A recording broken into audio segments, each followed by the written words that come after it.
All right. Hello, hello. How is everybody doing?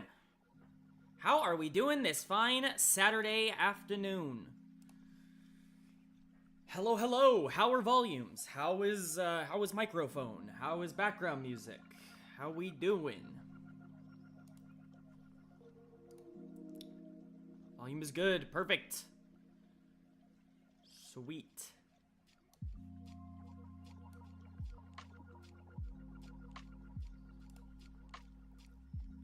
Perfect. All right. We're getting into game very, very shortly here. Getting into game very shortly.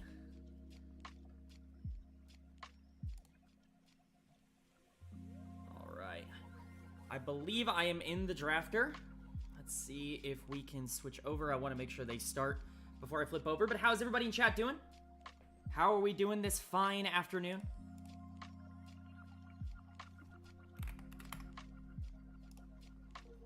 Happy International Women's Day. Hope they played the Women Champs. Yeah. Yeah. It would be funny if they played none. Would be very wild. I don't think that's going to happen. There are quite a few very good ones right now. But this should be a really fun series. I'm really excited about today's games, both of them, hopefully, I say. I hope it'll be both of them. Citadel obviously taking on Flippers in the first best of 3 here today. And then they will take on, if they win, the winner of this series will take on the loser of Apex Mission Impossible and Don't Ban Viego later on in the day. Hopefully, again, that will be Citadel.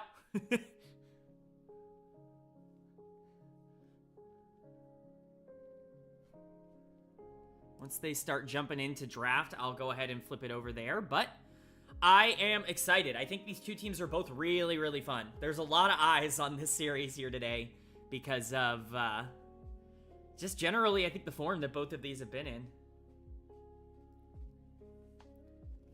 I think the form that both of these teams have been in has been kind of the opposite of what you would expect, and that makes for an inherently more interesting series. You have Citadel, who I think definitely isn't expected to be here in the lower bracket. That being said, at least on day 2 of last week, they looked very good in the lower bracket. They didn't drop a single game. They looked dominant in the way that you would normally expect Citadel to look. And I think a lot of the underlying numbers are still really excellent for Citadel. This team is very good at being able to generate leads. They're very good at putting themselves in good positions. I think some cleaner executions on some late games, generally speaking, some more versatile drafts, like just cleaning some things up, you know, the generic problems of a team that hasn't played together for forever. I think that that's going to really get them in shape. But Flippers have been a lot better than I think I was anticipating. I think this team is really interesting. They played really well last week, so I think this is a fun one. I think this is a fun one. Yo, what is up?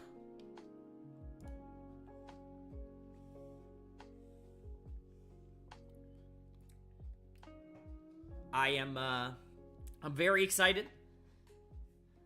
We will be covering all of the Citadel games today. So hopefully that means 2 series.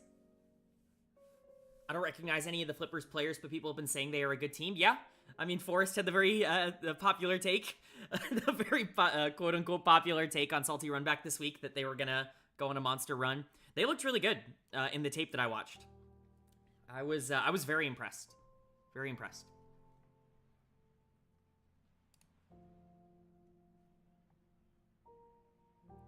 Very impressed indeed. But yeah, what are you guys excited for today? We can quickly take a look at the bracket. I believe the Battlefy is public, so I can show it off. I would assume that this is a very public Battlefy. Somebody let me know if you guys have access to the Battlefy so I don't just show... Not that this would be any leak information, it's literally just the bracket, but... Can never be too careful.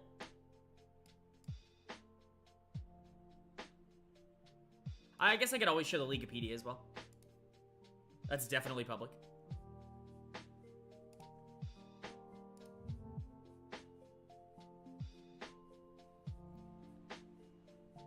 I have the Battlefy, so I assume it's public. Yeah, I would assume so as well. Alright. Make drift. here.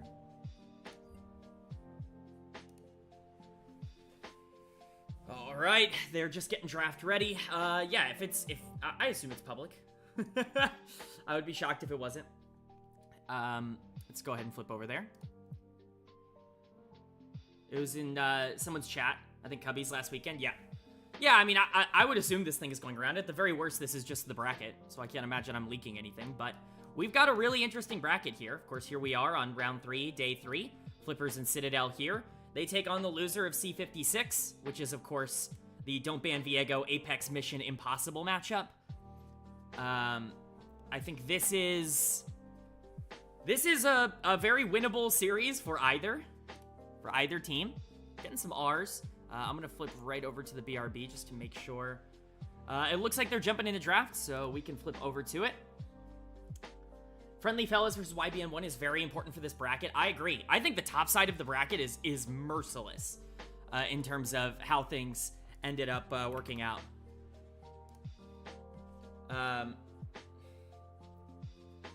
So we got some bans coming in. Sorry, handling a couple things on the side here. Udyr, Darius, and Yone banned for Citadel on blue side for game number 1 here. And then Varus, Zyra, and Mbessa banned by Flippers here on the red side. These are expected bans. The Udyr and the Yone in particular are, I don't want to say like one-trick candidates for some of the players on the other side, but definitely are, you know, much more of the expected picks. And it looks like it's going to be the Callista first pick on blue side here. I like that. I like that quite a lot, actually. We were talking in chat, I think it was last Sunday, talking about how Callista was way more underplayed at this tournament than I was anticipating. I just kind of expected that champion to be more omnipresent, and she just kind of hasn't been. I feel like she's really strong for a meta like this, but we'll see how red side ends up responding. It's going to be the Maokai as first pick on red side, so some pretty standard stuff so far. Maokai Jace. This is the traditional early pick, I guess, combo that we've seen throughout a lot of the major regions throughout this year.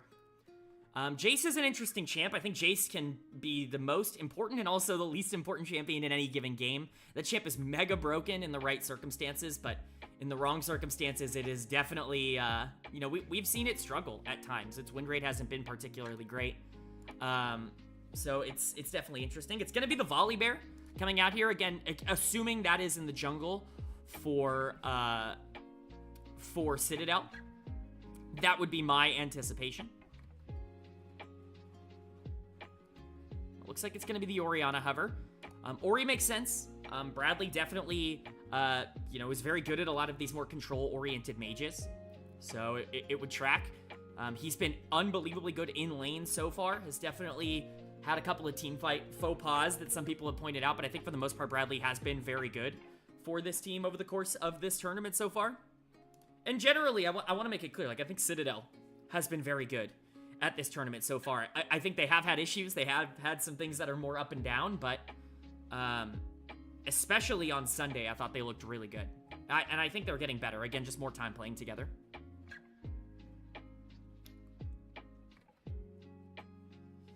It's going to be the Corki hover and the Corki lock, and that's going to be our first rotation. Volley is the champ I think of when I think about Armeo. Yeah, it's definitely a pick he is very familiar with.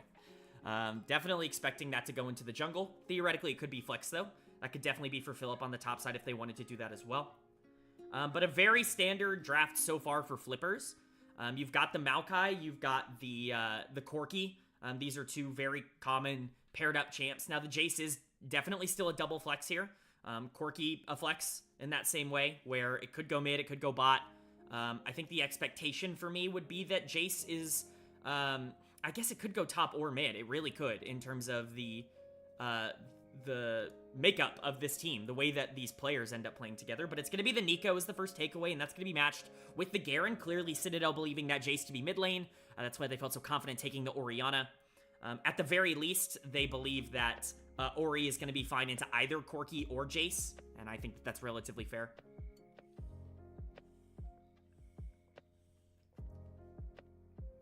Definitely going to be interesting, though. It's going to be the Poppy as the final ban, so some more aggressive support takeaways here for Trevor.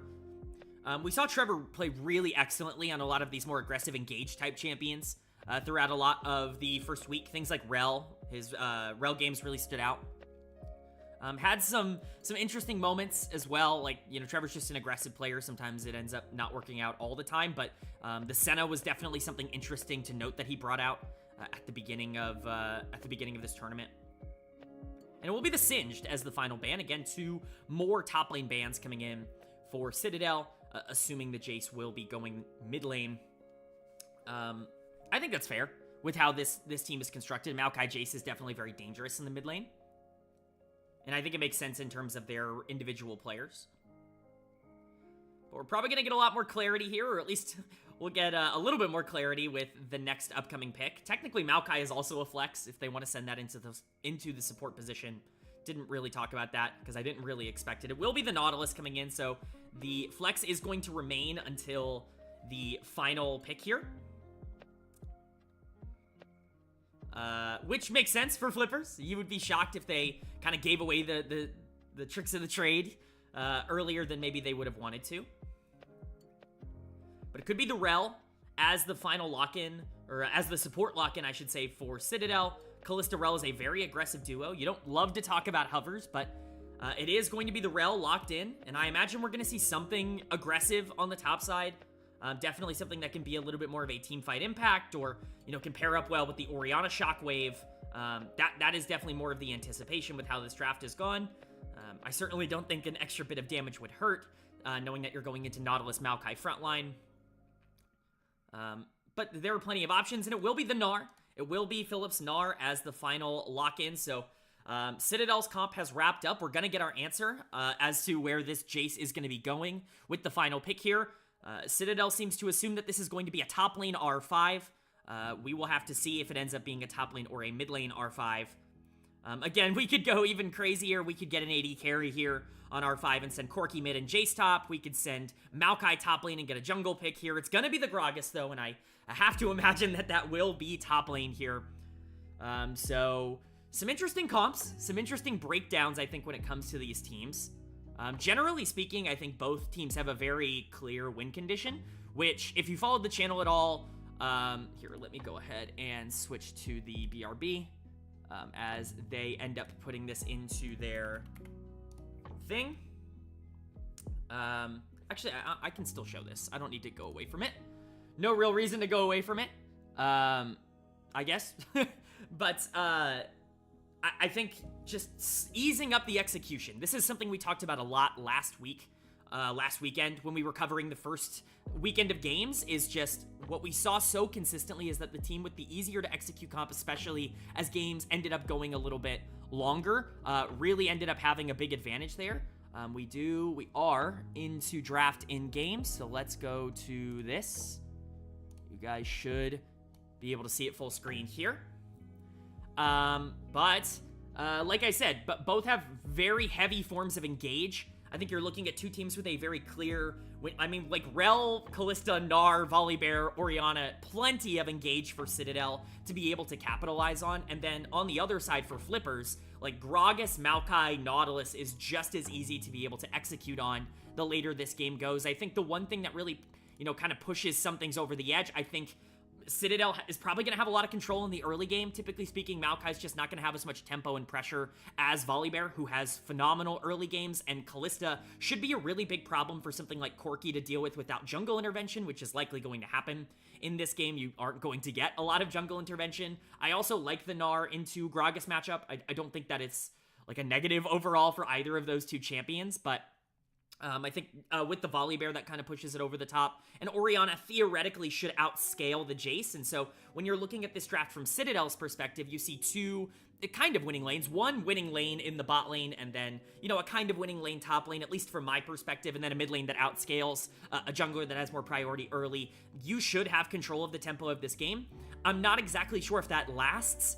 This is always going to be the issue with Kalista teams, especially because you don't have that hyper carry in the back half of the game. Corki is likely going to be the most dangerous champion the later this game ends up going. Maybe Orianna ends up getting super fed. Bradley's going to be a very big deal in that regard if this game does go long for Citadel. But for the most part, you're looking at a comp where Citadel should have all of the priority in the world early on. They should be able to really dictate the tempo as much as they want. And then the later this game goes, that's when it's going to be harder to break through the Maokai and the Nautilus with the draft that you ended up having. So that would be my assessment.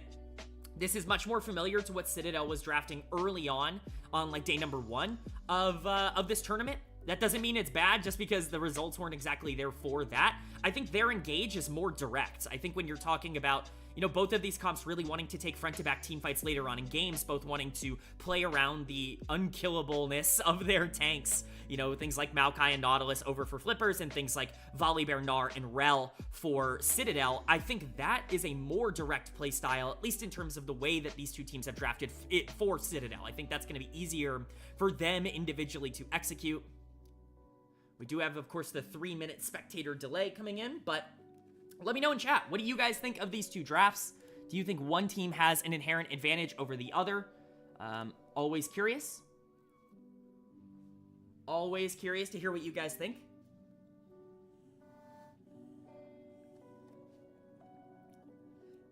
Like I said, I really like both of these drafts for both of these teams. I think both of them have solid ways to win the game. Gragas is such an underrated pick. I agree. I think Gragas is very dangerous in this meta because of just how easily he can fit into almost any part of the game, like if you need him to do that. I just really like Gnar. I think Gnar is a pick that I feel very strongly about. I think Gragas, if you want to consider him like an all-arounder, if you want to consider Gragas somebody who can play for lane if he has to, like if he's in a good lane matchup, or if you want him to play for team fights later on in the game, build more damage, if you need him to be tankier and be more setup, if you've got, you know, certain things that you want to enable, like Gragas can do all that, but Gnar can also do all that, and I think his numbers are just slightly better on the other side. That would be my read of this. Also, I think his laning presence is just a tad bit stronger, and I think really what tips it over the edge is just playing Volibear into Maokai, where Volley is just going to have so much more pressure on the top side of the map if they ever do want to go for those skirmishes. Again, nothing against the Gragas pick. I think it's totally fine here. Just, I really like Gnar. And I think Philip's Gnar has been really, really good over the course of his career. But I do like both of these drafts. I do like both of these drafts. I like putting Bradley on something in particular that can really play towards the back half of these games. I like both of these drafts very even. Yeah, I think they spike different times. I think Flippers want this game to go longer, and I think I would expect Citadel to be able to get a pretty big lead in this game. That would be my anticipation, but I think generally speaking, the goals are kind of the same. I think Citadel wants to go into a lot of these late game fights and be able to initiate them off of big Rel engages or big Gnar engages because they have a gold lead, and Flippers wants the game to go as neutral as possible so that they can like legitimately front to back and hope that Corki is the strongest champ in the game at that point. Again, very direct play styles for both of these teams. I certainly don't have any major complaints when it comes to that. But we'll be getting into game in just a moment. I am very excited. I am pumped up for a good day of games. Game number 1 of Citadel Gaming taking on Flippers. We're getting in a little bit early, which is always a plus. Always a plus. Let's go ahead and switch to here. Citadel Gaming and Flippers. Woo woo! Game number 1 incoming.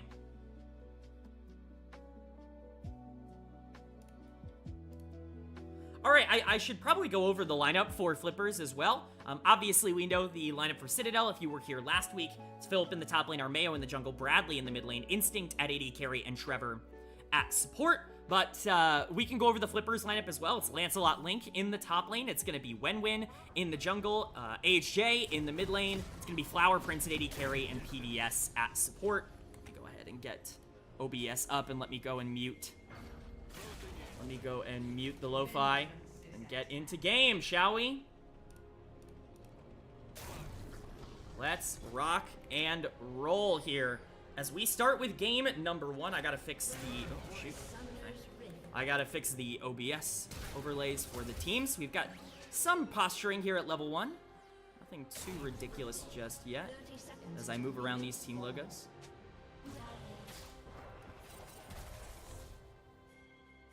Right, there we go.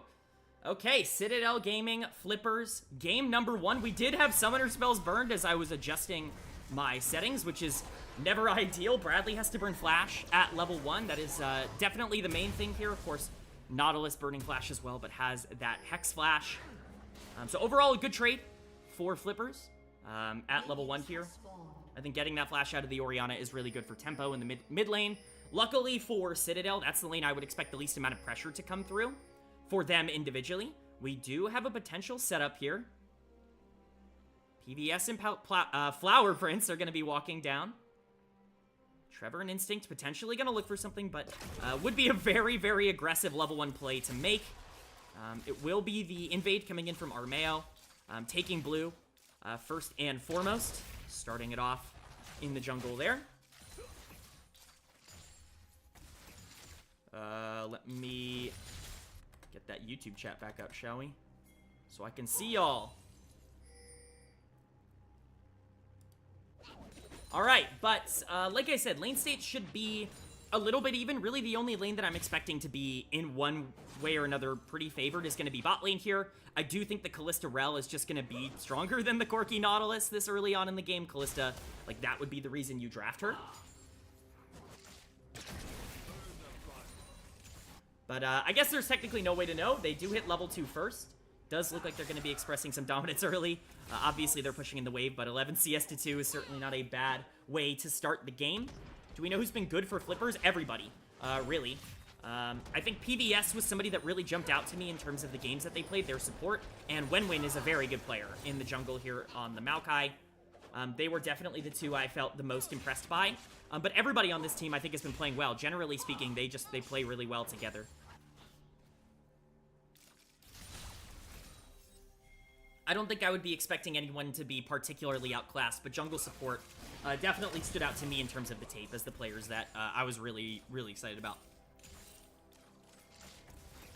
It's going to be more just neutralizing early games again. It's just both sides kind of clearing out. They will trade blue sides. Junglers, that is, will trade blue sides. It's about a 300 gold advantage for Citadel.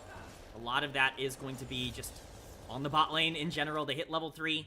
See if we look for some aggressiveness. Some great trading by Bradley in the mid lane. HJ's having a really, really hard time in this lane on the Jace.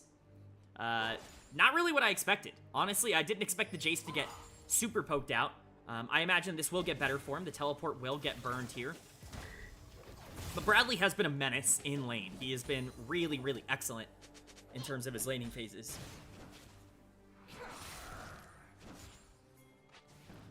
And the shove continues. Instinct, pretty big gold lead down in the bot lane. We'll see what they want to do about it. I think the first plays that these junglers end up making are really going to kind of set the scale for what the rest of this game is going to look like.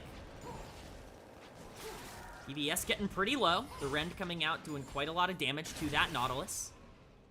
HJ now going to trade both mid laners. Using teleport, HJ definitely going to take more from that trade. That Orianna damage is coming fast and aggressive out of the middle of the map there from Bradley, and you just got to give him a lot of praise because, again, I really do think that he has been a little bit better than maybe he's getting credit for at the start of this tournament. His early games have been tremendous, and that doesn't look like it's slowing down here, although the CS lead not quite as egregious as it has been in some of the previous games where he has looked very good in that regard. I think the good thing for Citadel about this, man, that chunk coming out there with the QW combo on the Orianna is pretty ridiculous, and just no real way to answer that for the Jace. Trevor is going to be making his way up. He will get spotted on a ward, but HJ is very low. We could potentially try and see a play. He does know that the Rell is here. This is a known play happening by Trevor in the middle of the map. We could actually see a roam down by Wenwin as well. He will be using a sweeper to come down. They don't have any knowledge that Trevor is still there, but they should know. It's going to be the flash coming in from PVS, but he's not going to land the hook. The exhaust is going to come out onto Bradley. They're going to try and burst him down. The knockback is going to come in, but Trevor is going to stun up the Jace. The damage is going low. The ignite is ticking. The flash coming in. First blood going to go over to Trevor. Going to go over to Citadel, and a play that looked like it was going to be made there by the flippers is going to get flipped onto their own head. We did see a flash come out from Armeo to potentially try and stun up the Nautilus, but he had already landed that hook onto the tower. He will get out to safety. It's a 1-for-0, but it will be Dragon as well for Citadel. That is first blood. That is Dragon.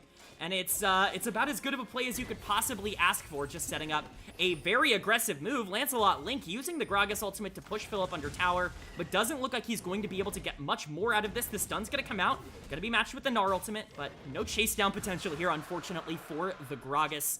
And that will be the trade on the top side. First Dragon, Mountain Dragon, will be going over to Citadel. We'll see if they want to prioritize that more than they did in weekend number 1. They were much more of a Void Grubs team than they were a Dragon team in week 1.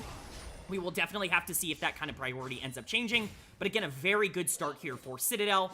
About as dream of a situation as you could possibly get. Wenwen will be contesting and taking the Void Grubs here. It's going to be a 3v1 that Philip could potentially be walking into, but looks like he just wants to try and poke out a bit here. He's actually going to try and take the fight. Armeo's going to make his way up. Philip's going to take a lot of damage at the start of this, but Wenwen is getting dangerously low. He has to flash out. Philip now could potentially be in danger. He's going to be able to get over the wall. Flashes will be burned. Wenwen, Philip, both burning flashes here, but it will just be a flash-for-flash trade. All 3 Void Grubs will still go over to the side of Flippers. And ultimately, another aggressive start for Citadel. We've gotten very used to and very accustomed to this team playing very aggro early on in these games. And like I said, I think that that's very important for this team to do. I think making sure that you're able to control a lot of the tempo and the pacing of how this game ends up going is incredibly important towards being able to control the mid game, which is what you've been very good at. Trevor with the Hex Flash in. The stun is going to land, and the damage is going to come out on PVS.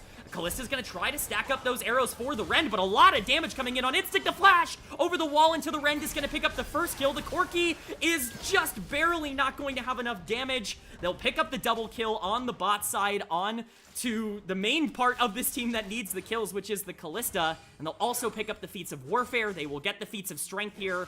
That is a gigantic lead for Citadel down on the bot side of the map. A huge 2v2 success right there. The only negative that you can really talk about is Trevor getting quite a few of those kills, a 2-0 and 1 rel. Armeo, though, could potentially be caught out here. He's found 2 in the middle of the jungle, but he should have the Blast Cone to be able to get out, but PVS is going to buffer it with the Nautilus hook. Luckily, Bradley will be there to add on to that shield, but could have potentially been disastrous there for Armeo. Luckily, he's going to be able to get out. OMG Instinct, LeBron with lead a step, yes. Sorry, Jordan. I think Citadel's in a great spot here. I really can't say anything else. Instinct played that fight beautifully on the Kallista. I actually can't be...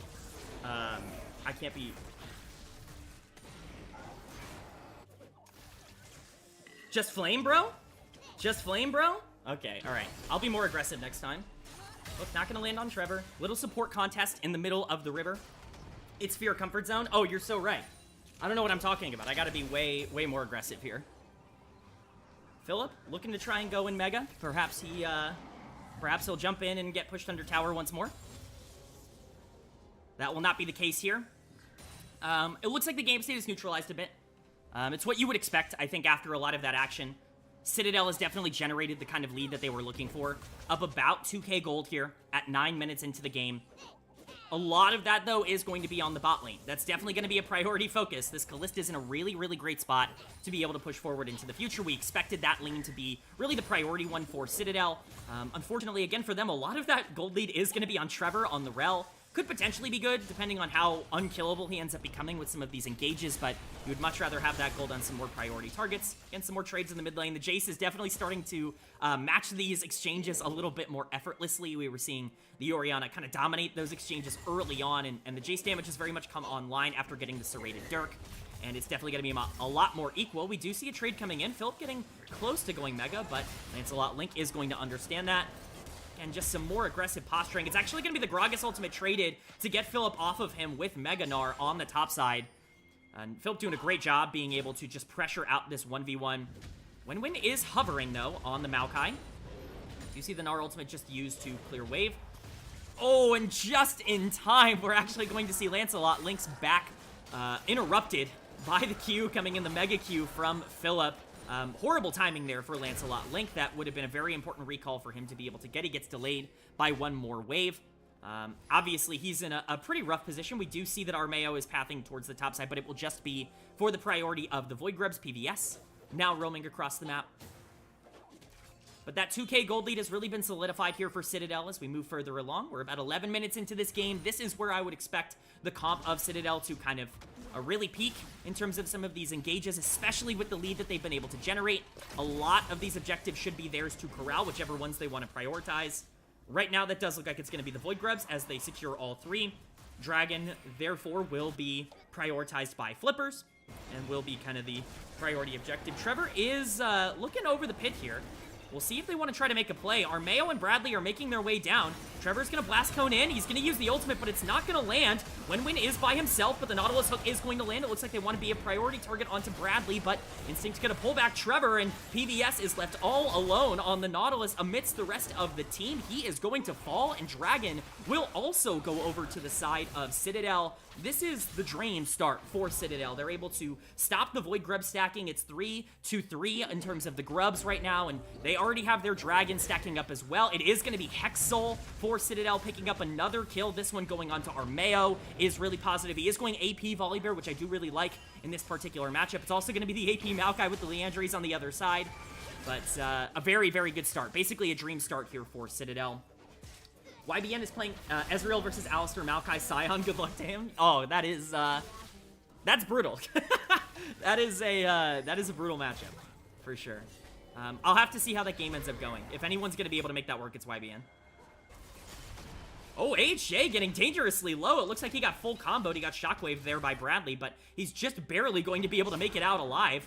The PBS hook is going to go wide, but that 2k gold lead has grown into a 3k gold lead, and again, with the Dragon stacking on the way, it's already Flippers who have been put on a timer in this game.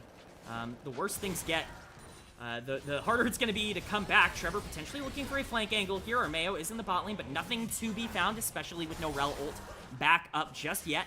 A little bit of pressure. Instinct does trade a bit of his health bar for that, but definitely not something that's going to be too much of a problem, especially with the gold lead that Instinct ends up having right now on the Kalista. Again, it's just every lane. You can look everywhere and see a gold lead here, really with the exception of top lane, which is relatively neutral. But the Gnar doesn't need to be too far ahead in order to be super valuable. We do see Trevor potentially looking for a play here on AHJ in the mid lane. Isn't going to find it. Nothing to find. And again, I think right now you just kind of want to stem the bleeding if you're Flippers. I do believe there is a world in which, you know, team fighting could go in your favor in this game. You just have more damage the later this game goes with the Corki. Him being super far behind right now makes it very difficult to contest anything. Corki inherently is already going to have a bit of a stats disadvantage against something like Kalista. That's only going to be exacerbated by the gold differential that we have right now. Lancelot Link looking for a trade, but again, Philip just with some happy feet, able to dodge all of the damage coming in from the Gragas. The ult's gonna come out. It's not gonna get the stun into the wall, but does he have enough damage anyways? The body slam is gonna come out. Philip will be stunned up, but Armeo gonna look for the chase down. The smite comes in, the dash comes out. The ult is gonna have to be burned by Armeo, but it's definitely worth it. He's gonna pick up the kill on the top side. Philip is gonna be able to collect some tower plates. PBS could potentially be looking for a revenge gank in the mid lane here, but Bradley with some fancy footwork is gonna dodge the Nautilus hook, is going to path up. Armeo has made his way down here, and Flippers might have bitten off a little more than they can chew. AHJ is gonna get stunned up once again. The Maokai ultimate may come out, but there's nothing to find. In fact, the only thing Wenwin is gonna find is Instinct in the jungle, who's gonna throw some spears into him and take him down at half health with a rend. It's a wipe across the board for Citadel. It's 3 kills for 0 across that entire fight. So many summoner spells and resources used for Flippers, and it feels like this game is getting out of control incredibly quickly. Trevor actually now stunning up Flower Prince. We actually do see the repeat go in by PVS. Instinct is going to get a little bit low, and we see some teleports popping as well. The ult's going to come out from the Kalista, but do they have enough damage to burn through? They do. The Corki ends up falling. Armeo makes his way in. Lancelot Link will arrive. They do pick up Trevor, but it's too little, too late. A double kill coming in for Instinct, and the bot lane continues to get stronger and stronger. This has become a 3-kill Volibear. This has become a 4-kill Kalista. And things are going from bad to worse for Flippers, and it might even continue in that direction. Armeo has made his way back bot.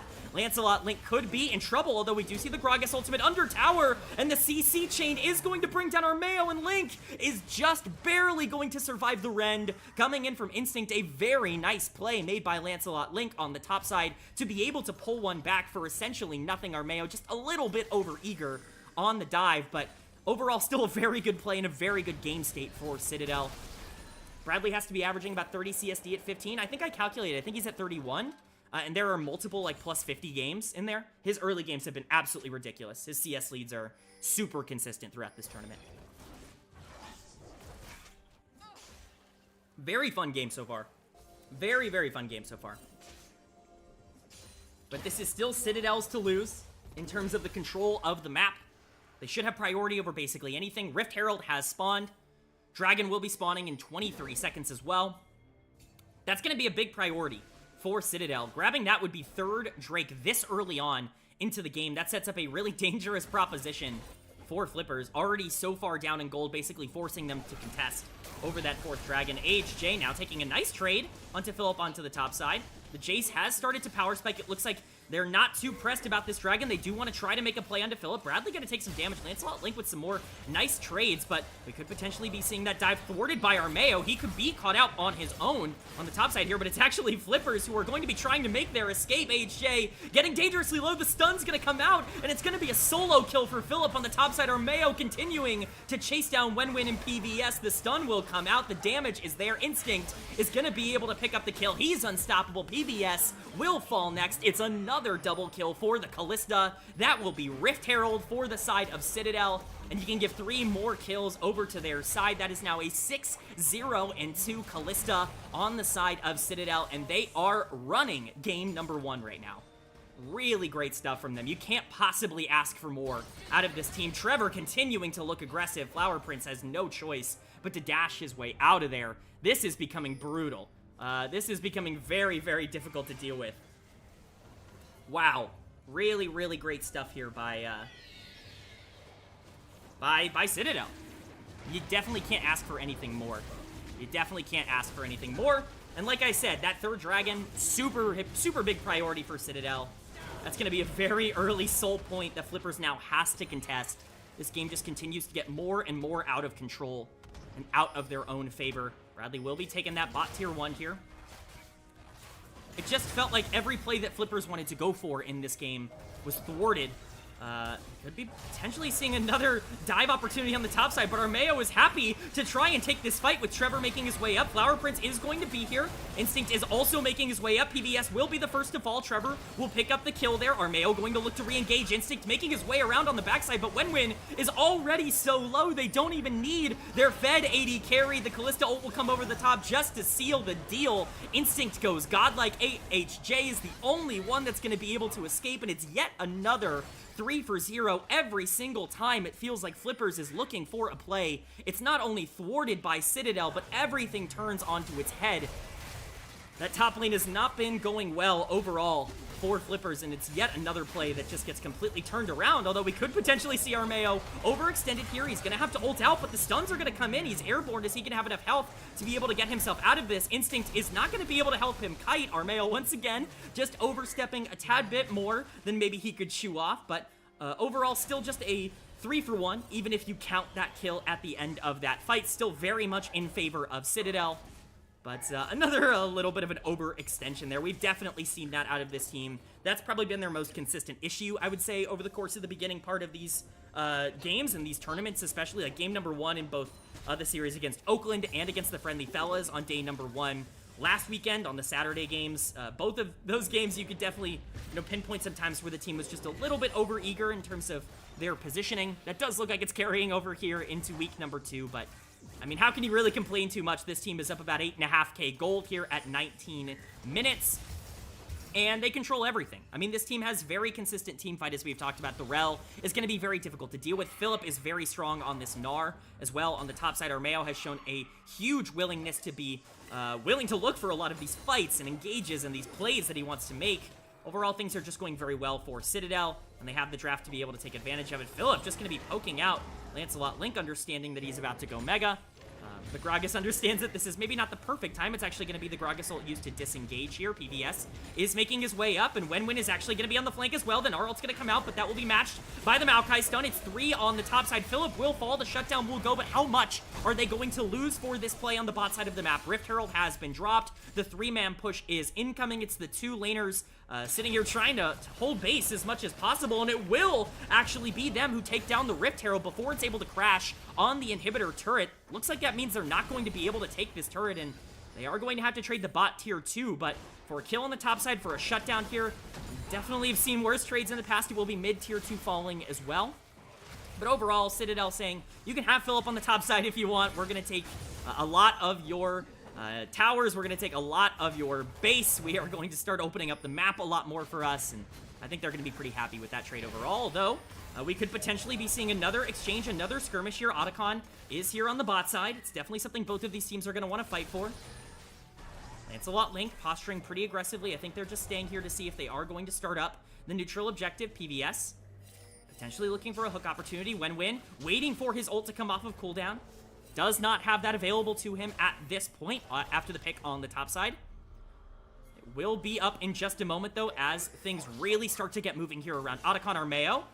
Potentially behind enemy lines. Philip could be on the flank here. It's going to be the Volley Bear going in. He's in the midst of the enemy 3. It's going to be the Kalista ultimate coming out, and Trevor's going to land the engage onto PBS, who just gets absolutely obliterated by the Kalista Rend Age. Jay now jumps in, but the damage is just not there from the Jace. Bradley's going to be able to take him down. It's a 2-for-0 in favor of Citadel. Otacon is definitely going to be the priority here, and Dragon is spawning in less than a minute as well. That is sole point for Citadel. Depending on how the next minute of this game goes, we could be saying GG very quickly here, unfortunately for Flippers. It's been a great game number 1 for Citadel. Everything you could ask for. Armeo has been so aggressive in terms of these angles that he's looking to find. Him and Philip have linked up so well throughout the beginning part of this series. It will be the enhanced recalls coming out here for Citadel, and they will immediately be making their way back to the bot side again. Soul point spawning in about 20 seconds.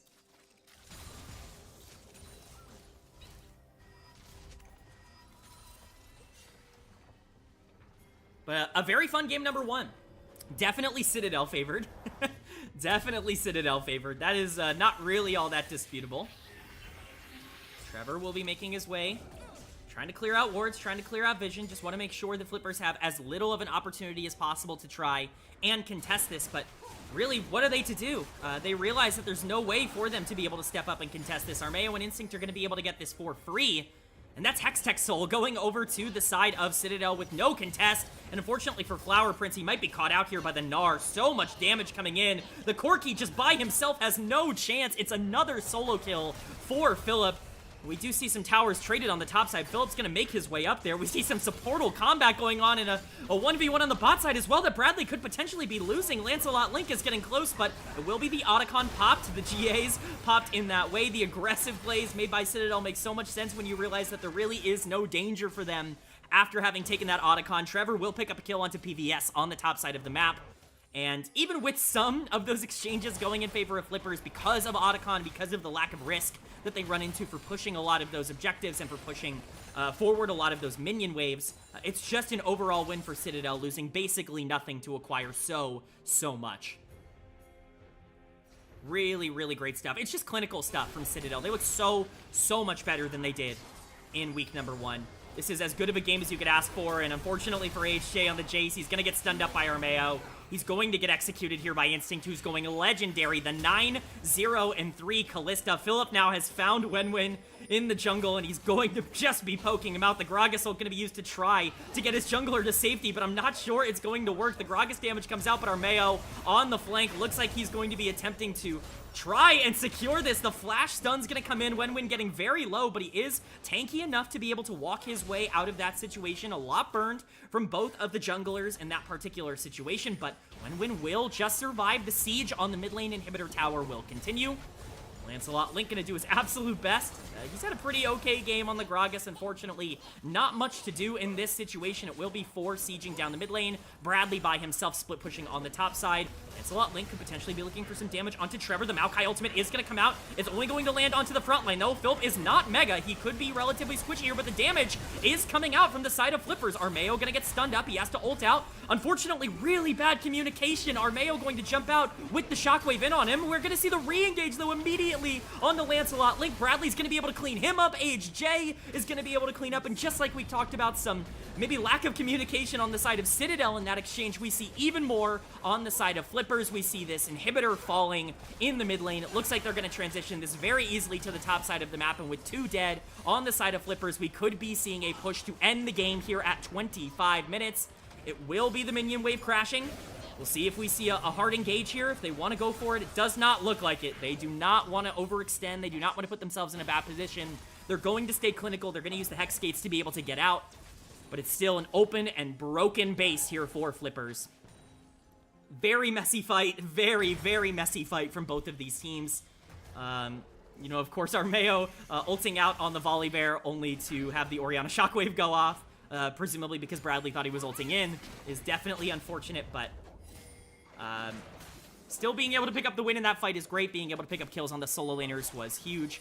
Lancelot Link, really the only player on the enemy team with any gold in terms of the shutdown, and it looks like PVS walking up to this Baron trying to get vision might have just overextended a tad bit. It's a rough life to be a support on a map state like this, but he is going to pay for the sins of getting vision, and that will be Baron, taken basically for free here by Citadel. The base is cracked open. There is simply no way that Flippers is ever going to be able to contest this.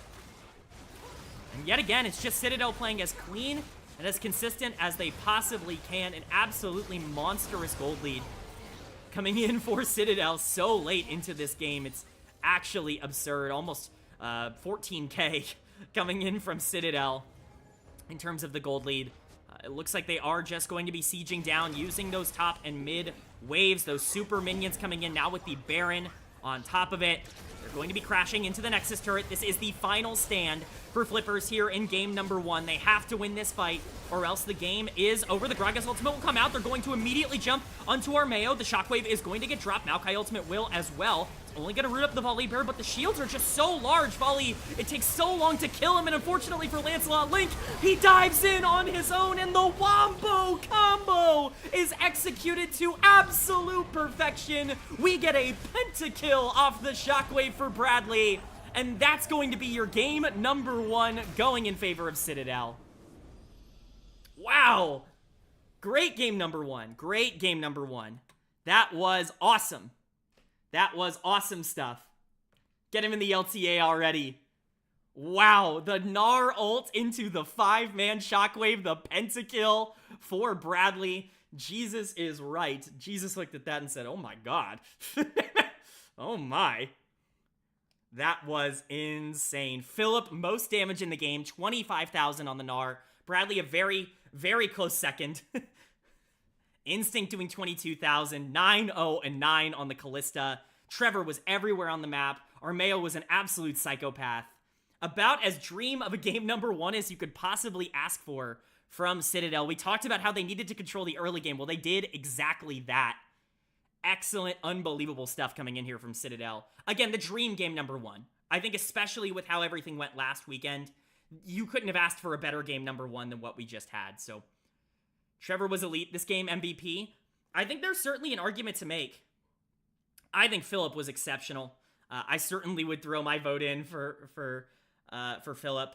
I think Instinct was very good. Bradley was really excellent. Armeo was everywhere on the map. Armeo and Philip in particular had some excellent plays on the top side, some 3-for-0s that ended up really being in their favor. And unfortunately for Flippers, they just never were able to get on the map. They were never able to have any semblance of control. That bot lane ended up losing that 2v2 trade very early on. And then once the Jace really started to fall behind, it's just so difficult to be able to contest any objectives in the mid game from that position. But let me know who you guys thought was game MVP. Do you agree that it was Trevor? Do you agree with me that it was Philip? Do you think it was somebody else? Let me know in the chat. I'll check all those when I get back, but I am going to take a little bit of a break here, a 2-minute break or so, before we jump into game number 2, but we should be in draft very shortly, and I'm excited to go over it. So I'll see you all then.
Hello, hello.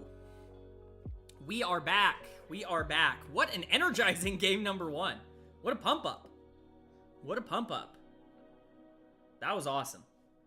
That was awesome. That was best case scenario in terms of how things ended up going. Just checking to make sure everything's all good on the stream side. It looks like it is. I don't see any major issues. Whew.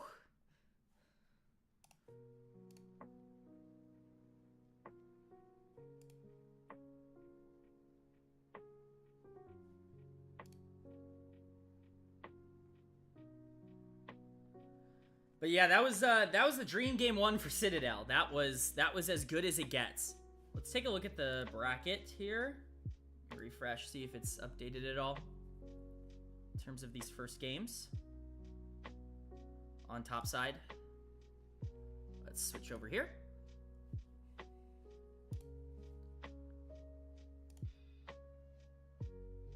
That did work, which is nice. Surely everybody realizes that Callista is insane now. Yeah, the Callista was huge that game. I think getting that kind of priority early on was ginormous. Was very ginormous.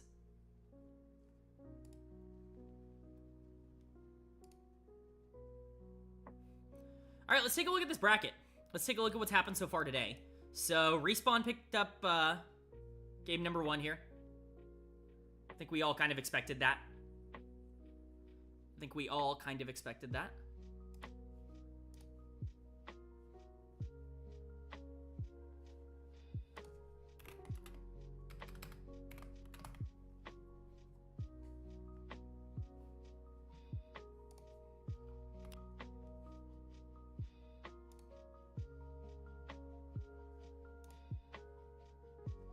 Client side error. Hold on, I'm trying to figure this out. Should be able to jump in here. There we go. All right. We'll take a look at the draft for game number 2 in just a moment. But let's take a look at this. So Ducky Getters picking up game 1 against Slated 6. I was really excited for that matchup. I think Slated 6 is really good. Ducky Getters is obviously a very good team, but I thought Slated 6, that they were going to make that interesting. It doesn't look like we have a result there. Tempest picking up game number 1 win. Again, expected. Galaxy picking up a game 1 win. Apex Mission Impossible picking up a game number 1 win.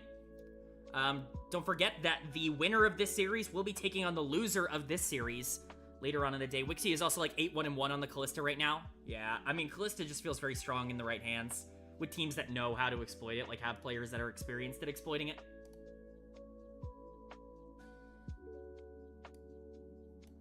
I just think that that's going to be tough to deal with. Callista's tough to deal with. Let's check out the lower bracket. St. Clair picked up a win. Exodus picked up a win over Next Level.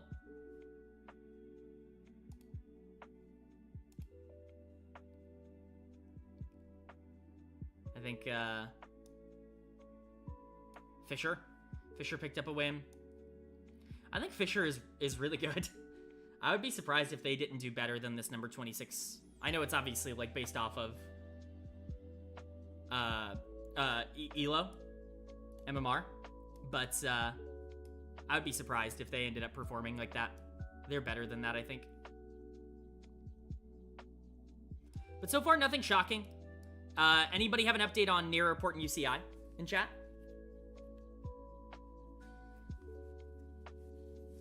How are those games going?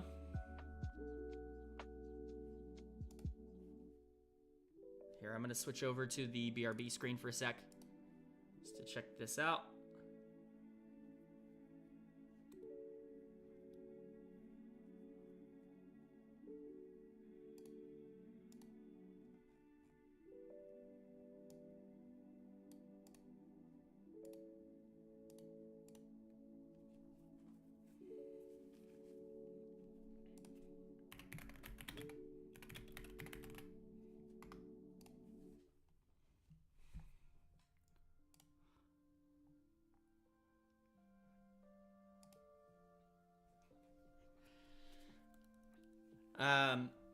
Doesn't look like we've started draft yet, but Yeah, I'm really excited to see how this goes. Nearest airport game is 27 minutes. Fedazir versus Fed Corky. Ooh, that's a fun one, though. Who's got which? I assume Fedazir is Pobelter.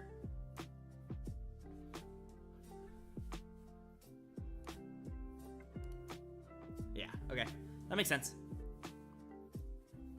That makes sense.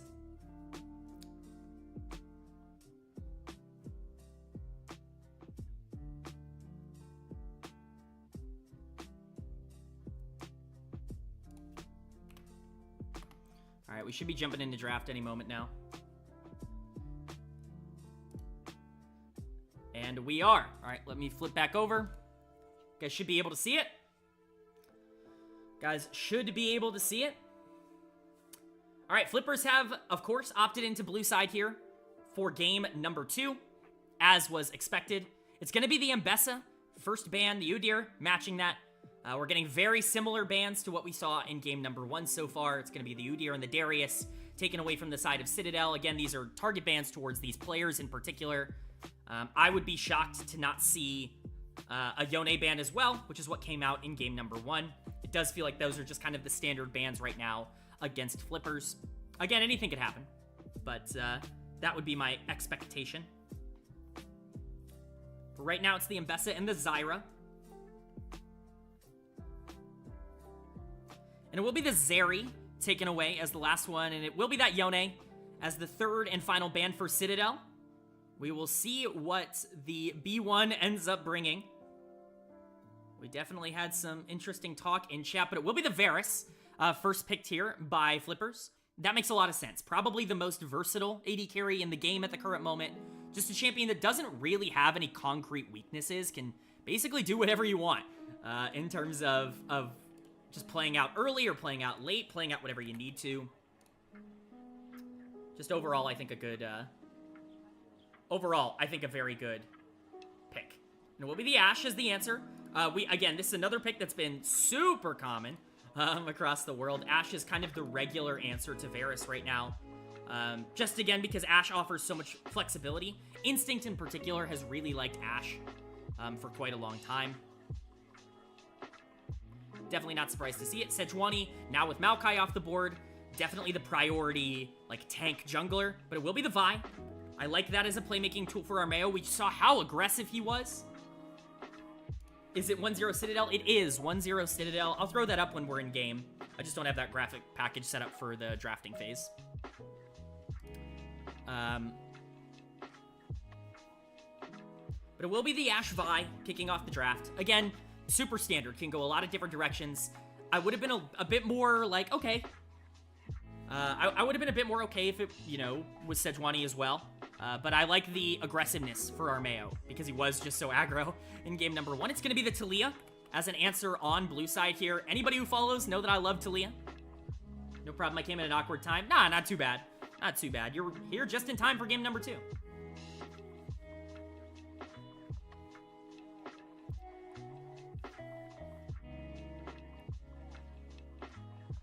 But it will be the Taliyah. Again, a fan favorite pick for Super K-Man Rocks viewers.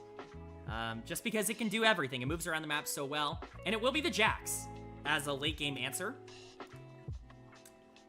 We haven't seen Jax be ridiculously successful in the tournament so far. But again, my streams have only covered the Citadel section of the bracket. So, you know, it's a small sample size. Jax has had success elsewhere in the world. So we'll see. I think it definitely is more of a, I don't want to say difficult win condition, but more of a different kind of win condition than just playing a lot of team fights front to back. And it will be the Rumble as the Jax answer. Rumble's success rate right now is ridiculous.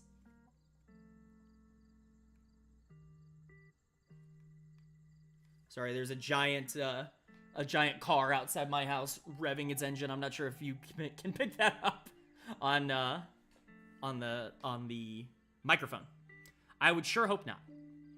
But it will be the Sejuani as the first ban here, taking that away from having it, like, be Sej and Jax, and even Sej and Taliyah is very difficult to deal with as, like, a macro option. It will be the Lulu, takeaway here from Flippers. They do not want to see that Lulu coming out from Trevor. I think it would make some sense here. I don't know if I would love Lulu. I think this team does need a bit of beef at the current moment, since you're not going to be getting that from the top side. But that would be my draft philosophy. It's going to be the Skarner as that next ban. Again, just the 2 top priority junglers left up on the board, with the Vi taken away, and of course the picks from game number 1. As a reminder, the jungle picks in game number 1 were Maokai and Volibear. So those champions are now off the board in this Fearless draft. So the next 2 highest priority, and maybe the 2 highest priority junglers in the game, being Skarner and Sejuani, going to be banned in the second rotation by Citadel. It will be the Lulu and the Braum bans coming out from Flippers. Still plenty of supports up and available. Again, there are so many good engaged supports. We saw Rel and Nautilus in game number 1. That still leaves the door open for quite a few of the really good engaged supports. Mid lane, of course, still yet to be picked. And it will be selected here. Azir will be the answer into the... Oh, excuse me. Into the Taliyah. I've been drinking a lot of water. I'm not the biggest fan of Azir into Taliyah. I've talked about this on the channel for a bit. I worry about tempo. But the late game team fight of Citadel is ridiculous. It is looking very dangerous, and like we said, that's kind of been more of the negative for them. They're early, and their mid games in particular have been exceptionally good. They've just not been able to close out a lot of these games, and it will actually be the Galio pickup here, which certainly makes things a lot more interesting. That Galio can go quite a few different places. That could be mid lane Galio, and it could be jungle Taliyah. That could be top lane Galio, and it could be jungle Jax. There are a couple of options with that Galio. It could be top lane Galio, for all we know. I didn't even bring that up, or I think I did bring that up, but, this is definitely makes the draft a lot more difficult to predict, and kind of the priority engaged support left up on the board being Leona makes sense for that to be the final pick here on blue side, but we'll see which support ends up being the answer. Alistair, Poppy, those hovers are coming in. All of those make sense. Again, I think, there are a lot of priority, beefier, more engage-oriented supports in this meta that are viable, and there are plenty available for, a lot of these teams to choose. I think that's what makes Fearless a little bit more forgiving right now than maybe it has been, is we're not seeing that, ridiculous high-end, dominance from some of these support picks, but it will be the Alistair lock-in, so we have our comps, and honestly, I'm assuming this is going to be Taliyah jungle. That would be my assumption. Just that, naturally, that would be where my brain ends up wanting to go towards. But this could be Galio top, Jax jungle, Taliyah mid. This could be Jax top, Taliyah jungle, Galio mid. It could be Varus top, Galio support, Leona AD carry. All the normal configurations that you could reasonably expect. We'll have to wait until we get into game to see, though. Very good draft, I would say, overall from both of these sides. Again, very direct. I actually really like Flipper's draft in this. I think the confusion and the chaos caused by the Galio pick on B4 was really strong. I think that's gonna be, it's an interesting pick. I'm excited to see. And we are into this. Let me switch it over on OBS. We're into the actual draft. It's small because it's on the wrong monitor. Let's move that over. All right. Well, here's, I guess, where we're going to get to see what order they end up coming in. And you would have loved an Aurora for Citadel. I think Aurora would have been good this game. I think I would have liked Aurora more than Azir myself, but it's all... I think Bradley's better at Azir than he is at Aurora, or at least he was last week. So... But we will have to see. This configuration is going to tell us a lot, I think, about how this early game is going to go.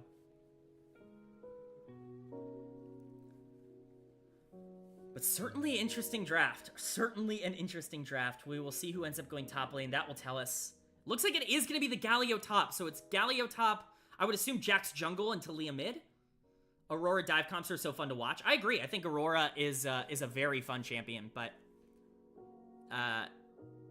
I think sometimes you might overcomplicate things by trying to play around Aurora, flanking in fights, especially if she has too much of your gold, and I think that can make things a bit more difficult. Yeah, it is going to be the Jax jungle here. So Galio top, Jax jungle, Taliyah mid. I think this is okay for Citadel. I think I would have been more concerned if it was Talia jungle. I think Talia jungle looks very scary here. And Jack's jungle just takes some of that priority off of the early game. I still think Talia is going to have that priority into Azir. I think generally Varus Leona will have priority into Ashe Alistar because they just put on so much aggressive pressure in general. The Varus is just very difficult to deal with in that regard, and he scales well. I think the Jax kind of adds into that if he wants to play for the bottom side of the map. But Citadel's out here is just that they outscale. Because again, when you're looking at comps that are kind of built around Jax and Galio and Talia, like, you need to play side lanes. You need to be able to play around playing the map in the late game if you are flippers on blue side in this one. And I think that is just inherently a more difficult comp to execute than Alistar go in, Ashe Arrow, Rumble drop ultimate, Azir clean up. Like, you know what I mean? Like, the front to back, I think, is much easier to execute for Citadel. And I think that the overall game is a little bit easier to execute for Citadel. But like I said, I think you have so much early pressure if you are flippers in this game, significantly more than you had in game number 1. And this is kind of the positive of being on blue side, just in general. It's why it has like a 58% win rate at this tournament so far. Is mostly, and it's gotten even worse, like, as we've gone further along. Like, round number 1, we were seeing, you know, red side win about, you know, 50.4% of the time. And it was like, oh, that's interesting, you know? But, as we've seen, you know, more of the obvious games kind of go out the window, the teams that are left are all, you know, relatively serious, competitive teams. Like, these are all very good tier 3 caliber teams at this point. Like, this is where blue side has really started to kick in and become a huge favorite in a lot of these games. So it's definitely going to be interesting. I like the flippers draft. I gotta be honest. I'm certainly not going to sit here and criticize their draft too much. I think it's really interesting. Again, as a reminder, flippers is on blue side for game number 2. Citadel is on red side. Citadel took the first game very comfortably in 27 minutes. They were up, I think, like 15 kills to 3 at one point in that game. I think they ended it up about 15 or 16,000 gold. It was a pretty dominant game by Citadel in game number 1. And they're going to be looking to try and repeat that performance. I think their early game definitely doesn't have the same kind of oomph that something like a Kalista had, a Kalista Rel in particular, in game number 1. But I certainly do think...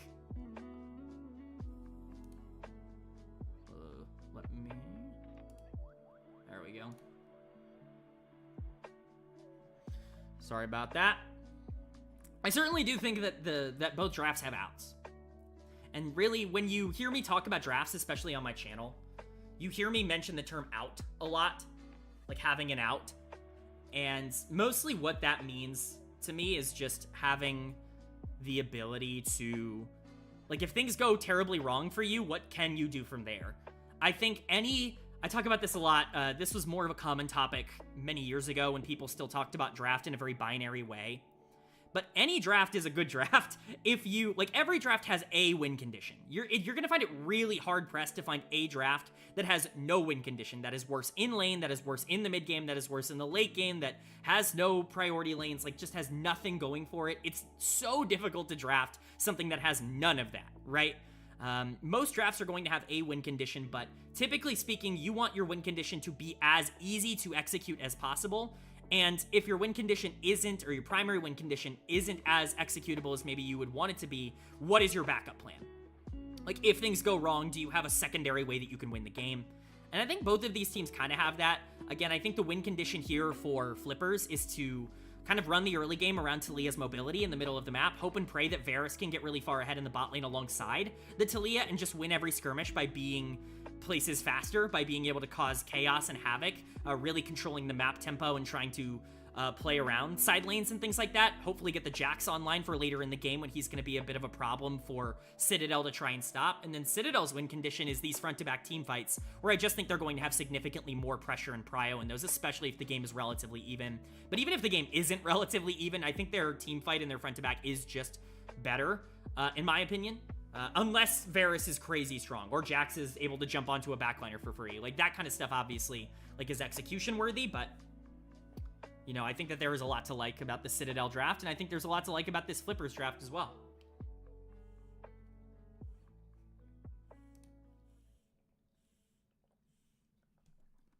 But we're gonna be getting into game. Sorry, took a sip of water there. Gonna be getting into game in just a minute. It is game number 2. And I'm excited. This could be the final game of the series. This is a best of 3, so if Citadel end up walking out of this with a win, they will be moving on to take on the loser of Apex Mission Impossible and Don't Ban Viego. We did check on that. Apex Mission Impossible is up 1-0 in that series.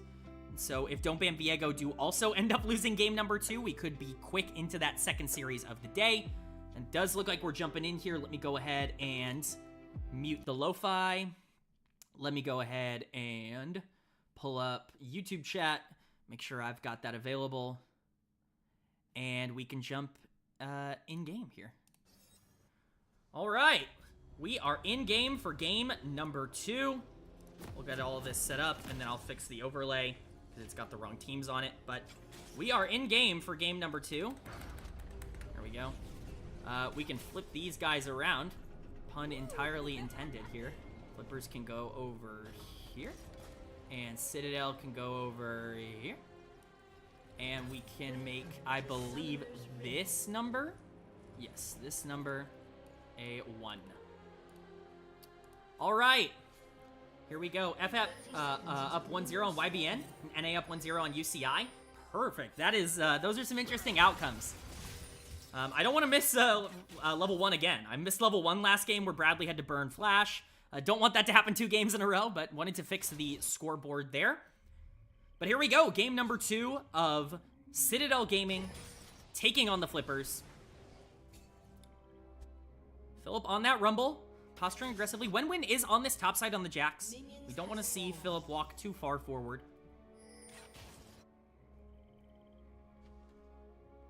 But it will be a regular setup. I don't have to talk about lane swaps anymore, because they are well and truly completely dead and gone. Do not forget, this is played on live. This entire tournament is played on live, and so they do have the updated patch. Lane swaps are not available for these teams. And I think the onus in this game is definitely on Flippers to play aggressive early. Specifically, I think it's on Talia to be able to move around the map. I think it's on Flower Prince on this Varus to be stronger in the 2v2 than maybe they were in game number 1. PVS on the Leona, who had a really good tournament up until this point. Wenwin had a really good tournament up until this point, so I think a lot of priority is going to be on those two. But again, 2 melee support's not going to see a ton of action at the beginning of this game. Some trades coming in. Varus gets to do those basically for free. Leona as well. But we'll see if this ends up being quite as action-packed of a mid-game as we got in game number 1. This was a pretty slow start, we'll say, all things considered, for both of these teams, especially in comparison to maybe what we had expected from Citadel. But once the ball got rolling, it never really stopped. Once we got that first blood, it ended up being a real big problem to end up dealing with.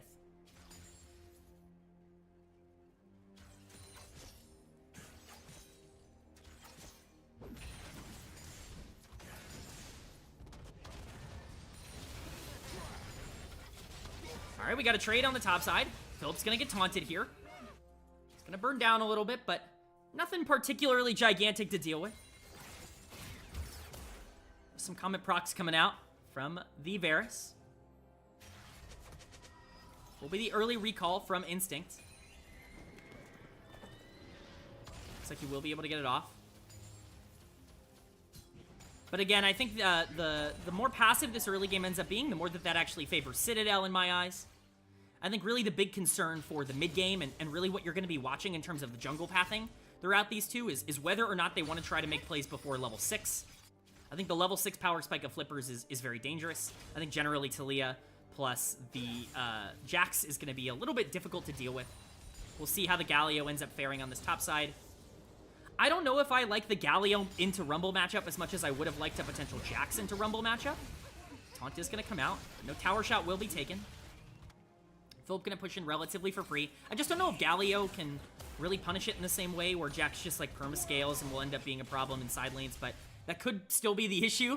If they end up getting into the late game, the Jax could still be very difficult to deal with, and the Rumble might still be the one tasked with attempting to deal with him. It's going to be the back interrupt here on Flower Prince by Trevor on the Alistair. Nice little delay of time. Trevor potentially going to look to do it twice. And he does. He does get the second interrupt as well. So Flower Prince is going to be stuck in that bot lane. He's going to try and back under tower. We see some question mark pings coming out. Definitely not what the Varus was looking for. Basically neutralizes his entire lead in that lane. Some trades in the middle. Stun's going to come in onto Bradley after the dash in, but the damage will come back out from the Azir. This might be one of the few matchups that Bradley can't get a CS lead in. He's very much like to opt into those matchups that are going to have priority. This might not be one of them. We get a gigantic trade. The flash is going to come out from Bradley in the mid lane. He's going to look to try and trade back on AHJ, but it won't be for anything with PVS roaming up on the Leona. It's just going to be a flash for nothing on the Azir. A very nice trade coming in from the Talia. Very nice roam coming in from PVS as well. Gonna get the stun down onto Trevor. Armeo is here. PVS has the safety of his team, but does AHJ?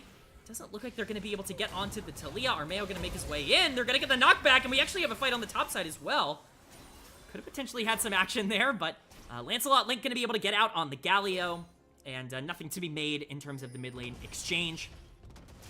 Philip could be in a really, really dominant spot here. He does have the ultimate. Lancelot Link with no mana. Taunt is going to be unavailable here under tower, but unfortunately the minion wave might not be in the perfect spot. Bradley is level 6. Wenwin is in the mid lane. He can just dash out. Nothing to grab there. And some trades on the bot side as well. We do see some pings dropping for that first Drake. It's going to be Infernal as the first dragon here. Wenwin is going to be on it immediately. Looks like it will be priority over to Flippers in terms of the early dragons in this game. They will have vision of them taking this.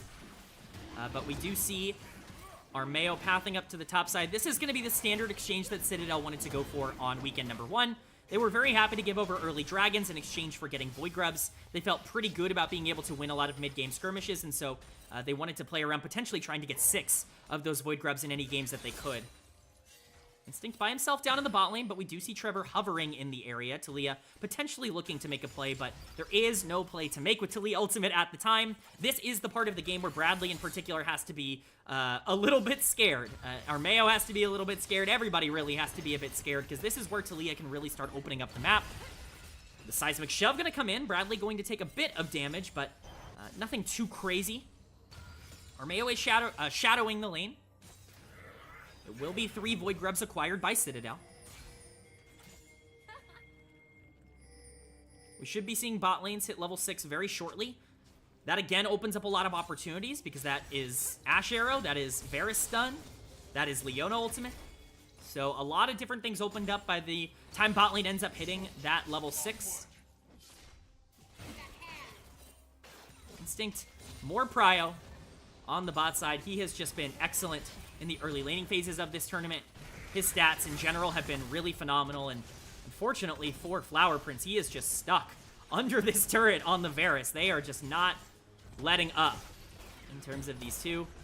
The first tower plate will go over to the side of Instinct and Trevor.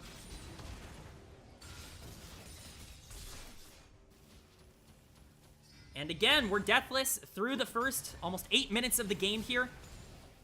I do think the slower pace, like I've said a couple of times here, favors Citadel in this one. I think the longer this game ends up going, the more inevitable I feel the front to back of Azir plus Rumble ends up being. You have Alistair and Vi for pretty clean engage here, and then Ashe can also do a ton of damage, can really influence fights with the ultimate. We've seen the effectiveness of Ashe as a champion, and in fact, we're almost going to see it here. The Ashe Arrow is going to go wide down the middle. We see a flash coming in. Bradley with a beautiful ult and a beautiful dash out. He's going to be able to escape. It looks like that was going to be a free kill on the Azir in the mid lane, but Bradley very slyly is going to make his way out of there. Really nice play by the Citadel mid laner to be able to escape. And at the end of the day, we are going to stay deathless through the first 8.5 minutes. Looking at the gold differential, we actually do see a gold lead here for Citadel, a small one, but a gold lead here. Most of that is going to be on the Rumble on the top side of the map, although a bit of that will be on Armeo in the jungle as well. Philip and Armeo both having very good series so far. They were both excellent in game number 1, as everyone from Citadel was in that dominating game number 1, but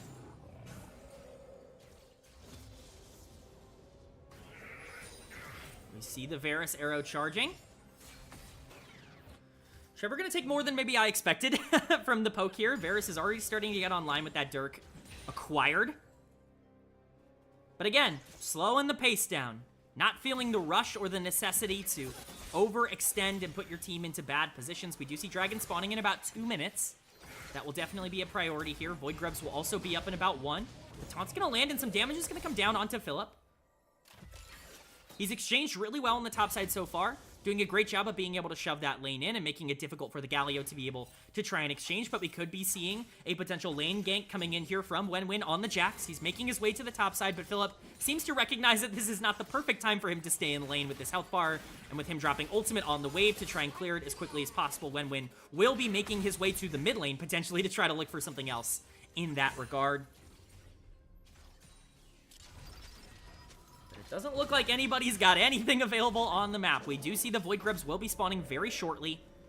Half a minute left on those. We've got just slightly over a minute on the next Drake. Dragon number 2. It will be Chem Drake at Dragon number 2.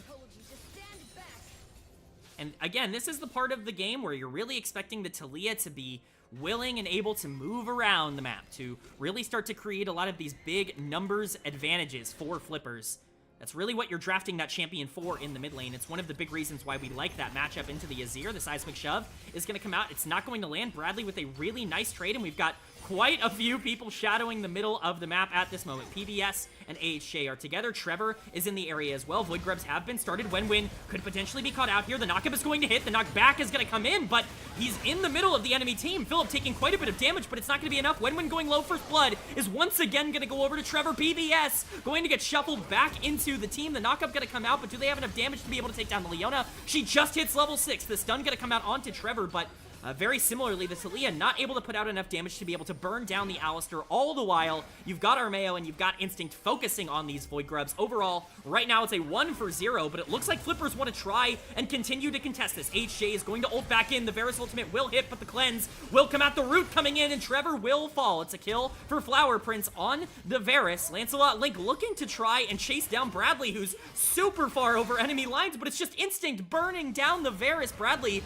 by himself on the backline here. Definitely not a way out of this situation. Wenwin will be the one to pick up the kill. It's overall a 2-for-2, really a 2-for-1 in favor of Flippers in that exchange, but 5 Void Grubs going over to the side of Citadel, and 1 still remaining that has not been taken yet. Looks like they're happy to give that up in order to trade it for the Chem Dragon. Overall, a good fight for Citadel. They end up trading even in terms of kills, grabbing that first blood and grabbing the objective they were looking for.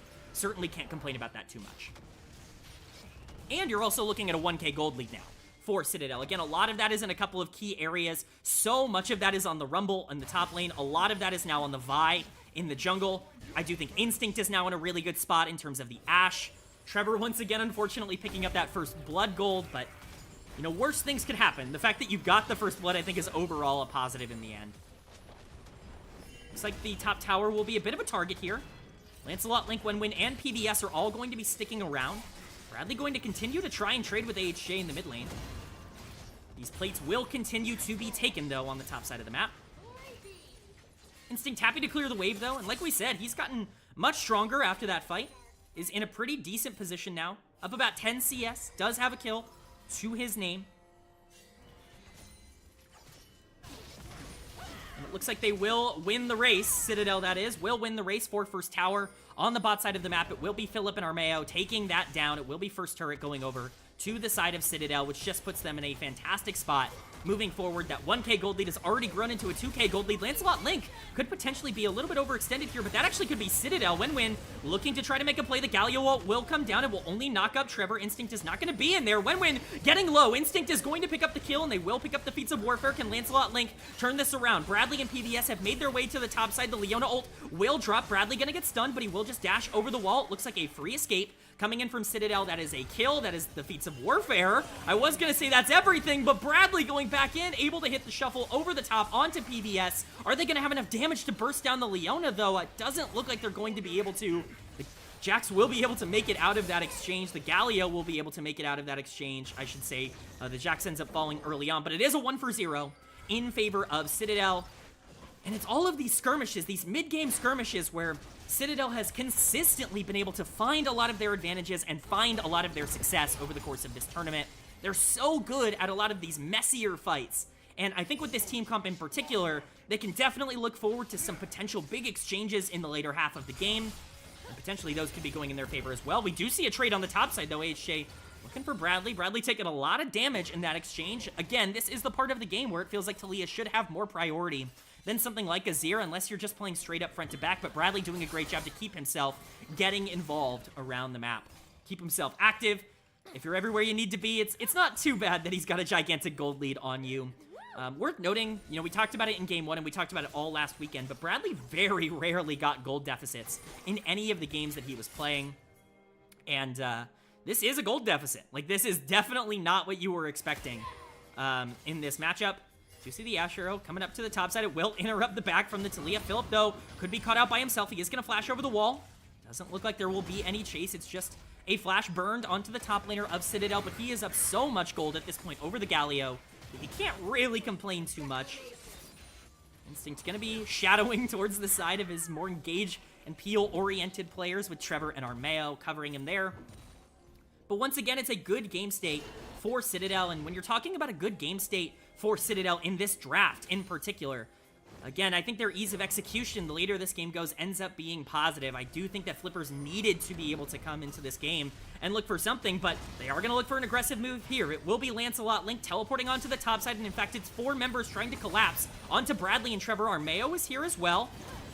Doesn't look like this play is going to be for anything. Armeo, though, could potentially be caught out. The taunt is not going to land onto the Vine. Instinct is just going to get a bunch of damage onto this tower. Philip will have a free split push down on the bottom side of the map. They're going to try and rotate down to punish Instinct, but it's just not going to be in time. Bradley going to have to flash the seismic shove on the top side from the Taliyah.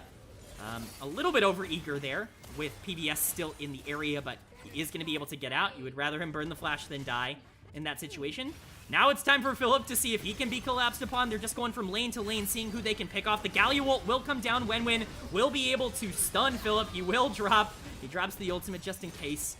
There's a minion wave there to be able to collect, but it will be a kill going over to the Jax. That is who you need to put a lot of your resources into if you are Flippers right now. You need to make sure that this Jax is in a good enough position to cause some sort of havoc in side lanes. The later this game goes, it will be, of course, Citadel slaying the Rift Herald as exchange for that play.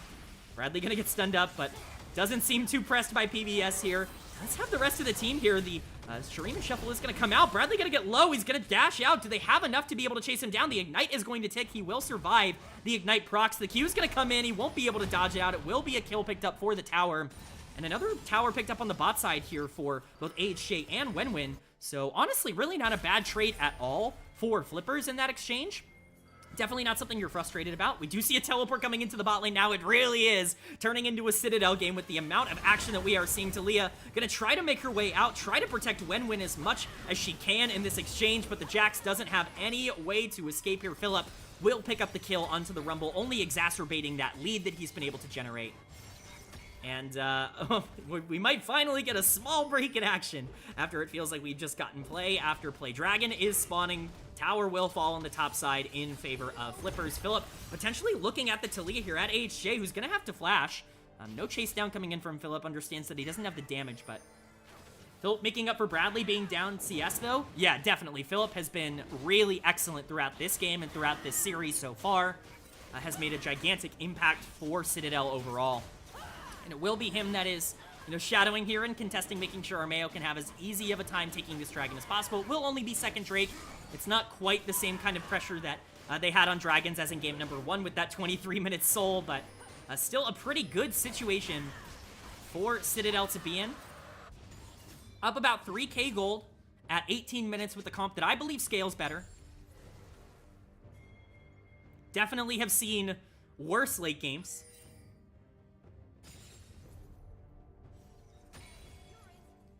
I like your reviews on YouTube. Thank you, Kogi. I appreciate that. Welcome to the stream. Bradley just trading with HJ on the top side.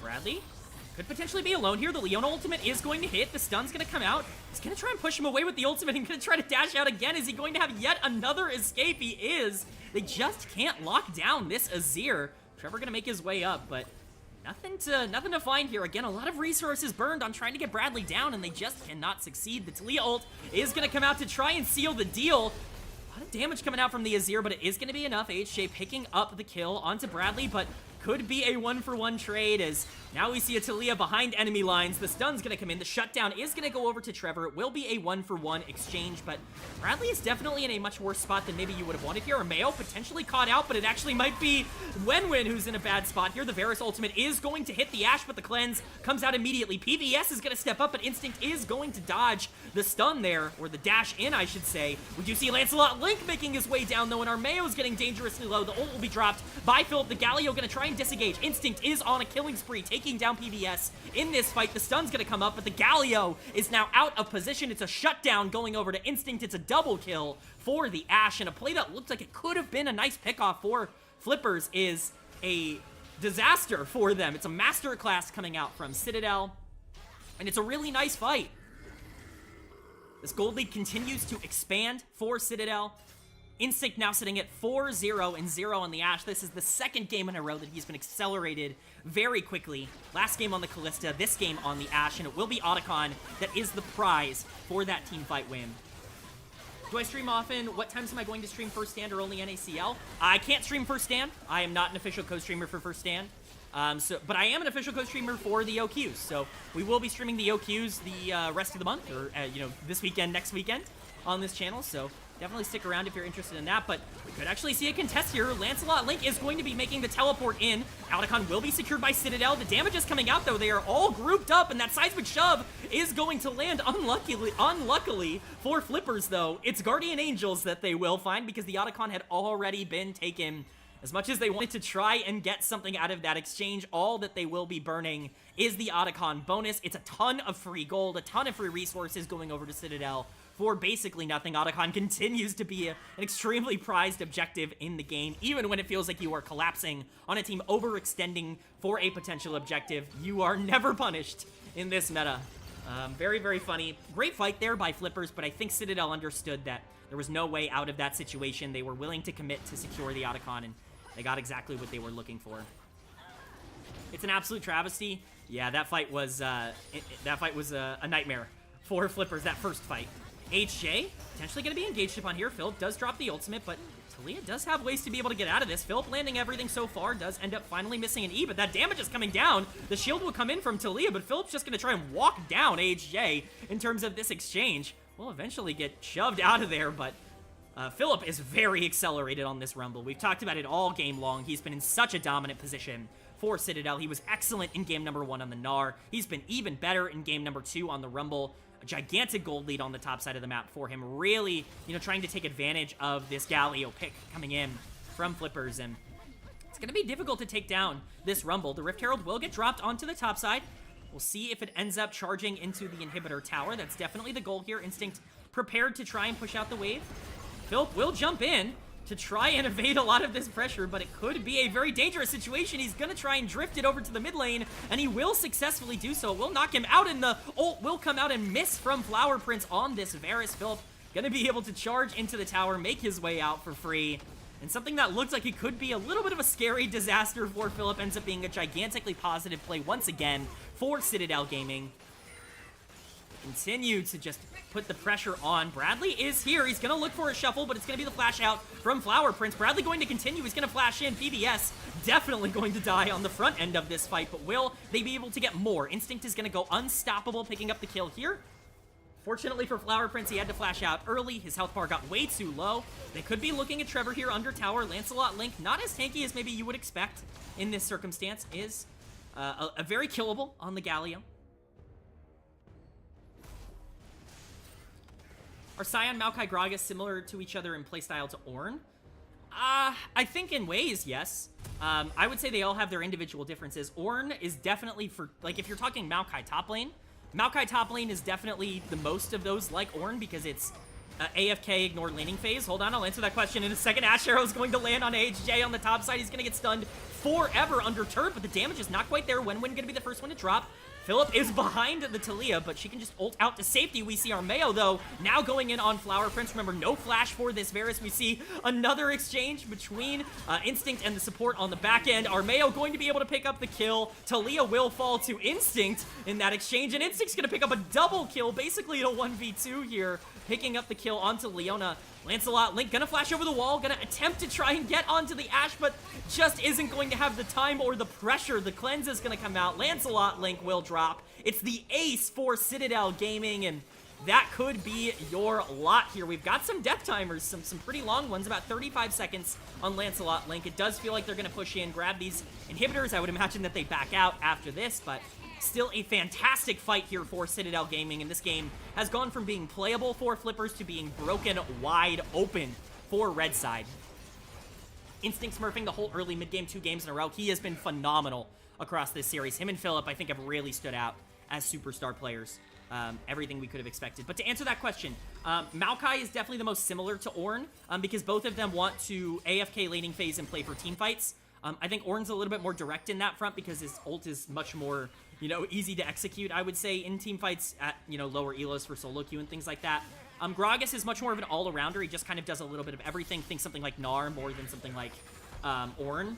And then Sion is kind of his own beast. You really only draft Sion in a couple of situations, but Bradley could potentially have overstayed his welcome. Could be in a bad spot, but he dodges. Lancelot Link's dash in. Armeo is here. We see the Ashe arrow go a little bit wide, not necessarily landing on their targets, but Bradley being able to dodge that full engage could be a disaster for Flippers. Flower Prince ends up falling first. PVS will fall second. Lancelot Link is by himself now. It's a double kill for Bradley, and what looked like a desperate play coming in from Flippers, them just trying to grasp onto anything in this game, ends up being a 3-for-0, a disaster, a Baron, going over to the side of Citadel, and even with Wenwen's split pushing, I don't know why I had a hard time saying that, split pushing over on the bot side of the map, they still are able to acquire so much, and at the end of the day, it's just going to be very difficult for Flippers to be able to win any of these fights now. Not only are they down so much gold, not only is the gold in perfect spots with an 8-0 into Ashe over on the side of Citadel, but this comp inherently is going to be a lot more difficult to execute in these 5v5s. You don't have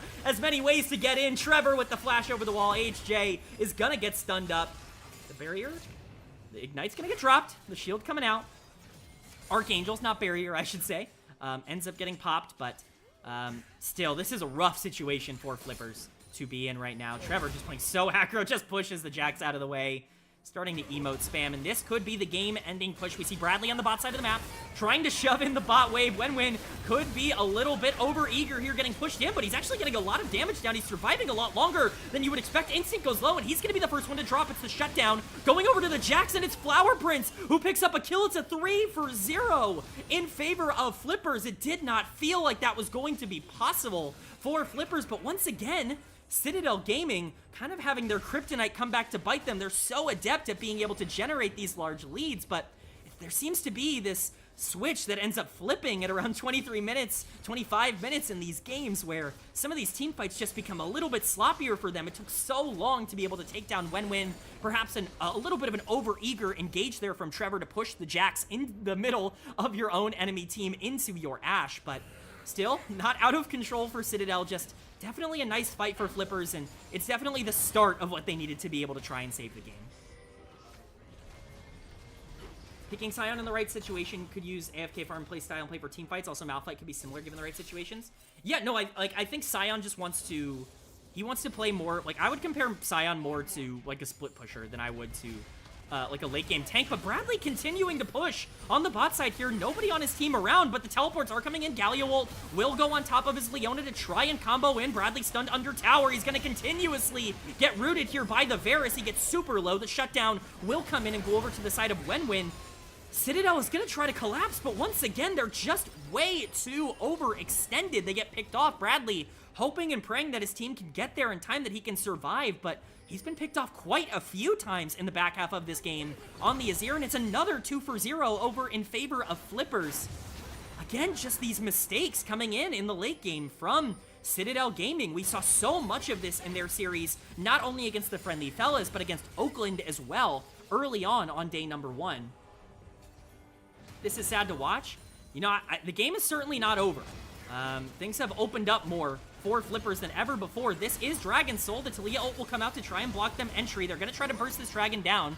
as fast as possible, but everyone is here. We could be seeing a fight even after Dragon is taken. It looks like they're going to try and engage onto the Leona. She is caught out by herself here. It's a 3v1, and it looks like the rest of Flippers are just going to be sacrificing their support here. Instinct will pick up the kill. Armeo going to potentially try and find some backline pressure. The teleport is coming in from the Azir, from Bradley. He does have that spell shield. How much is it going to last? The Vi ultimate will come down. It won't be able to lock him up. The Blast Cone not going to be able to get him to safety. Flower Prince will fall. The push will come in on the bot side. It is a 2-for-0 in order to delay that Dragon Soul. How much can Citadel Gaming get on top of this? The Ash ult's going to come out, but it's just barely going to go wide. That definitely would have been a dead Talia if that ends up landing. Super minions are now pushing into the base. This could be the final fight of the game. It is a 5v3 in favor of Citadel in this base. We will see how much they want to bite off here. They are going to take down the inhibitor, but respawns are coming in. PBS is back alive. It's become a 5v4. Top inhibitor ends up falling, and they are focusing on the Nexus turrets. It looks like they do want to try and make this happen.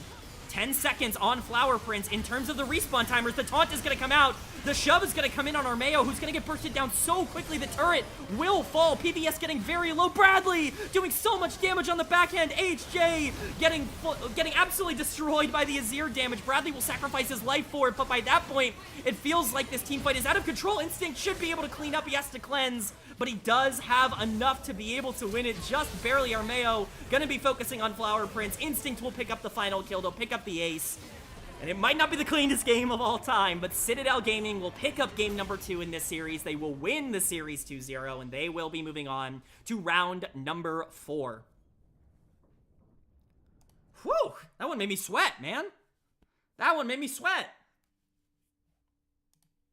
That one made me sweat.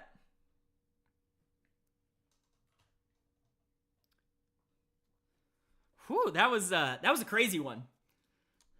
Definitely still seeing some of the things we saw on day number 1 from Citadel, but at the end of the day, a win is a win. Let's get that lo-fi on. A win is a win. Instinct had a ridiculous stat line this series. Instinct was incredible, especially in the mid-game at being able to generate resources. 30,000 damage on the Ashe. 11, 1, and 5 for him on the Ashe. Bradley ends the game 6, 5, and 5. Most damage in the game, but definitely maybe a bit overextended at times. 21 and 14, I think, through the 2 games. Yeah, it's definitely something like that. He played excellent throughout these 2 games. He was the deciding factor in that final team fight. Bradley, of course, with the big ultimate onto HJ on the Talia on the other side, but cannot be frustrated if you are Flippers. I think you came into this series as mega underdogs and put up a really good fight. I think that there were definitely a lot of really fun moments, but that's going to be it for this first series, I believe. So I'm going to take a quick break, refuel on some water and things like that, and I will be back. We will be covering Citadel's second series of the day as well. We'll have to check in and see who that's going to be against. Remember, it's the loser of Apex Mission Impossible and Don't Ban Viego. Apex Mission Impossible did win game number 1. We'll have to check in and see if that series is over, but we'll see when we come back from break. I will be right back.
All right, we are back.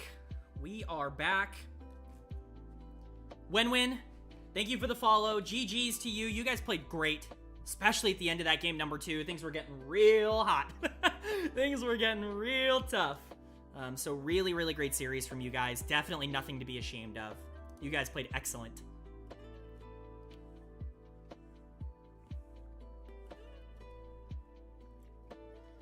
Yeah, saw the comeback angle for sure. Oh yeah, we all saw the comeback angle. Definitely, it felt really tense around there when you were surviving so long amongst 3 in that first fight, getting knocked in by Trevor. It really was like, oh, they can't kill him in time. That's a problem. So, really great series. Definitely nothing to be upset over. You guys played great.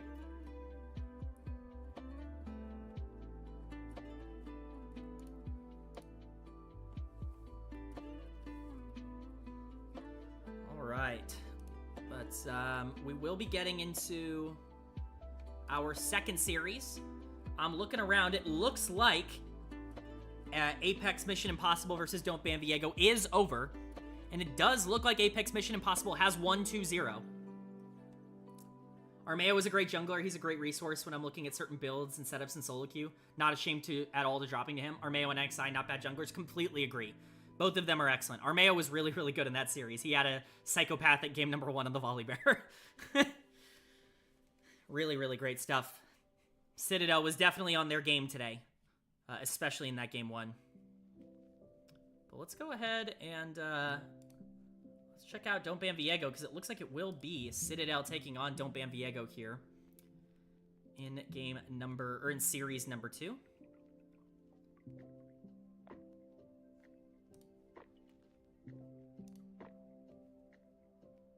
All right.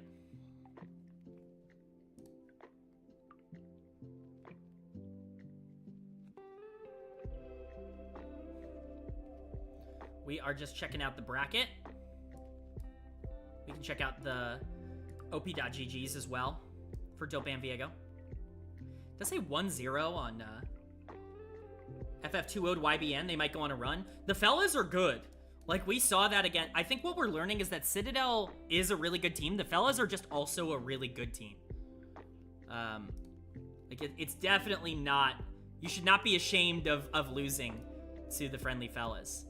Ducky Getters... Oh, I'll show you guys the screen. I'll show you guys the screen here. Okay.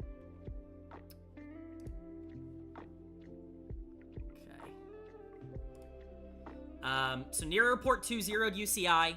Kind of expected, although I was very interested in that series. I thought UCI might put up a good fight. Respawn ends up picking up the 2-0. Near Airport and Respawn tomorrow, or later today. Basically right now. That's going to be a really fun one. That is a nightmare game for Respawn and for Near Airport, really. This is the reason that the upper bracket is just so much harder. Ducky Getters taking on Friendly Fellas. This is also a very tough matchup. Tempest picks up a pretty easy win. We expected that. Gravity doing well. I'd love to see Tempest and Gravity. I think whoever wins that is probably qualifying for NACL. I think you could definitely make that argument. Because those teams are really good. And like we said, Apex Mission Impossible picking up that 2-0 over Don't Ban Viego. We are here now, down at L45. Don't Ban Viego picking up their loss. Will come down to the lower bracket. They will have side selection against Citadel, but Citadel with a very strong 2-0 over Flippers. They might go on a run. Shochi and Sushi are about to gap. Yeah. I think this team's scarier than people give them credit for. I don't think this is a guaranteed win for Near Airport.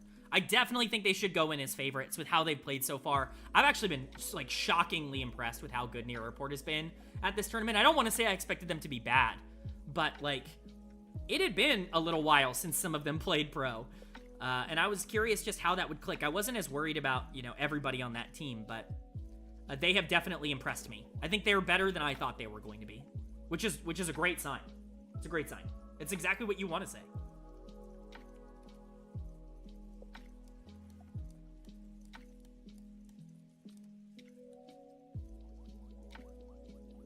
There we go. Should be a fun series between Don't Ban Viego. We'll see if they take the strategy and the bait. Hopefully that kicks off relatively soon. A team with that amount of talent should be damn near NACL favorites. Yeah, you would certainly think so on name brand appeal. I think that there were a couple of players that I was just never concerned about. But I know not everybody on that team has, like, grinded League as much as everyone else on that team recently. And so it wasn't more so about, like, are they going to be, like, if they had 6 months to prep and get ready, like, yeah, I absolutely do believe that they would be huge favorites in a tournament like this, but just, like, what form were they all going to be in? Like, how seriously were they going to take this tournament? Yeah, it really depends on how much they try. Exactly that. Like, just what was the form going to be? Like, how ready were they going to be? How seriously were they going to take this tournament? And right now, they are taking it super seriously, and they're crushing a lot of these games. So, it's, like, the best case scenario, I think. I don't think you could possibly ask for something else there.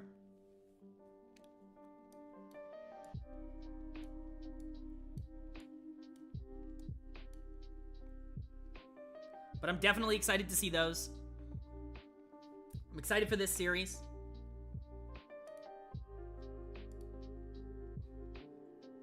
Tempest is still upper bracket, right? Yes, they are. They did 2-0 today. They beat Pepe Lala. They will be taking on the winner of Gravity and Dog Fans. I need to see NA or Respawn versus Tempest. Yeah, I mean, those are the best teams in the tournament right now, at least in terms of the performances that we've seen. Obviously, I think Citadel is still up there in terms of best teams in the tournament, but in terms of upper bracket, like, favorites to get those guaranteed spots out of winner's bracket, I think it's definitely Tempest, and I think it's definitely Near Airport and Respawn, like, whoever wins this series. Right now, I would say Near Airport and Tempest are the two teams here that you would feel best about. But remember, like, this game, I don't know, they have it here because I think they just, like, they have to have a bracket. But, like, they have to have it for Battlefy. But, like, these are the two qualification series. So Tempest, like, the reason we've been talking up Tempest a lot on this, on these streams the past couple of days and, like, the past week or so is because when you look at their side of the bracket, like, they're heavily favorited over every team on this side of the bracket. Like, Gravity and Galaxy Gaming are definitely the two that I would think would be able to compete with Tempest, but, like, I think when you look at the top side of this bracket, it is so much more deadly. I think Near Airport, Respawn, Ducky Getters, Slated 6, Friendly Fellas, YBN1, all of those are really good teams. And I just think that this side was always going to be harder to qualify out of. But I think Salty Runback said it best on the podcast this week, where they were like, or maybe it was like last week, one of the podcasts this week, I believe, where they essentially said that, like, losing early isn't awful. It just means you have to play more games. Like, essentially for every win you get in upper bracket, that's like 2 less best of 3s you have to play in lower bracket.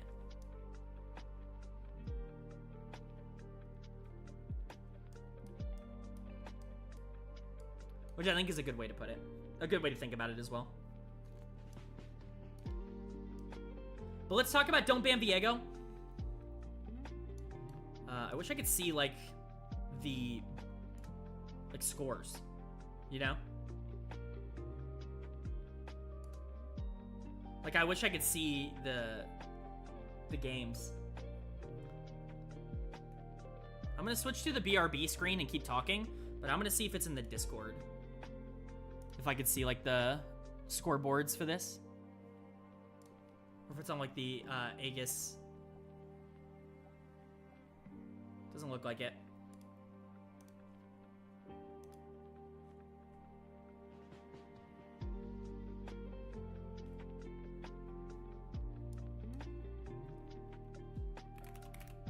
Doesn't look like it here.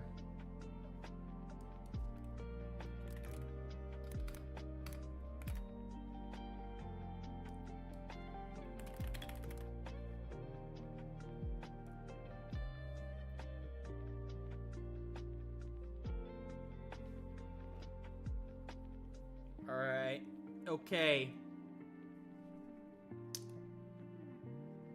I don't know any of the players on Don't Ban Viego, to be honest. Yeah, I mean, they're not going to be quite as familiar to, like, Tier 2 watchers as some of the other teams we've covered. Tenfold, Mabigan, Holden, Dylan, and Unless. Livacious, maybe? Yeah.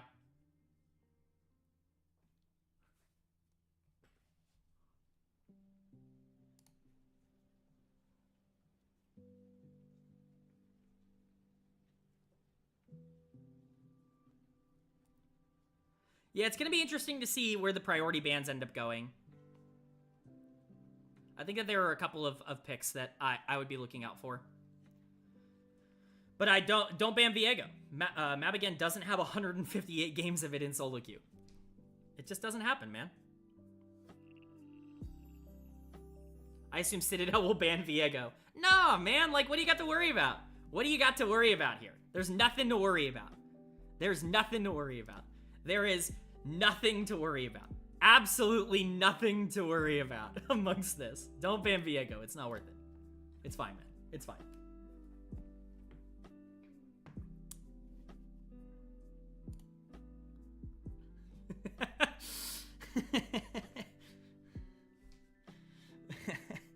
Nothing to worry about. Nothing to see here. Nothing to see here.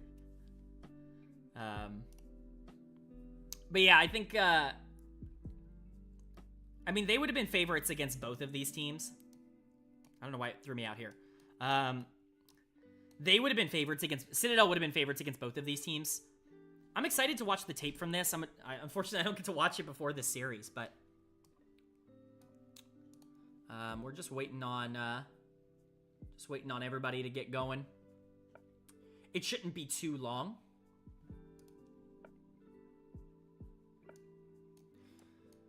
You guys have any esports questions? This is the time period where I would mostly take, like, we had that question earlier about, like, oh, how similar in play style are these champions? Like, if you guys have any, like, league questions that you want to throw out there, or any, you know, I guess this is the time to plug, isn't it? I've got a YouTube channel. If you're watching this on YouTube, hello. I am live streaming this on both Twitch and YouTube, but I do have a YouTube channel, Super K-Man Rocks, same as the Twitch here, where I cover the 4 major regions every single game. So that's LTA, LEC, LCK, and LPL. We just did a first stand primer video yesterday. You can check that out. I don't think there is a team that I wouldn't have Citadel favorites in against this tourney still. Apart from Orm Maokai, what other tank has that AFK playstyle in top? I think most of them do, right? Like, most of your typical tanks, like the ones that you're drafting to be unkillable on the, like, if you're looking for, like, champions to just one trick that are tanks, I think oftentimes something like Ornn is just more valuable than the rest of them. I think Malphite, which you brought up earlier, is just super consistent. Like, Malphite just beats every AD top laner, especially in solo queue. In pro, I think it's a lot more variable, because you don't just want somebody that's gonna AFK on the top side anymore, because you have to be able to fight over grubs. And sometimes you can take out the ability to 3v3 with that, which is why we're seeing more aggressive top sides.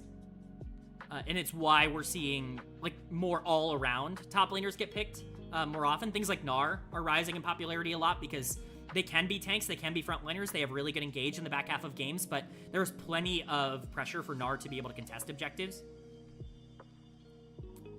So I think it's all just kind of up to what you want to do.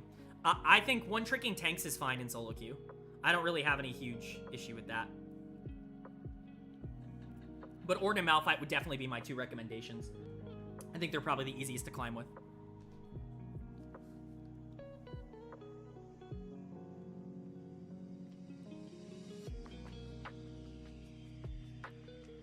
Can you link Battlefy? Yeah, I can link Battlefy. I should just be able to... I'm going to grab the link from Quest, because I think that, just in case I have a different one. And I'll throw it in here.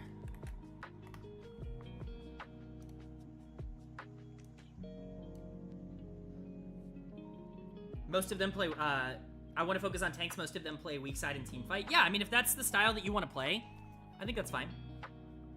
I think that that's... I would definitely recommend Ornn. I would recommend Malphite.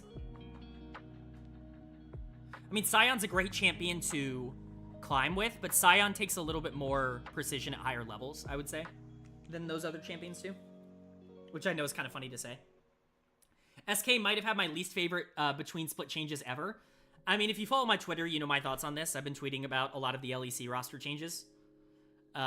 It's rough. Like, it's not even the fact that I don't agree that obviously they needed changes, but they got rid of the only 2 players on their team that were doing anything in winter for two more unknowns. And like I said there, I think the best way to describe it is not that I think that those players are bad. Kadui in particular, I think is like really solid as an AD carry, and you're trying to get that BDS Academy magic from last year.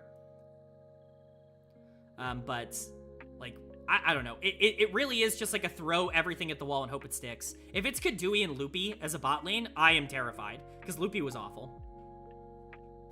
What about Gragas, or is just Ornn Maokai Malphite fine? Gragas is a really good champion, but once again, he's a lot more similar to something like Gnar than he is to something like Ornn or Maokai or Malphite, where he's not, like, he does kind of want to try and pressure lane phase, and he does want to skirmish a lot in the mid game, because that's really where you're getting a lot of value out of Gragas. Like, he's excellent in team fights, and, you know, he can be valuable in that stage of the game. He still is, like, a really good late game champion, but to get the most out of Gragas, you want to play more active. And I think that's just not the case with, like, Ornn and Maokai. I just don't think you have to do as much on those champs.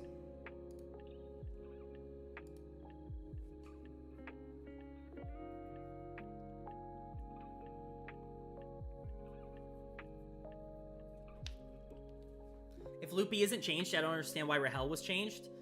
Well, I mean, the report is that Rahel wasn't talking at all.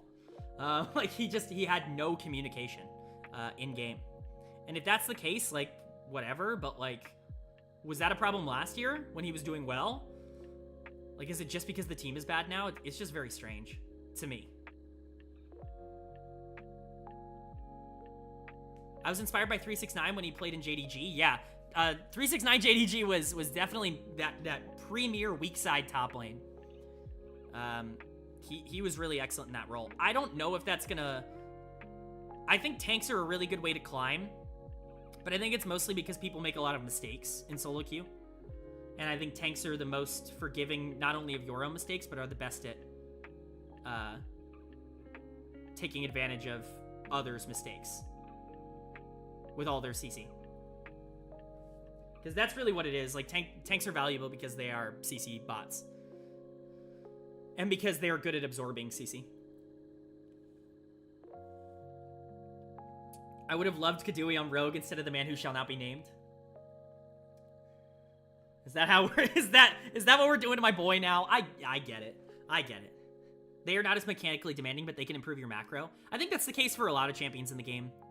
Especially if you are, if you're a top laner. I think champions like Garen are really good for that as well. Garen and Darius, I think, that's why they're so popular. Because they really don't take a ton of mechanical prowess, but if you know the right time to take trades in certain matchups, like, they're very difficult to kill and deal with. Garen is always the top laner I recommend to people. Garen and Malphite, because I think Malphite's just so free. Personally.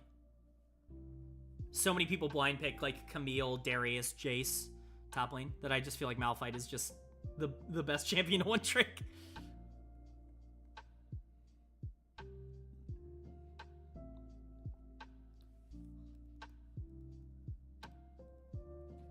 I didn't watch Patrick before 2023, so I've only watched him be bottom 2. Damn, it really just is me then. All right, I need to go to BRB. We're jumping into draft. I was such a Patrick believer for so long, like, vocally on my channel. Vocally, I was such a Patrick believer for forever.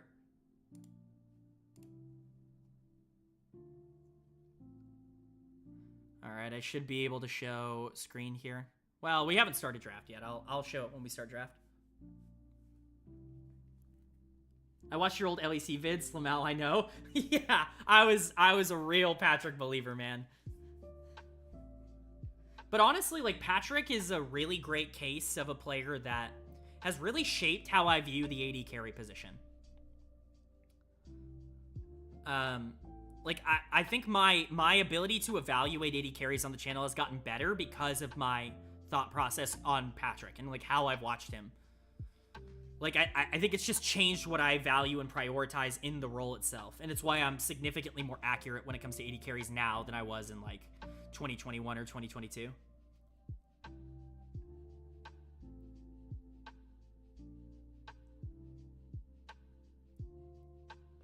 Plus, the game's just really different. Like, Patrick was always doomed to fail in an environment where, like, you have to skirmish in the mid game. Like, he just doesn't want to do that. He wants to team fight. Like, that's always just been who Patrick is. And now that the team fighting has gotten a little bit worse, like, he just doesn't have the well-rounded game in order to keep it up. Or at least that's been my read of him on Rogue so far. But it has been bad. It's like the worst split I've ever seen anyone have, in especially in Europe.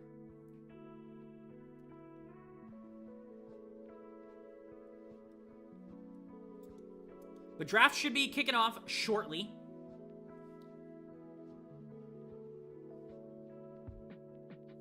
Here, let me pull this stuff up.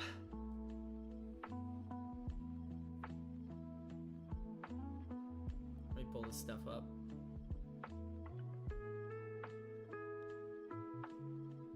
Okay.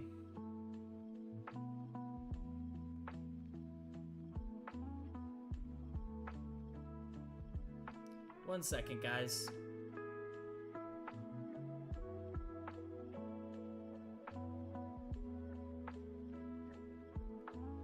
Okay. All right.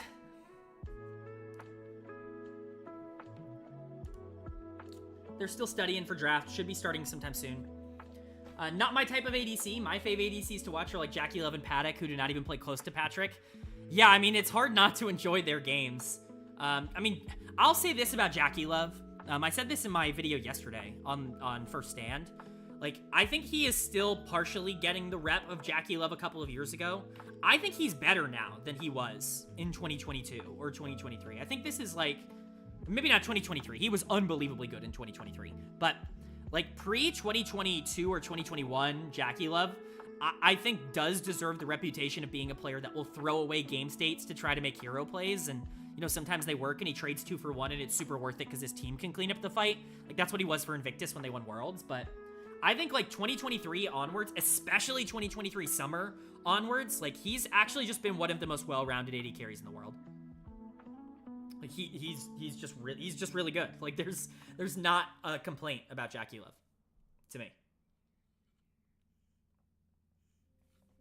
Jackie Love changed a lot. I think he's top 380 in the world. I certainly think I'm not going to argue you on that. He was awesome in the playoffs. Cream has impressed me. Yeah, no, for sure. I've been crazy impressed with Cream.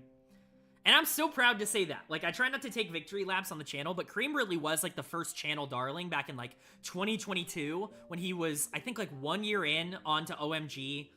And, like, it was really just the breakout of that core. I think they ended up going, like, 5-12 or something, that split. And, I was just so impressed with his mechanics. He has become something that I can't even, like, he's so well-rounded now. He just does everything at such a high level. People, the mark of the sign of a good player in Cream's case is that I've heard him be called a one-trick for, like, 6 different champions. Like, people are like, oh, he's an Akali one-trick. Oh, he's a Sylas one-trick. Oh, he's a Tristana one-trick. Oh, he's an Azir one-trick. And it's like, I think, I think there might be some narrative confusion going on here. He's very Zeka-esque in that regard, where I think he just doesn't get enough credit for how good he is at everything. He's very good. He's best at one style, but he's very good at everything. And I think because he's best at one style, people tend to focus on that a bit more. But I love Cream. And he really did run through the gauntlet. I mean, he beat Rookie, Doenby, Knight, Scout, Shanks in playoffs. Like, he beat the, like, most prestigious mid laners in LPL history to get here, so I'm super excited to see what he'll do.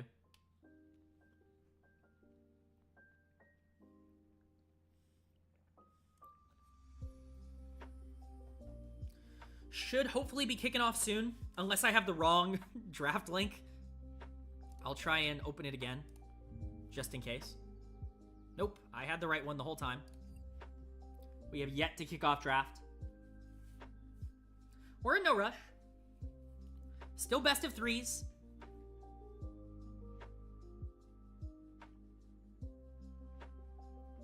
Still best of 3s. But yeah, I'm excited for First Stand, man. I didn't think I was going to be, because the tournament is so small and it's like 1 week, but because we've had so little League of Legends for a lot of these teams, I'm just excited to watch them play more, you know? Like, I'm excited to see Team Liquid actually play games. Watching Cream and Zeka the past 2 years has made me even more of a Young believer. Yeah. Yeah, Young is good. Young is, like, I wish he was in, oh, we're getting some R drafts, but, I wish he was in this tournament. That's all I can say. What do you think of Vladdy and how well he, rose up? Let me, hold on. Sorry about that. I gotta open up everything again. To click on OBS. What do I think of Vladdy? He's been unreal. I mean, he just mega gapped Caps in finals. Like, there's actually just nothing else to say.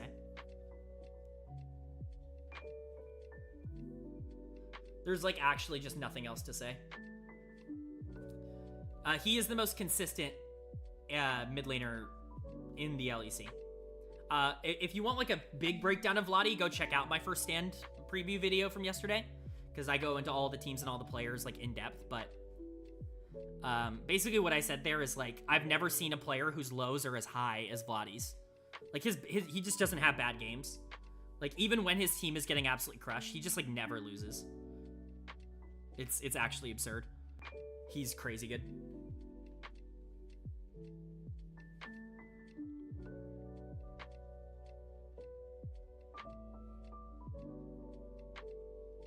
Hopefully it shouldn't be long. We're getting some R drafts in chat.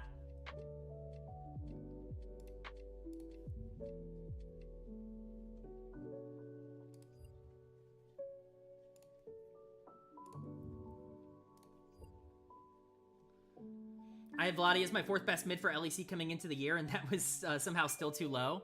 Yeah, I don't remember where I had him. I think he must have been somewhere around there. He might have been number 5. I think I put him right below Jackie's. But I think I said, like, the same exact thing about Jackie's and Vladdy in my video. Like, I think I verbatim, like, just talked about them as if they were the same player. They're very much not the same player. Vladdy is better than Jackie's. Like, that has become abundantly clear. I think Vladdy minimum is top 2. It's just really hard for me to think that Caps won't get better throughout the year.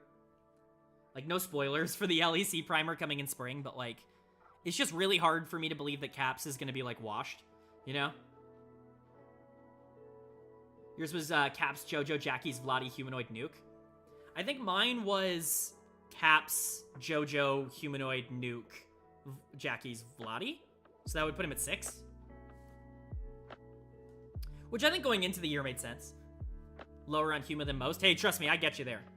I am tired of Humanoid running down games he really needs to win. There's nothing else to say.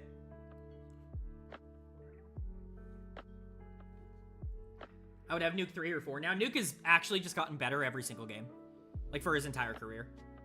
It's the same thing I'm talking about with Delight right now for Hanwha Life, where it just feels like every single game I watch of Delight, he's better than the last game I watched of him.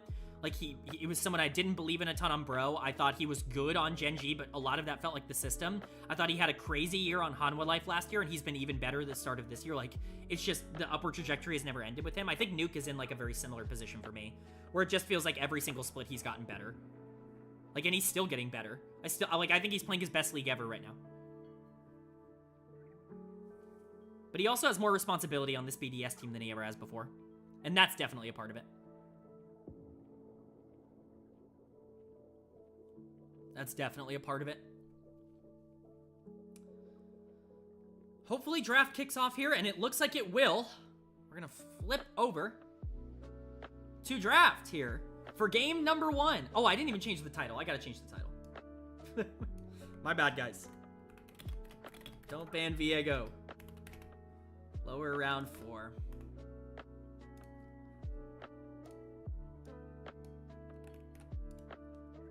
Let me switch to the BRB so I can change that on YouTube. Sorry, guys. It'll be up in a second. Okay. All right. Everything should be updated. I say that, but we don't see any bans, even though this is rolling. Well, Viego's the first ban. I'm not sure if I'm glitched out or if this thing is glitched out, but doesn't look like there was a first ban here, but Viego is banned. Unfortunately, for DBV, they weren't able to get their message across. First ban is Callista. Okay, we got that in chat. First ban is Callista.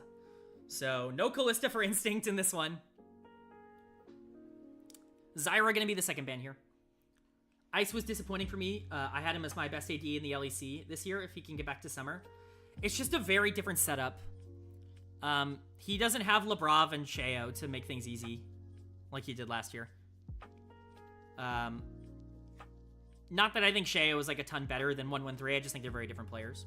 But it will be the Varus. So just as a reminder for DBV, for Don't Ban Viego, on blue side here for game number 1, they've got Callista as that first ban. And then it's Zyra and Varus. And then Viego, Darius, and Gwen are the bans on the side for Citadel, who are, of course, on red side here. It will be the first pick Volibear as well, so bit of a takeaway. Of course, Armeo, very well known for his Volibear, played it in game number 1 already today.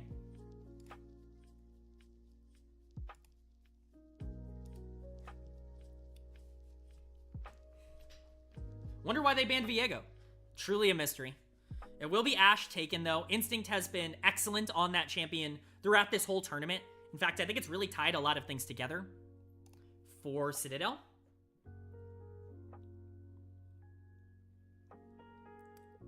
If Instinct has a million number of fans, I am one of them. I'm with you on this whole thing. I am with Instinct until my dying breath. I am right there, man. Instinct has been unreal today. He was really dominant in the mid game in both of these. It will be the Ashe and the Sejuani as the first 2 picks. This was something they teased in that first series against Flippers. They will pull it out here in game number 1 against Don't Ban Viego.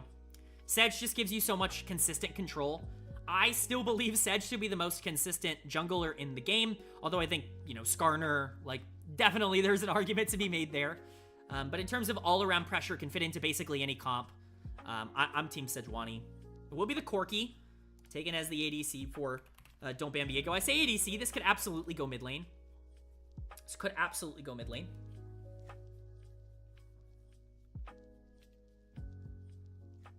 And it will be the Sylas. So that actually does make things a lot more interesting. I imagine this will be Sylas mid, and it will be Corki ADC. But it's Sylas blind mid lane. Or you would presume it's Sylas blind mid, although we've already seen some draft shenanigans today. Theoretically, if you don't want to draft this blind, you could be playing Sylas jungle in this game. Perhaps flexing the Volibear top lane, but something tells me that probably won't be happening here. I imagine this is a Sylas mid. And it will be Cassiopeia as the answer, a Bradley special, a comfort pick for Bradley as a player. Definitely need to see some more, like, oomph out of this team in the second half of the draft, in my opinion. Fiora is going to be the first takeaway on ban phase 2 for Citadel. Want to try to remove some of those more aggressive top lane picks, some of those more comfort picks that Tenfold has.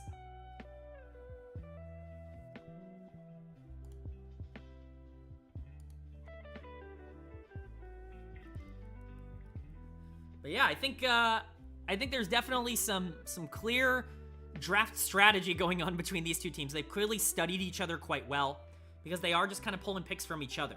They're definitely trying to get the most out of being able to capitalize in their particular matchup. It will be the Jax banned out as the first ban on the side of Don't Ban Viego.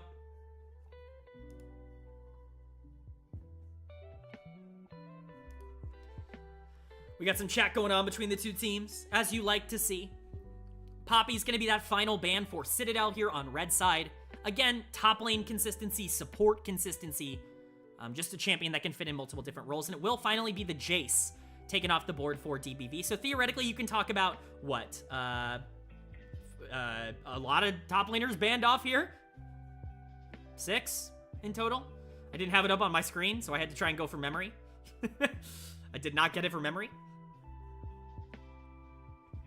It will be the Rel lock-in for Trevor here. Again, he was really excellent in game number 1 on this champion. Do I think Caps is in a slump, or is G2 still managing to adjust to each other? I think it's both. I think Caps hasn't particularly been tested domestically. But, like, really, he was playing fine until finals. I think the problem was jungle feeling super disconnected and support feeling super disconnected, to me. Even if they were playing all right individually. And interesting, it's going to be the Taric as the lock-in here for Don't Ban Viego. Haven't seen a Tarek in a good while.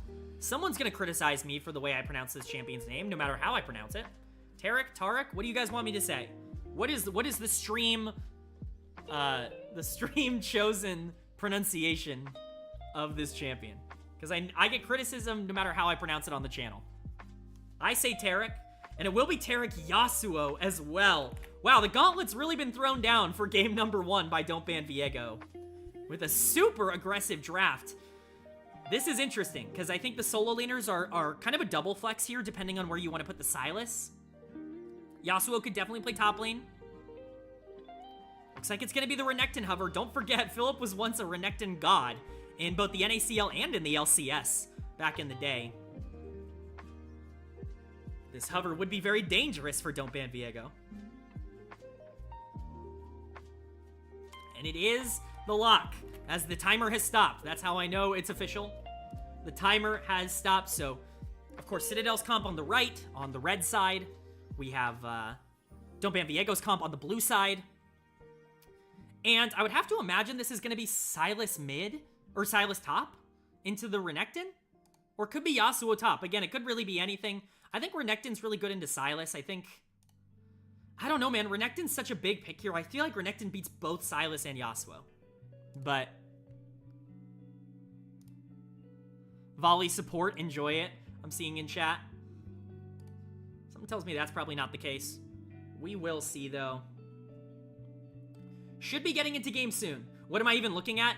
This is interesting. Yeah, I mean, this is still a flex. Until we get into draft, we have no idea where these solo laners are going, so. This is like a game 7 Fearless draft from DBV. I like this in a game number 1, because I think this is the game where you can try out some crazy stuff. But ironically enough, like, I think these two team comps are super similar, like, in terms of win conditions. Like, both of them really want to play the map. They want to play for side lane pressure because neither of them are as consistent in the front to back as maybe you would like. I think Citadel have plenty of options to play that out, as do Don't Ban Viego. But I think I definitely lean more towards, like, whoever ends up winning early is probably going to win this game. Whoever has more gold is probably going to be able to control the tempo and just kind of make a lot of the plays. Both teams have a ton of pick tools and a ton of ways to push waves in late games. In late game, I guess I should say. We got some trash talk going on between these two teams, but it does seem like we are finally into the actual in-game. Let's flip that over. Show me volley top, Sylas jungle. Would be funny. Would be funny and unexpected, personally. I'm definitely expecting... I don't know, man. It's tough. I expect Yasuo mid, because I think Yasuo crushes Cassio. I think that's what I would do if this were me, and I would send Sylas top. But they're holding out for suspense. It is going to be the Sylas top. Okay, so I do think this is probably correct from the Don't Ban Viego side. And not because of the Sylas. I don't think the Sylas does particularly well into the Renekton, but I don't think that either Sylas or Yasuo does particularly well into Renekton. I think this has more to do with just, like, getting the Yasuo into the Cassiopeia and trying to get Bradley into a more negative position against Holden. But let me know if you guys agree or disagree with that. Do you think that it would have been better? Because I do think there's a world where Yasuo does better into Renekton than Sylas does. I just feel like Yasuo destroys Cassio. Like, this is, like, a really tough matchup to win for Yasuo. Or, for Cassio. Especially with Volibear, who's gonna outpressure the Sedge early.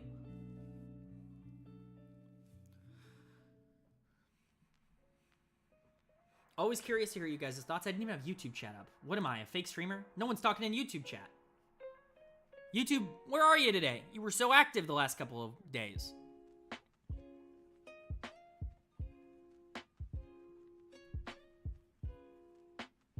All right, but like I said, I actually think these two team comps play out very similarly. I can't imagine there's a gigantic difference in how these two end up wanting to play. I think both of them can succeed. I think this really just comes down to who wins early. Like, whoever is able to get a gold lead, I think, is going to win this game. Why are people playing Darius jungle? That is not a me question. It ain't me playing Darius jungle. Although I feel like that could theoretically be playable. Not in pro. You just play anything that can get fed in jungle.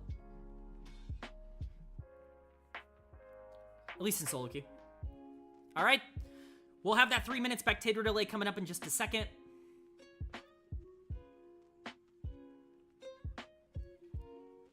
And, like I said, like, there's not actually a ton to analyze. I don't think either side ended up getting outdrafted by the other. I'm worried for Bradley. I think this is going to be a really tough laning phase for the Cassiopeia. I think that Renekton is, like, mega strong here early. Like, there is nobody in the game that can compete with Renekton for early pressure. I don't think. I mean, maybe the Volley Bear, right? Like, if Volley just spends, like, a ridiculous amount of time top lane, but it would be such a detriment for Volley Bear to spend all of his time top lane. But I don't think a lot of people are going to be able to contest that Renekton early. And Philip is so good on that champion. He's been so good today. I could see top lane being a bit of a problem for Don't Ban Viego in this matchup. But by that same token, like, Corki Taric should have more pressure than Ashe Rel if you just isolate the 2v2. And, like, Yasuo definitely beats Cassio. The funniest outcome would be for this game to go, like, 55 minutes. I think that would indeed be the funniest outcome. I think that would indeed be the funniest outcome. I just feel like both of these comps do the same thing, just like in slightly different ways. And so whoever has more gold is probably going to have an easier time doing that, you know? I will say the engage for Citadel is easier. Like, just based off of having Rel. Like the engage for Don't Ban Viego is much tougher. It's either Silas stealing Rel ults or Sejuani ult or Renekton ult or something like that. Or it's like a Volley Bear flank. Like a Dream Yasuo ult.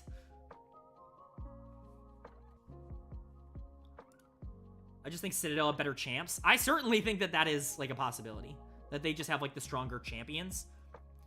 But I think talking from like a win condition perspective, it's really not all that different. And you never really know about comfort.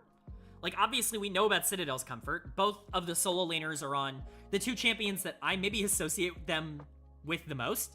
Like, Philip definitely, like, Renekton. Like, when you think about Philip's competitive history, it's definitely Renekton. And Bradley's been loving Cassiopeia for a long time, so... You know, I definitely think that there is an argument to be made there that Citadel have better champs and they're really proficient on them, which should give them the advantage. But I think really, like, what Citadel has done super well over the course of this entire tournament is mid-games. Like, their mid-games have been exceptionally good. Let's go ahead and prep it up. It's time for Lo-Fi to get shut off. It's time for us to switch over here. All right, and I gotta change up these icons. Sorry, Flippers, you are done. Don't Ban Viego is in. They are on blue side. Enjoy the photo. Hope it accurately represents Don't Ban Viego. Maybe gotta move this guy a little over. Just a little over. And then, turn this to 0. Okay. All right, let's get this set up.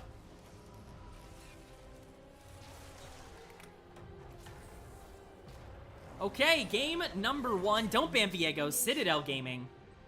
Citadel looks like a FlyQuest draft, Cassio Ashe. Yeah, this is, it's a FlyQuest draft in that way. Whippo loves his Renekton too. We see some aggressive pathing here from Citadel early on. The Rel and the Ashe just kind of staking it out. Holden could potentially get face-checked here. He is going to get stunned up. Instinct going to get some damage down, but the rest of the team is here. They're going to look to chase down, but they actually could be in a really bad spot. Citadel might have overextended. Trevor is kind of on his own here. He's going to look to flash over the wall, and he does, but it is flash burned over on Trevor. He also burns the Ignite into that exchange. We could potentially try and see more coming down, but so much damage from the Volley Bear very quickly here. Not the dream start, we'll just say, for Citadel. Maybe bit off a tad bit more than they can chew. No summoners on Trevor. Well, I should say that. No Ignite. He does have the Hex Flash available, so not too bummed by losing that, but nothing burned on the side of Don't Ban Viego. And now lanes start to neutralize. Again, as we said earlier, Yasuo should have the most priority in this early game, but Renekton should also be a really big problem for Don't Ban Viego. They didn't even get a sum out of it. Why are top mid? Oh, you're right. Top are mid. I think they were trying to catch the matchup they maybe wanted to like switch through, but it looks like it's been answered by Citadel, just sending Philip to the mid lane. We can switch them around. We can switch them around. Sorry, the setup is not ideal for me, like, messing with the screen. With the microphone. At least for now, until they neutralize out. We'll see if they end up sticking that way.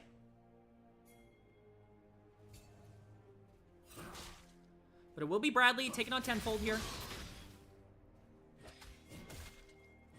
Got some pings coming down mid lane. Could potentially be seeing some pathing there from Mabigin. Philip is very strong right now. We talked about potentially the Volibear being the one that needs to take down the Renekton early. It will be a level 3 gank. Tenfold's going to go out and try to land the stun. The flash is going to come in. They're going to be able to lock down Philip. The flash is going to come out, but does he have enough health to survive? Tenfold will follow flash, but again, do they have the damage to kill? They do not. Tenfold's actually going to take some tower shots and get very, very low. So a lot of resources burned on the side of Don't Ban Viego. It's 2 flashes for 1 on the other side. Philip burning his, but Tenfold and Mabigin both burning their flashes as well. Definitely want to try and make sure that Renekton has less ability to do things early, and it could be a dive early on here, or at least trying to take away as much pressure from Philip as possible. Definitely understand that this could be a problem. Philip is going to get dove. First Blood's going to come in. The knockup will come through with the flash over from Armeo. He will pick up the return kill on to Volibear. But man, a pretty active start to the game here. Definitely in favor, I would say, overall of Don't Ban Viego. Like, shutting down the Renekton early, just making sure that he's not going to be able to use that priority that he should have early to, you know, kind of stress out somebody here is gigantic. Trevor playing really aggro. Is able to basically get the stun off for free. Does get stunned in return, but not a lot of damage coming out. Instinct is taking quite a bit from Dylan. Overall, a pretty neutral trade. Trevor is going to get pretty low, though. We have a ton of pings coming down onto the top side. Could be seeing some lane swaps back into action. Philip is just going to crash the wave in the mid lane. It will be the Sylas answering. And this is a very interesting early game. We see the bot lane continuing to trade. Instinct is going to take a lot of damage here. And this bot lane 2v2 that we expected to be in favor of the Corki and the Taric is definitely kind of living up to that, but CS at the very least, gold at the very least is even there. Holden and Philip are now on the top side. Philip has lane swapped back up there. They wanted to get this Cassio away from the Yasuo, and it looks like they have successfully done that. We will see if they end up matching. I will once again swap these two.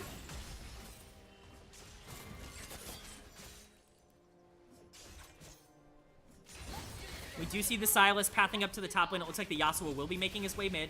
They want to make sure that this Yasuo is in a position to be able to follow the Cassiopeia around. That is clearly the idea for Don't Ban Viego. Mabigin is going to be on the top side here.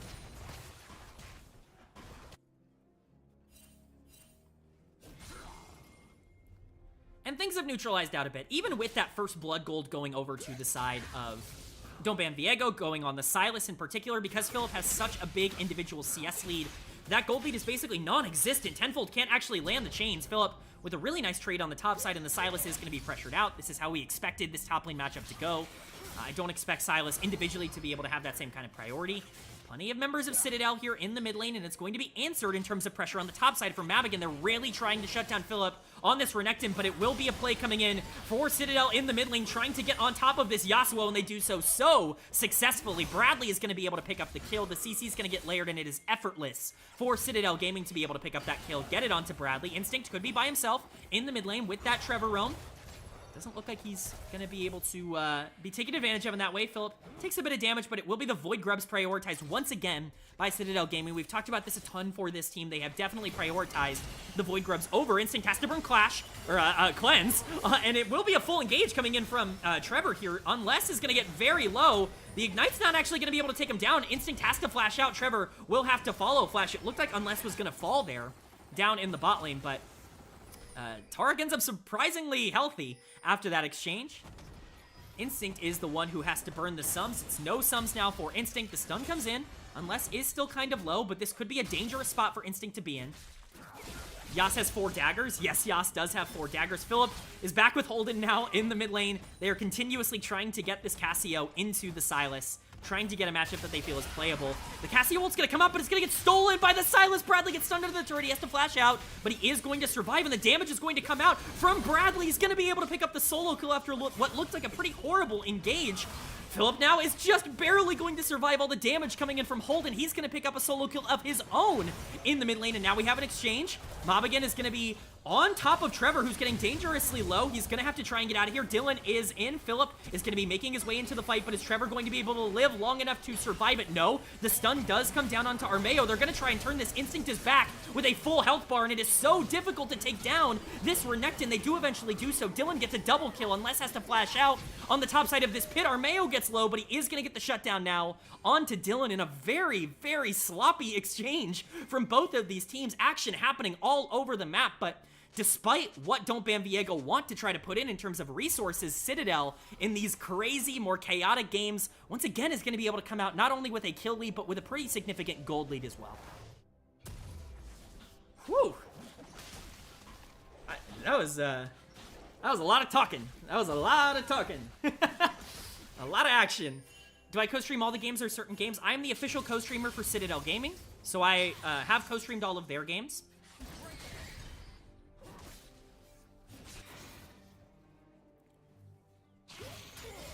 This is an insane early game. Oh, this has been a pretty standard early game for Citadel. I mean, these guys just play so ridiculous. They play so aggressive. Double solo kills. Really well played from Bradley. It looked like he had overextended on the top side into tenfold, but ends up turning that fight around, putting himself into a really good spot. Has a giant CS lead, which is huge into the Yasuo. Again, this is supposed to be a very Yasuo-favored matchup, but once again, Bradley just in a really great spot. Philip now continuing to put some pressure onto Holden. Trevor is here in the mid lane, but no play to be made. Dragon is up. This is definitely going to be one of the later dragons we've seen so far, not only today, but throughout a lot of this tournament. It does seem to be pretty highly prioritized to get those things stacking as early as possible, especially as a trade for Void Grubs, with all 3 of those Void Grubs going over to the side of Citadel. With that dragon still being up, it's definitely in their favor. And this gold lead just keeps getting bigger. It's at already about 2K at 9 minutes.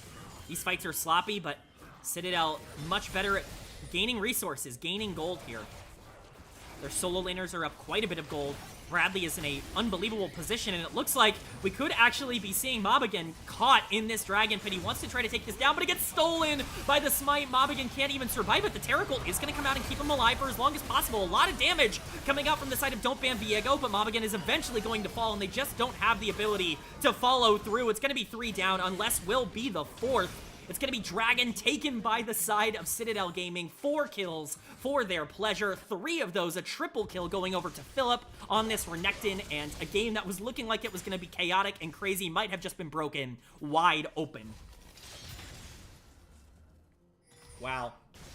That was, Philip is looking crazy. This is a 5-kill Renekton. This is a 2-0-0. Cassiopeia up 30 gold on her lane opponent. If you want to say that Bradley's been laning into tenfold, it's even worse, and tenfold, unfortunately, is overextended. Is he going to die to burn?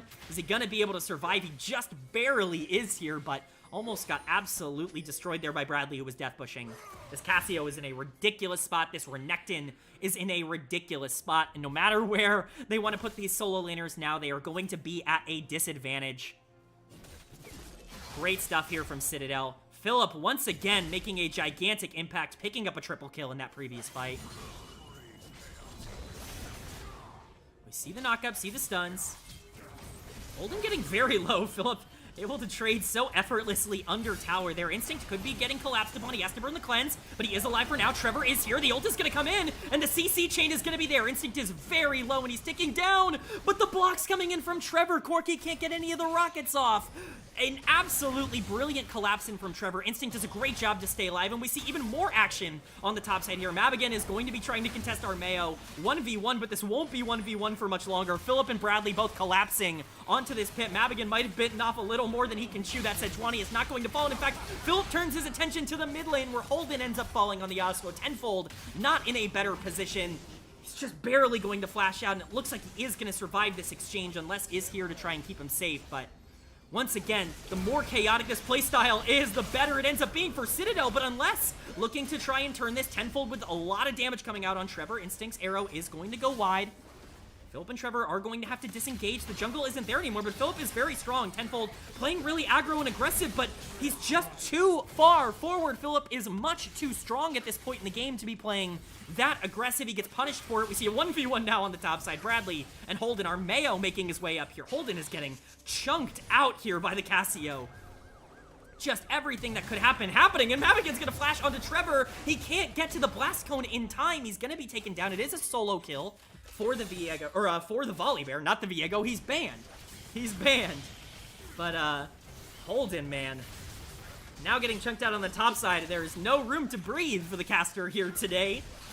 Bradley gonna continue to try and punish this Yasuo. The ult's gonna get dropped under tower, and the damage is there. Bradley is so far ahead. A free solo kill for him on the Cassiopeia. That is a 4-0-0 Casio. Wow. This feels like a show match early game. Yeah, this is a crazy one. This does not feel like a tournament bracket game. Over under 100 look-me's from Philip this game. I'm definitely taking the over. I am definitely taking the over on that one, Jordan. What a wild, chaotic start here for Citadel. And this just plays into their strengths so much. When we talk about what they did well in the first weekend, it was a lot of these mid-game skirmishes, a lot of these, more chaotic exchanges, because these players are so talented. It was some of the 5v5s that were really starting to, maybe come back to bite them at the end of these games, but it doesn't matter how the 5v5s end up going if you are able to dominate the early game as much as they are. He has 7 kills in 13 minutes. Yeah, this Renekton is a problem. He's got Eclipse. He's gonna be very difficult to deal with. Cassio's got 2 full items, 130 CS for Bradley, 4 kills. Philip just trading with the Sylas under tower, gets the Demolish proc to pick up yet another tower plate. And we're looking at almost an 8k gold lead. Armeo potentially looking for a bot lane play here. Trevor and Instinct are here, but Armeo is going to get stunned up. The mitigation, the Taric ultimate is going to come out, but will it last long enough? Dylan is actually going to dash in. He's going to have to cleanse out, but Trevor is still here. Dylan's getting very low. The ult's going to come out from the Volley Bear, trying to get onto the backline, but it will be unsuccessful. Trevor getting very low. It looks like he is the first one to get collapsed upon. Armeo now going to have to flash out. Instinct gets stunned up. Teleports are going to come in, but Dylan's going to pick up the first kill. A shutdown onto Instinct. Armeo might be in a bad spot now, and it's a 2-for-0. Both kills going over to the Corki. And that's a really great collapse from Don't Ban Viego, but Bradley shows up and they underestimate the damage he can do. The Casio ultimate comes out. He picks up the double kill. Dylan now by himself. He can't take down Trevor. And to fight against Bradley is to fight to your doom. He shows up with the teleport. He picks up 3 kills. And this Casio is taking over this game. It looks like a free fight win. The jukes coming in from Bradley, not to be hit by anything from Unless, but this Taric has to flash out. Bradley is taking over. Oh my goodness. What a play from Bradley on Cassiopeia. I think they might be in a little bit of trouble with his champion in this game. Oh boy, oh boy, that is crazy. Bradley will get a tower for his troubles. 3 kills in a tower, not too bad for a teleport. Will be Armeo starting up on drag here. It will be drag number 2 for Citadel. Probably not a gigantic win condition this game. We do see some potential fighting on the top side. We see Unless potentially caught out here. It doesn't look like there's going to be anybody here to collapse. No Ash Arrow thrown out. It's just going to be the Dragon priority. But wow. Honestly, what do I say? Like, he has decimated this game. The Casio is in a ridiculous spot. Philip has been so aggro, and he's a big reason why they were able to maintain that pressure going into this. Dream game for solo laners. Like, dream game for how this ended up turning out. And this game is definitely theirs to lose. Bit of a solo lane gap. Yeah, they both played unreal in this game so far. Philip and Bradley have been absolutely exceptional. Rift Herald will be started here by Mavakin, but he's going to be by himself, all alone amidst 4 Citadel Gaming members. Instinct is going to be able to pick up the kill, and Things are going from bad to worse for Don't Ban Viego here. Holden is now by himself. No tower to protect him here on the top side. He does have his Taric to potentially try and get him out here, but he is stunned up. Philip is just so scary. He's going to be chasing down this Yasuo. The flash comes in, but it does not matter. The repeat flash or the follow flash coming in from Philip to be able to pick up the kill. And it doesn't matter that he's taken tower shots. He's so strong. He's so difficult to deal with. Trevor now just chasing down tenfold on this Sylas. Does get the stun off. Fancy feet, dodges the Taric, but there could be a play here if they really want to go for it, but we just continuously see the aggressiveness and the eagerness coming in from Citadel Gaming to take a lot of these fights, to take a lot of these plays, and they are just absolutely decimating them, really showcasing that individually as players, they have to be some of the most feared in the entire tournament. Dude, I'm gonna lose my voice from game number 1 of this series. It's been a really, really good one. Bradley is about to have a 20-minute 3-item death cap. Yeah, he's on pace. He is on pace for the 20-minute 3-item death cap. Very scary Cassiopeia this game. Not a good look. Sitting at about 11 CS per minute. 7 kills. You can't really ask for more than what Bradley has given in game number 1 of this series. And now he's found Holden once again in his side lane. This Yasuo just has no ability to survive. Philip's gonna try to get out of a situation where he's being collapsed upon. I'm not sure if that's gonna go great for the collapsers in favor of Don't Ban Viego. This Renekton is very difficult to kill, and tenfold gets very low. Philip is gonna turn it. He's gonna go godlike. Mabigan might be in a dangerous spot. That rage bar is full. He's gonna try to wait it out. Gonna try and get to the situation where he can't heal infinitely off of this Volibear. Now they're bringing Dylan up as well. The Volibear ultimate's gonna come out, and it looks like they are gonna try and wrap this up. Philip is a little bit overextended. He is finally going to drop. Corki gets yet another kill. That's 5 kills and I believe 4 shutdowns over to Dylan on the Corki, but this game's still very much in favor, and even in that exchange, it still is a 1-for-1, and unless might have been a little bit overextended here, he's gonna get picked off. Just so much CC from the side of Citadel Gaming, and Dylan now gonna be the next target. He's gonna have to burn the cleanse, but there's not enough cleanse in the universe for this team that Citadel has. They're gonna continue to chase. Tenfold and Hold Him are the two here, and it's a beautiful ultimate combo coming in from the both of them. They're gonna get the shutdown going over against Instinct, but unfortunately, they just don't have the damage to get more than that. It was a gorgeous engage from both Tenfold and Holden as a combo, but again, they're just so far behind. There's so much CC coming in from the side of Citadel Gaming that the best that they can do there is a 1-for-2.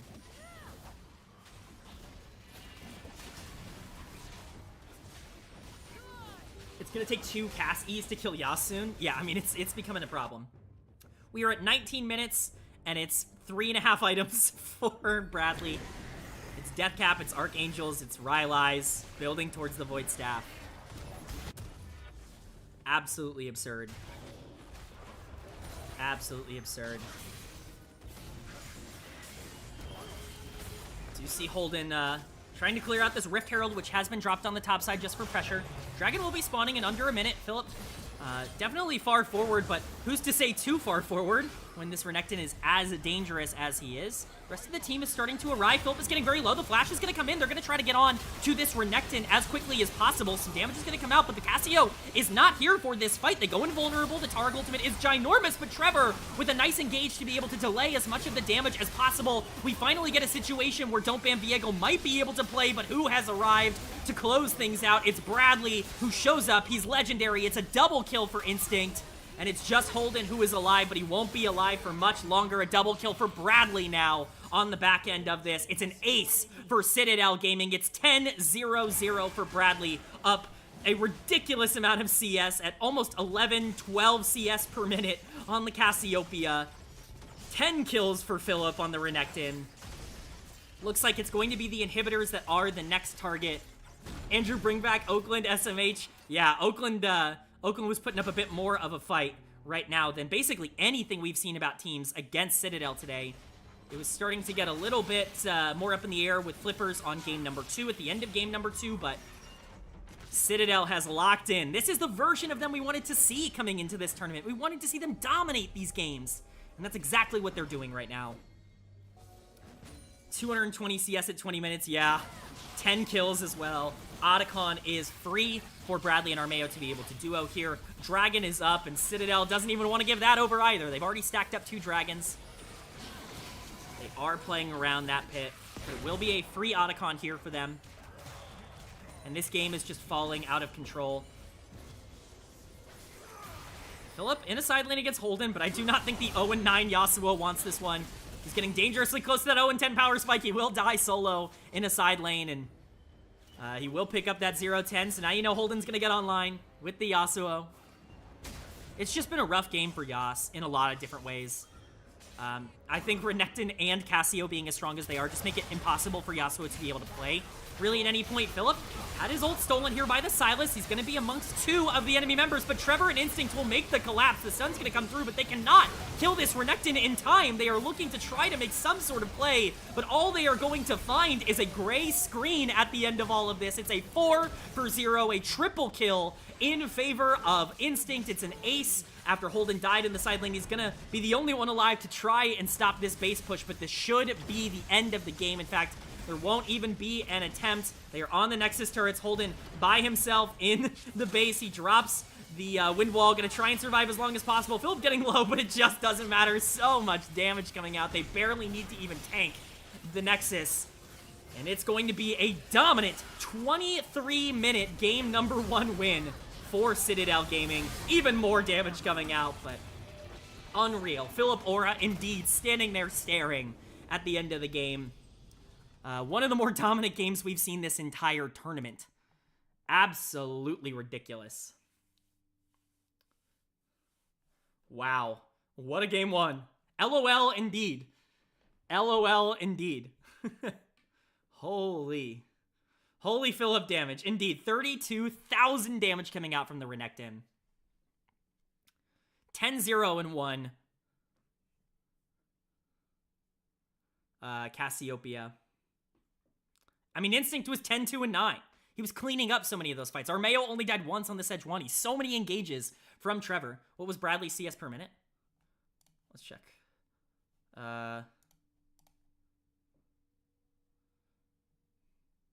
Where is that in here? Where is creep score? Am I looking for creep score?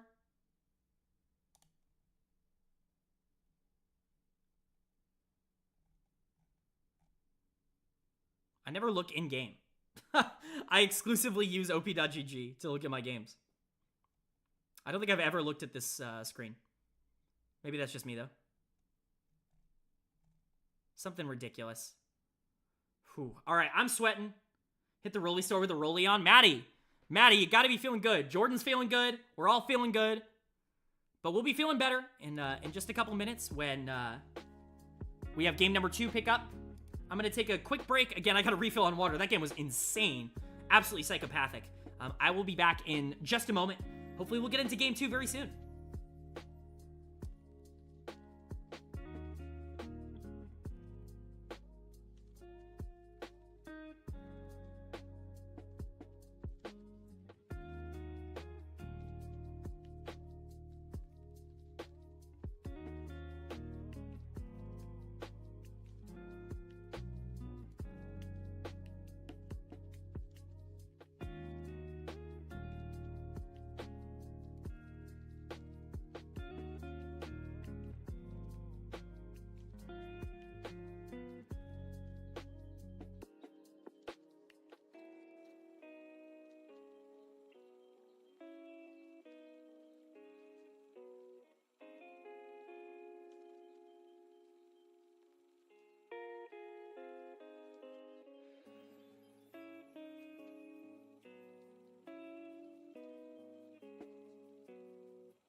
All right, we are back.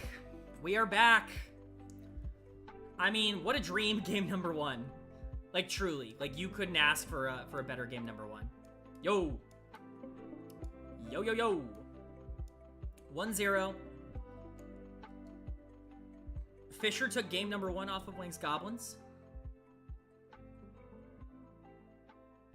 Slated 6 pick up game number one over St. Clair.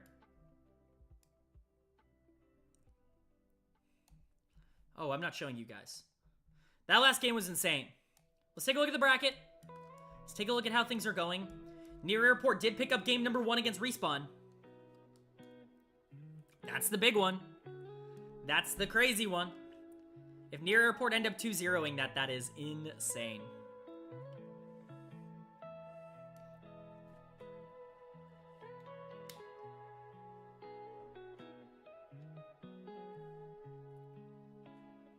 Tempest got a nice side of the bracket. Yeah, it's what we were talking about earlier. I would so much rather be Tempest than be anyone up here. Like, YB1 went out here. Citadel went out here, as I'm sure we know. Like, Friendly Fellas is like 0-1 against Ducky Getters, who are really good. One of Near Airport and Respawn are going to be going out. They were dominating Respawn from what I saw. Yeah, I mean, if they're like trying and paying, like really putting an effort, like it's crazy. This side of the bracket, it's like Tempest is just better than everybody. I'm shocked that Gravity lost. And I'm shocked that Galaxy lost. Those were the two teams that I thought could compete with Tempest to get out here. But I think this matchup tomorrow is like that's that's Tempest favored. We'll just say that. Aaron Lee will make it happen. Amen. Amen. We're all Aaron stans in this house. Let's move this over, so you guys don't have to see it every time I pull it up.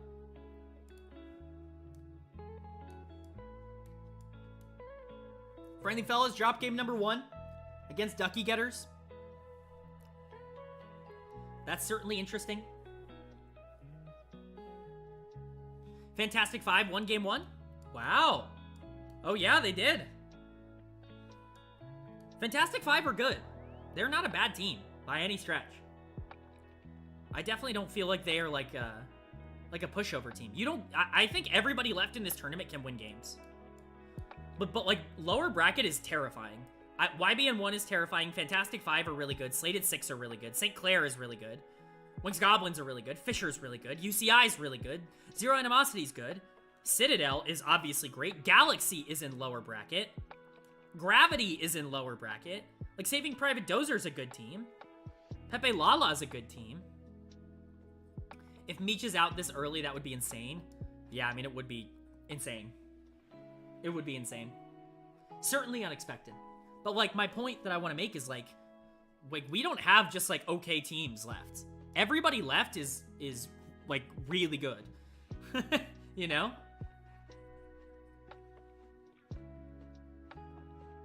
There is nobody left who's just, like, okay at the game. Like, these are good. All of them are good teams. I didn't even mention Don't Ban Viego, but Don't Ban Viego was doing so well at the beginning of this tournament. They took down Drop Dead. They took down Contingent. Or not Contingent, Next Level. Like, they were winning. If I don't see Meech in NACL this year, I'm going to be very sad. Yeah, we'll see. It's always, you know, interesting, with especially with, like, the 2-split thing. Like, you never know what can happen mid-year.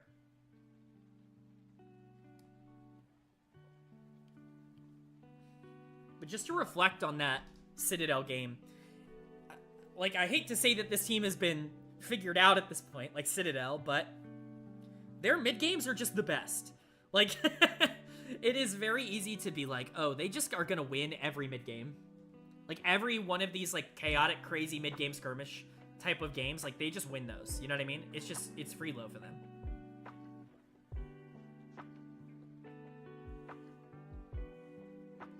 Bradley is playing insane.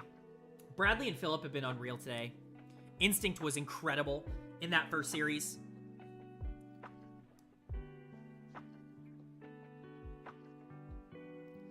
Like, it's just, I mean, this team has found its footing. They have, like, figured out the way they want to play the game. for sure. They have figured it out, indeed.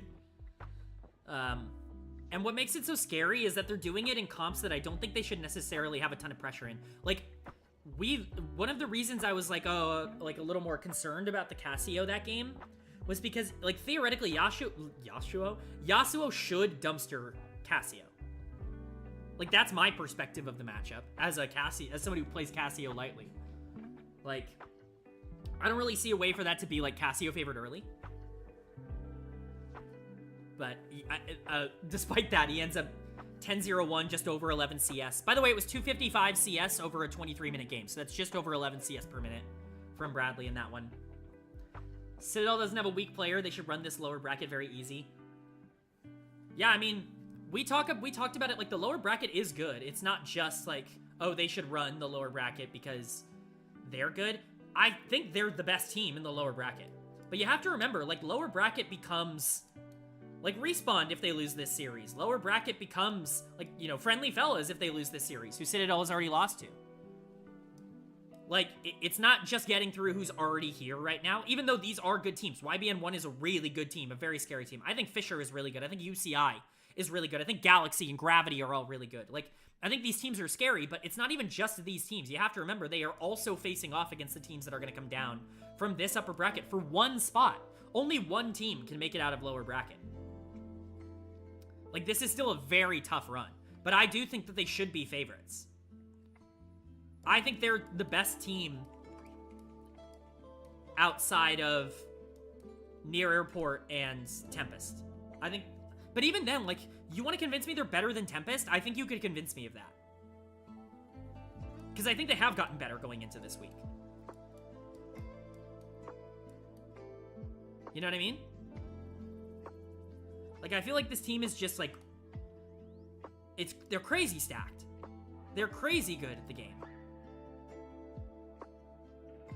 And they just win early. Like, I think the thing that's been so encouraging, let's not be biased here, Caster Man. Hey, I'm not being biased. I'm hyping up teams. I think what Don't Ban Viego has been able to do, in this run has been ridiculously cool. Like, Drop Dead's a good team. They beat Contingent 2-0, and they beat Drop Dead Gaming. It wasn't close. You know what I mean? Like, this is a good team. Philip, what are our chances of making it out? I would say after that game, I feel pretty damn good. I feel pretty damn good about it all. I think you guys are probably the second or third best team in the tournament. Again, I think Near Airport has to be, until proven otherwise, considered first. And then, like, I think you guys could be better than Tempest. I think that's possible, so.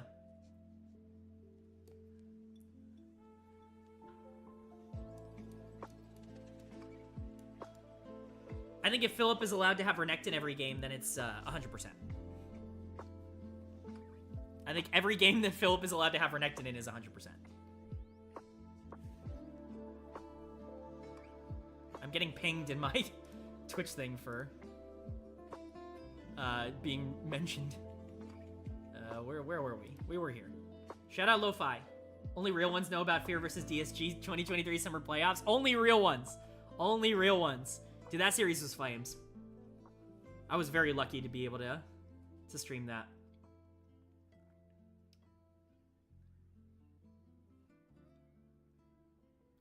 Trauma.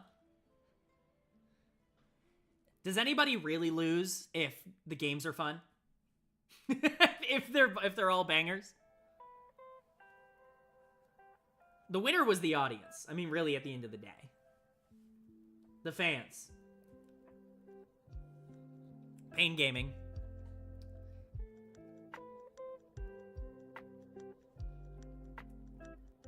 Marvin.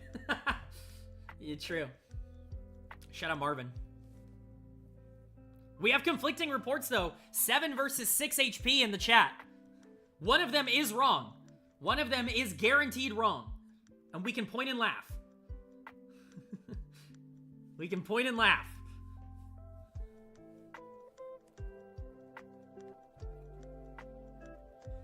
Pull up the VOD. Pull up the VOD. How much time we got, Philip? Are we not prepping for draft or what here? We got a... Oh. Let me... Hey, man. What the hell? I'm being left out of my own team's co-stream.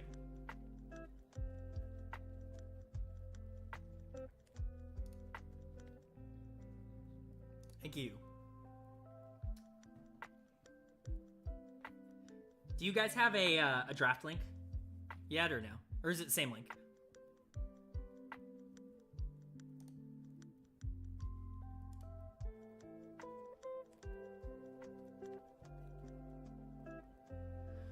Need an instinct Zeri or Kaisa or I will cry. Hey, tell Philip, man.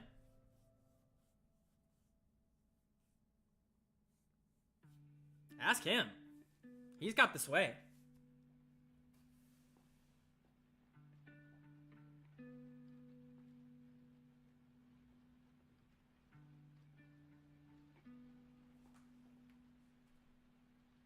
Four tanks and a Zeri, easy win.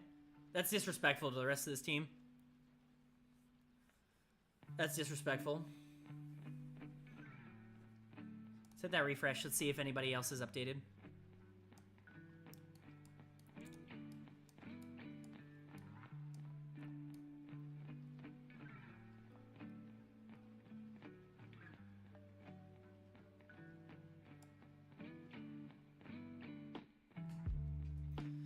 Nothing too crazy yet. Again, all kind of expected outcomes. I think St. Clair losing is a little shocking, but Slated 6 are really good. I think I would have expected Slated 6 to win this series. I mean, winning game number 1 isn't the series or anything, but it certainly puts you in a good spot. This is really the upset, I think, of the lower bracket. If YBN 1 lose in round, 4 on day 3, that's shocking. That's, really shocking. That would be the big upset here.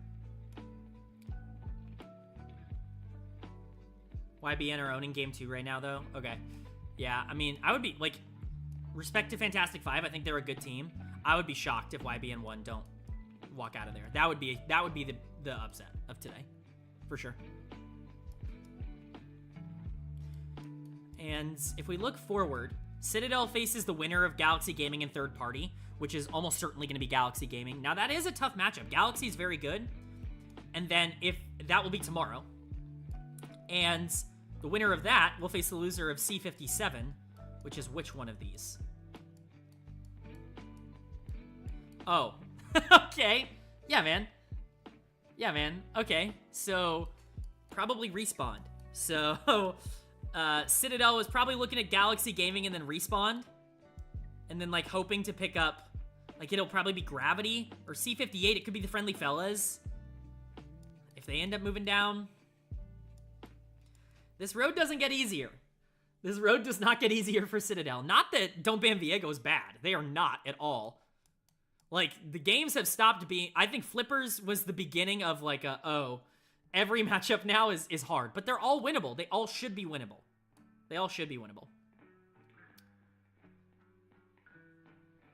We will basically see who makes NACL off that matchup. It's certainly likely. I think Respawn and Citadel are probably the two best teams. No. Jordan. You lost. We're pulling up the proof. It's 7. It's 7 officially, folks. Unfortunate. Oh, we're already in draft. My bad, guys. I've been talking too much. Izzy, how are you? Welcome to the YouTube chat.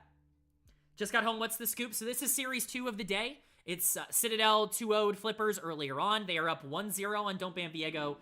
Game number 1 was a stomp. It was very good from Citadel. They looked excellent in that game. It's been looking good all day. Citadel has gotten blue side here, presumably because Don't Ban Viego has elected for red side in game number 2, which is definitely interesting.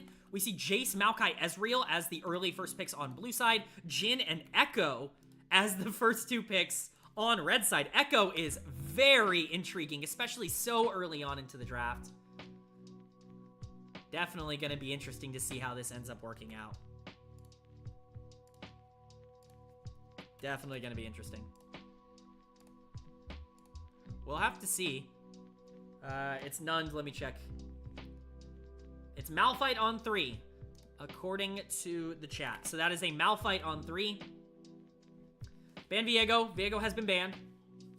I should talk about the bans. Also, you can see what was played and what is taken out in Fearless below. So, of course, for Citadel, Volibear, Corki, Silas, Tarek, and Yasuo are instantly banned, and then the Ashe, the Sejuani, the Cassio, the Rel, and the Renekton are also banned out because of Fearless. But it is a Malphite on R3.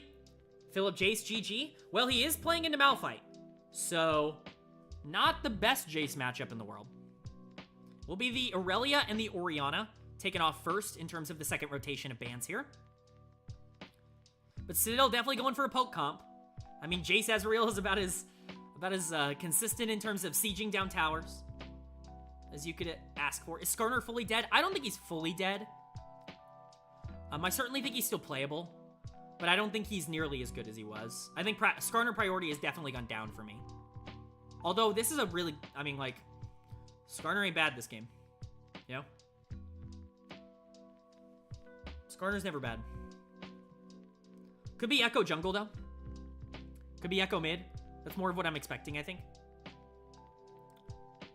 Will be the Zed and the Azir taken out as the final 2 bans. And we're going to get a really good idea here of what this comp is going to look like. No Kai'Sa Zeri. Unfortunately, we have the Ezreal. Instinct Ezreal is still absolutely phenomenal. I'm definitely a fan of those hyper carries as well, but I certainly can't be too disappointed. Izzy, lol, red side. Indeed. Red side's win rate has definitely plummeted at this tournament ever since some of the more obvious results have stopped happening. Red side was kind of being carried by the fact that most good teams were just 2-0ing. Will be the Nautilus here on R4. So it will be Jhin Nautilus as the answer. It's going to be the Gragas in the top lane, so it looks like it will be Jace mid, or at least I would presume this is Jace mid. Theoretically, once again, we've seen enough flexes today for me to bring this up, that this could technically be like a Gragas jungle, Jace top, Maokai support angle, but I don't believe that will be the case. Does look like it's going to be support here on B5. Suffered quite a few. So many engage options still available. Leona, Alistar, Rakan. It will be the Leona taken here by Trevor. And that completes the comp very well. I would worry a bit about having a ton of late game damage. I think the Gragas definitely helps supplement that, but I don't think you have the highest damage comp in the entire universe here.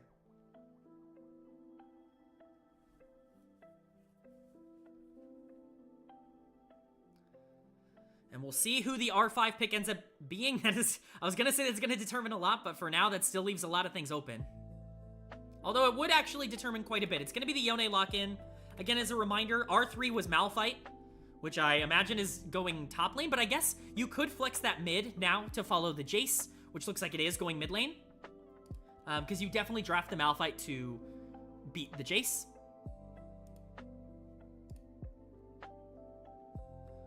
But the Yone is left up.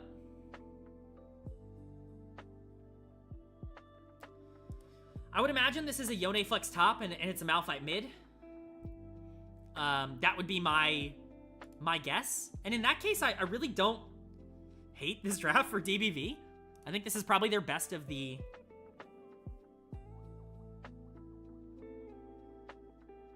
Oh, hold on. Something going on. We've got some talk, as has been the case the whole series, in the chat. We'll see if we can get in a couple of moments. Shouldn't be too long.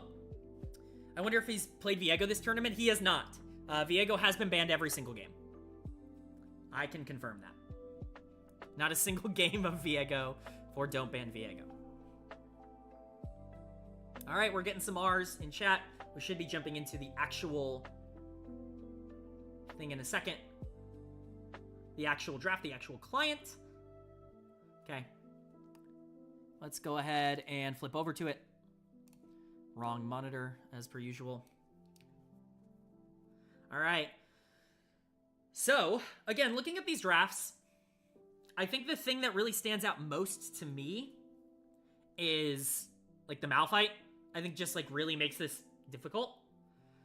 We'll see who ends up taking the Malphite. I would imagine that it's probably like, I mean, you just follow wherever the Jace goes, right?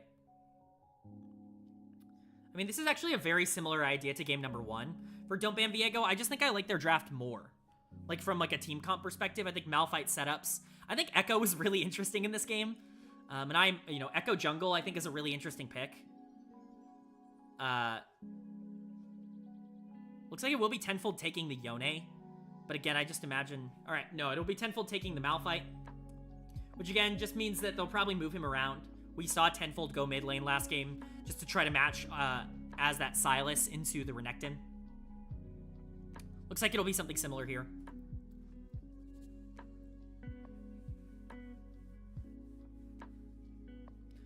But yeah, what do you guys think? What do you think of the draft? I think right now, I think if Citadel wins early, that's a major issue for Don't Ban Viego. I think both of these comps are very engage heavy. I am a bit more worried about the damage output of a Citadel draft, like in this one in particular. Like, you're relying a lot on Ezreal and Jace and Gragas. Like, one of those is going to have to be a primary damage dealer. Now, Instinct's Ezreal is definitely good enough to be that, and, you know, Bradley has been excellent throughout this tournament, and him taking that Jace, I think, is a positive, but, you know, we'll have to see. I think the late game scaling is probably a bit better for Don't Ban Viego. I just think it's going to be very difficult to deal with, like, Malphite, Echo, Yone, the later this game ends up going. I think the engage of, like, Malphite ultimate into Nautilus, you know, potentially Yone ultimate comboing off of that. You know, there's a lot to like about that if you're Don't Ban Viego. But like I said, I think this is their best draft so far, or this is a better draft for them than game number 1 was. Especially if the Malphite ends up following the Jace and taking away a lot of that priority in the early game. That being said, like, champion-wise, I think you can make the argument that Citadel just wins early. Like, they have more combat power early, mostly through Jace and Ezreal. Just having a bit more combat power. Even if I don't love their individual matchups, right? It's just how much can Jace get accelerated because he's going to have to be playing into Malphite? How much can Ezreal get accelerated when he's playing into Jhin and the pace of the game is slowing down a bit? Right? If you can kind of push that advantage, and if you can still win in the mid game, if you are able to generate a gold lead here, like, your siege is ridiculous, your poke is ridiculous, you have a ton of engage coming off of Leona and Maokai and Gragas and all of this stuff. Like, it's a very well-rounded team comp for the back half of the game if you can get there. But I think you kind of have to have a gold lead going into the back half for this comp to be executed in the way that you want it to. At least that would be my read for Citadel. This was the kind of draft that they were struggling on a bit.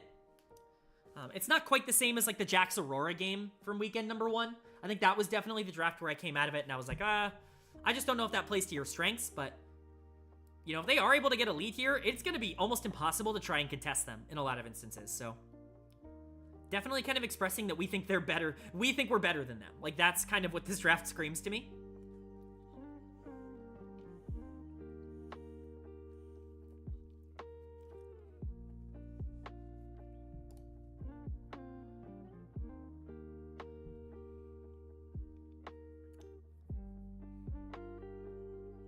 All right, spectator delay. Spectator delay. I need to check on something real quick. Just give me a quick second.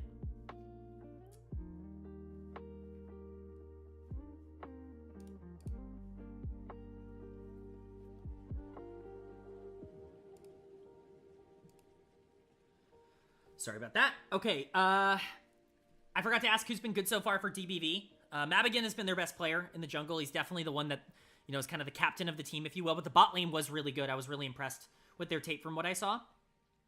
I like DBV's draft more. If they pick Instinct, it's kind of GG. Good thing it's Ezreal. Echo is also a fun pick.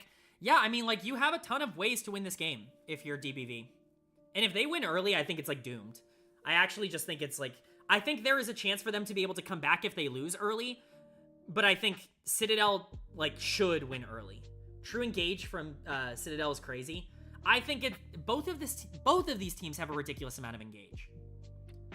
Like, more than you would think. You don't look at, like, a Jace Ezreal draft typically as, like, oh, you want to play front to back and you want to, you know, play around your engaged tanks. But, like, that's exactly what this team kind of wants to do. You have the Siege with Jace and Ezreal. You have the Poke for a lot of area control because you have Maokai alongside it. But the amount of supplementary engage that this team has is actually, like, a ton. Which I think is huge for them. My only concern is that if the Malphite ends up following the Jace around, which it does look like is going to happen here, then I have a hard time believing that Jace is going to be able to express that same level of dominance. I don't think Gragas does particularly well into Yone. Ezreal and Leona are not going to have the push into Jhin and Nautilus. They're not going to have the priority on that side of the map. And again, like, you're playing Maokai into Echo. Like, you want to talk about a priority difference. Like, that's where things start to get a little bit spicy for Citadel, is you kind of have a comp that really needs to win early, needs to be able to generate a lead, because you just don't have, like, a perfect front-to-back teamfight comp. But you're also not in a situation where you have a ton of lanes that I think are really easy to execute on. It's really going to take a player diff in this. Like, they're going to have to be better. Which is why I say, like, when you look at this comp, this very much is, like, Citadel drafting for the idea that we think we are better than them. I think that's the best way I can put it. But we're getting in here. Let's mute that. Let's jump here. Let's jump here. And I gotta adjust some stuff, but let's get you the scoreboard and stuff first. Let's get you zoomed out. All right. Let's go over here. I gotta move these around.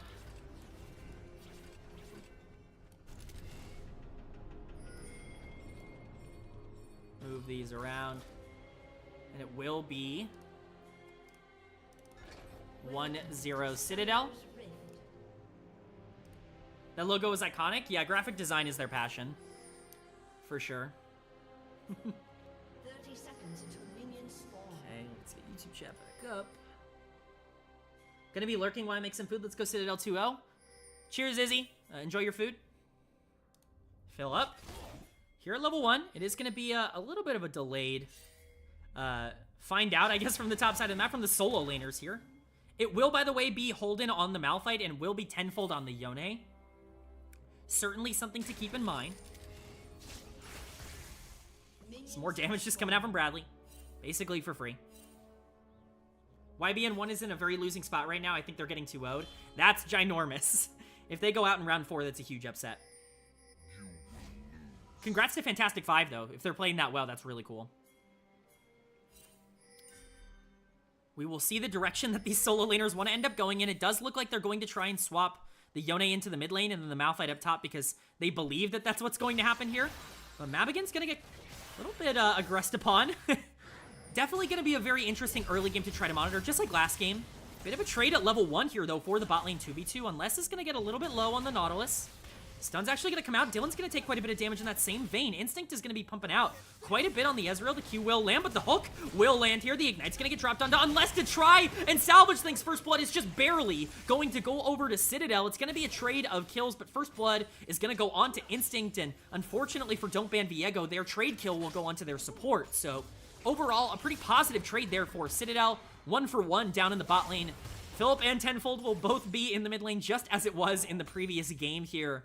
It will be Bradley and Holden kind of playing off on the top side. I do think this favors Don't Ban Viego. You would imagine that Bradley would struggle a lot more to be able to punish something like the Malphite. It's why you picked it early. But Tenfold now in the mid lane. Now we'll see if he's going to be able to generate that pressure into Philip. We saw the solo laners really pop off in game number 1.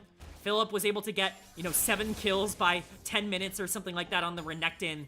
Bradley was a 10-0-1, 11 CS per minute Cassiopeia, up 100 CS. Like, we definitely saw the solo laners really pop off.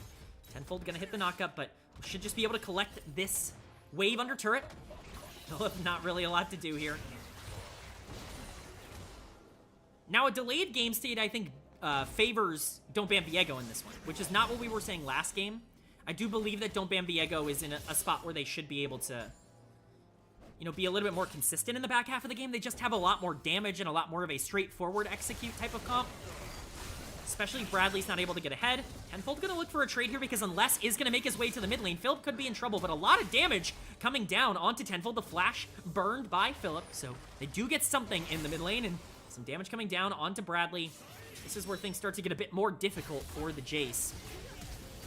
But a lot of damage coming down onto Dylan. He's going to get stunned up once again, and it's Armeo who is here. The Maokai is going to be able to flash in and get that root down. It's going to be another kill for Instinct down on the bot side. It's Flash burned by both Armeo and Instinct, but the kill is acquired. Flash also burned by Dylan on the other side of this, so you're not going to be too frustrated about that if you're Citadel. Again, trying to get Instinct into a really good spot. The stronger the Ezreal gets, the easier this game is going to be to win. It's definitely going to be important for Mabigin to start being aggressive on this Echo. I think that's really going to determine a lot of what happens here in the early game. But already a bit of a gold lead for Citadel. Definitely, I'm not going to complain about that too much. Not biased caster. Armeo going to be meeting Mabigin around this top crab. It's going to be a little bit of a skirmish, and we do see Armeo basically full committing to this because Philip is going to be able to make his way here. And also Trevor is making his way up. Mabigin's going to have to play aggressive. He's going to have to flash over the pit wall there. So a flash for nothing. A really nice collapse there by Armeo. Not able to secure the crab, but is going to be able to get the flash out of Echo. Again, delaying his aggressiveness as much as you can early on into this game is a good thing. Trevor going to be able to interrupt the back of Holden on the top side. Nice job by Trevor to just continue to stay active, continue to lurk, if you will.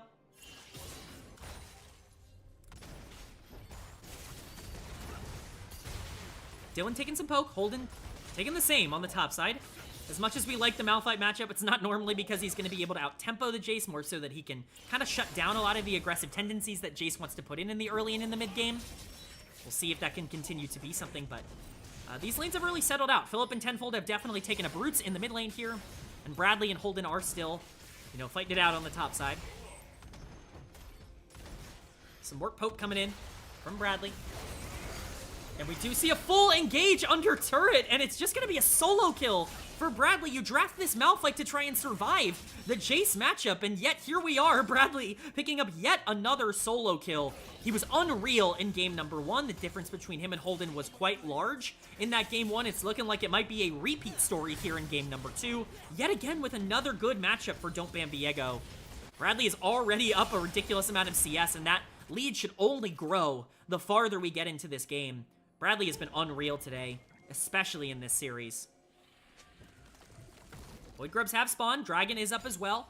Again, we've seen it so regularly from Citadel that they want to prioritize Dragon, but right now they want to prioritize Tenfold in the mid lane. He's going to have to flash to try to get to his jungler. He's going to get instantly stunned up, though. Is he going to have enough health to be able to survive? Philip is basically sitting on the Yone clone. The stun's going to come out. The damage will come through. Tenfold will fall first. Mabigin's going to try and pull one back, but is he going to be able to? He will. He does get stunned up. He will not be able to make it out. It's a 1 for 2 in favor of Citadel, but at least Mabigin's going to be able to pick up a kill in that exchange. The stronger that this Echo can get, the more interesting things get as the game continues to go along. Not saying that that's a worthwhile trade at all,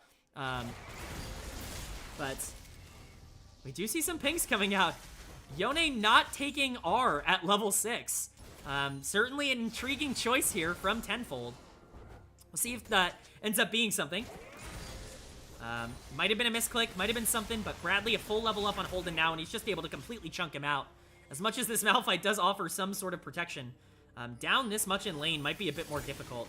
Is going to be first drag taken here by Citadel. It's funny, we were saying before,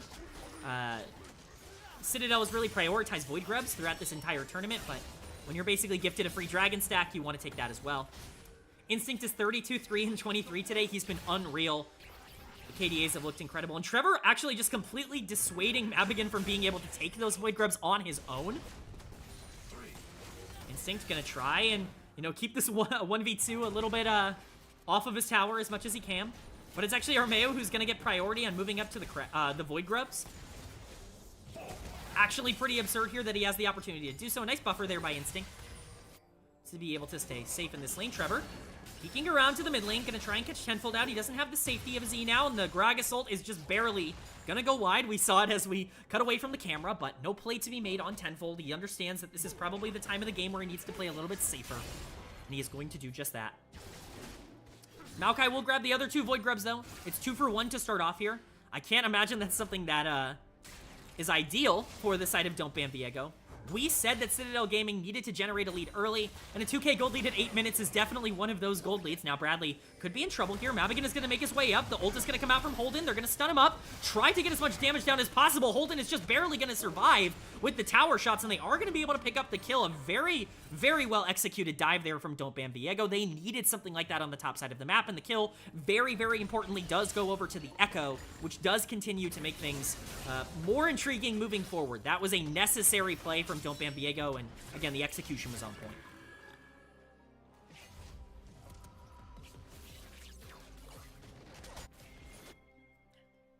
All that being said, still a 1k gold lead for Citadel. A lot of that is going to be on the Jace in the mid lane.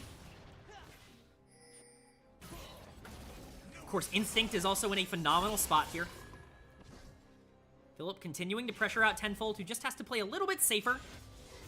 But once again, what Citadel don't have that they had in the previous game was the sustainability, the knowledge that no matter what happened, they were going to be fine in the late game, and we actually see a 2v2 go down. Instinct is in a very strong spot. Ignite is going to get dropped onto Dylan, and Unless is going to get very low. The stun will come out. Nautilus will fall. The root will come in on a Trevor. Mabigan's going to be making his way down, but we actually see the Gragas ultimate try and pop the Yone back. We move back to the bot lane. Trevor getting low. Mabigan going to flash in. He should be able to pick up this kill easily. The stun going to come in. The Q is going to land. Is that slow going to be enough for him to be able to catch up? He should have the dash in just a second. The root's going to come out, but was that enough setup to allow Instinct to be able to collapse? No, Mabigan's going to pick up the double kill and the shutdown, but Armeo shows up to be able to punish. Dylan will flash out. The root will come through. Armeo, does he have enough damage to be able to kill him? Right now, he doesn't. He just barely survives. Actually, it's the burn coming in from the Maokai that does end up taking him down.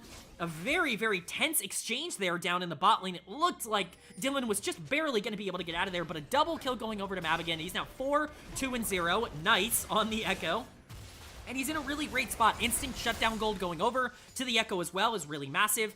Ezreal does pick up another kill, and the ult we're going to see traded on the top side here. Holden is going to try and get that solo kill on Bradley. This is the part of the game that becomes impossible for the Jace. He's going to try to make his way down to his Leona.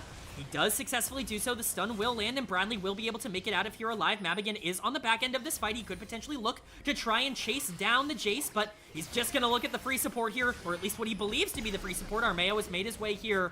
You do have to see that recall finish from Bradley, but it looks like Don't Ban Viego is just going to play super aggressive here. The ult's going to be used to get the health bar back of the Echo. Tenfold has arrived. They're going to prioritize Armeo. The health bar is going very low. The shutdown will land. Trevor doesn't have any way to get out of this. It's another double kill for the Echo, but the rest of Citadel has arrived. Philip and Bradley are here. A double kill going over to the side of Citadel, going to the Jace. Bradley going to look to chase down the Echo. He's going to miss the shock bots, but he does end up landing the triple kill.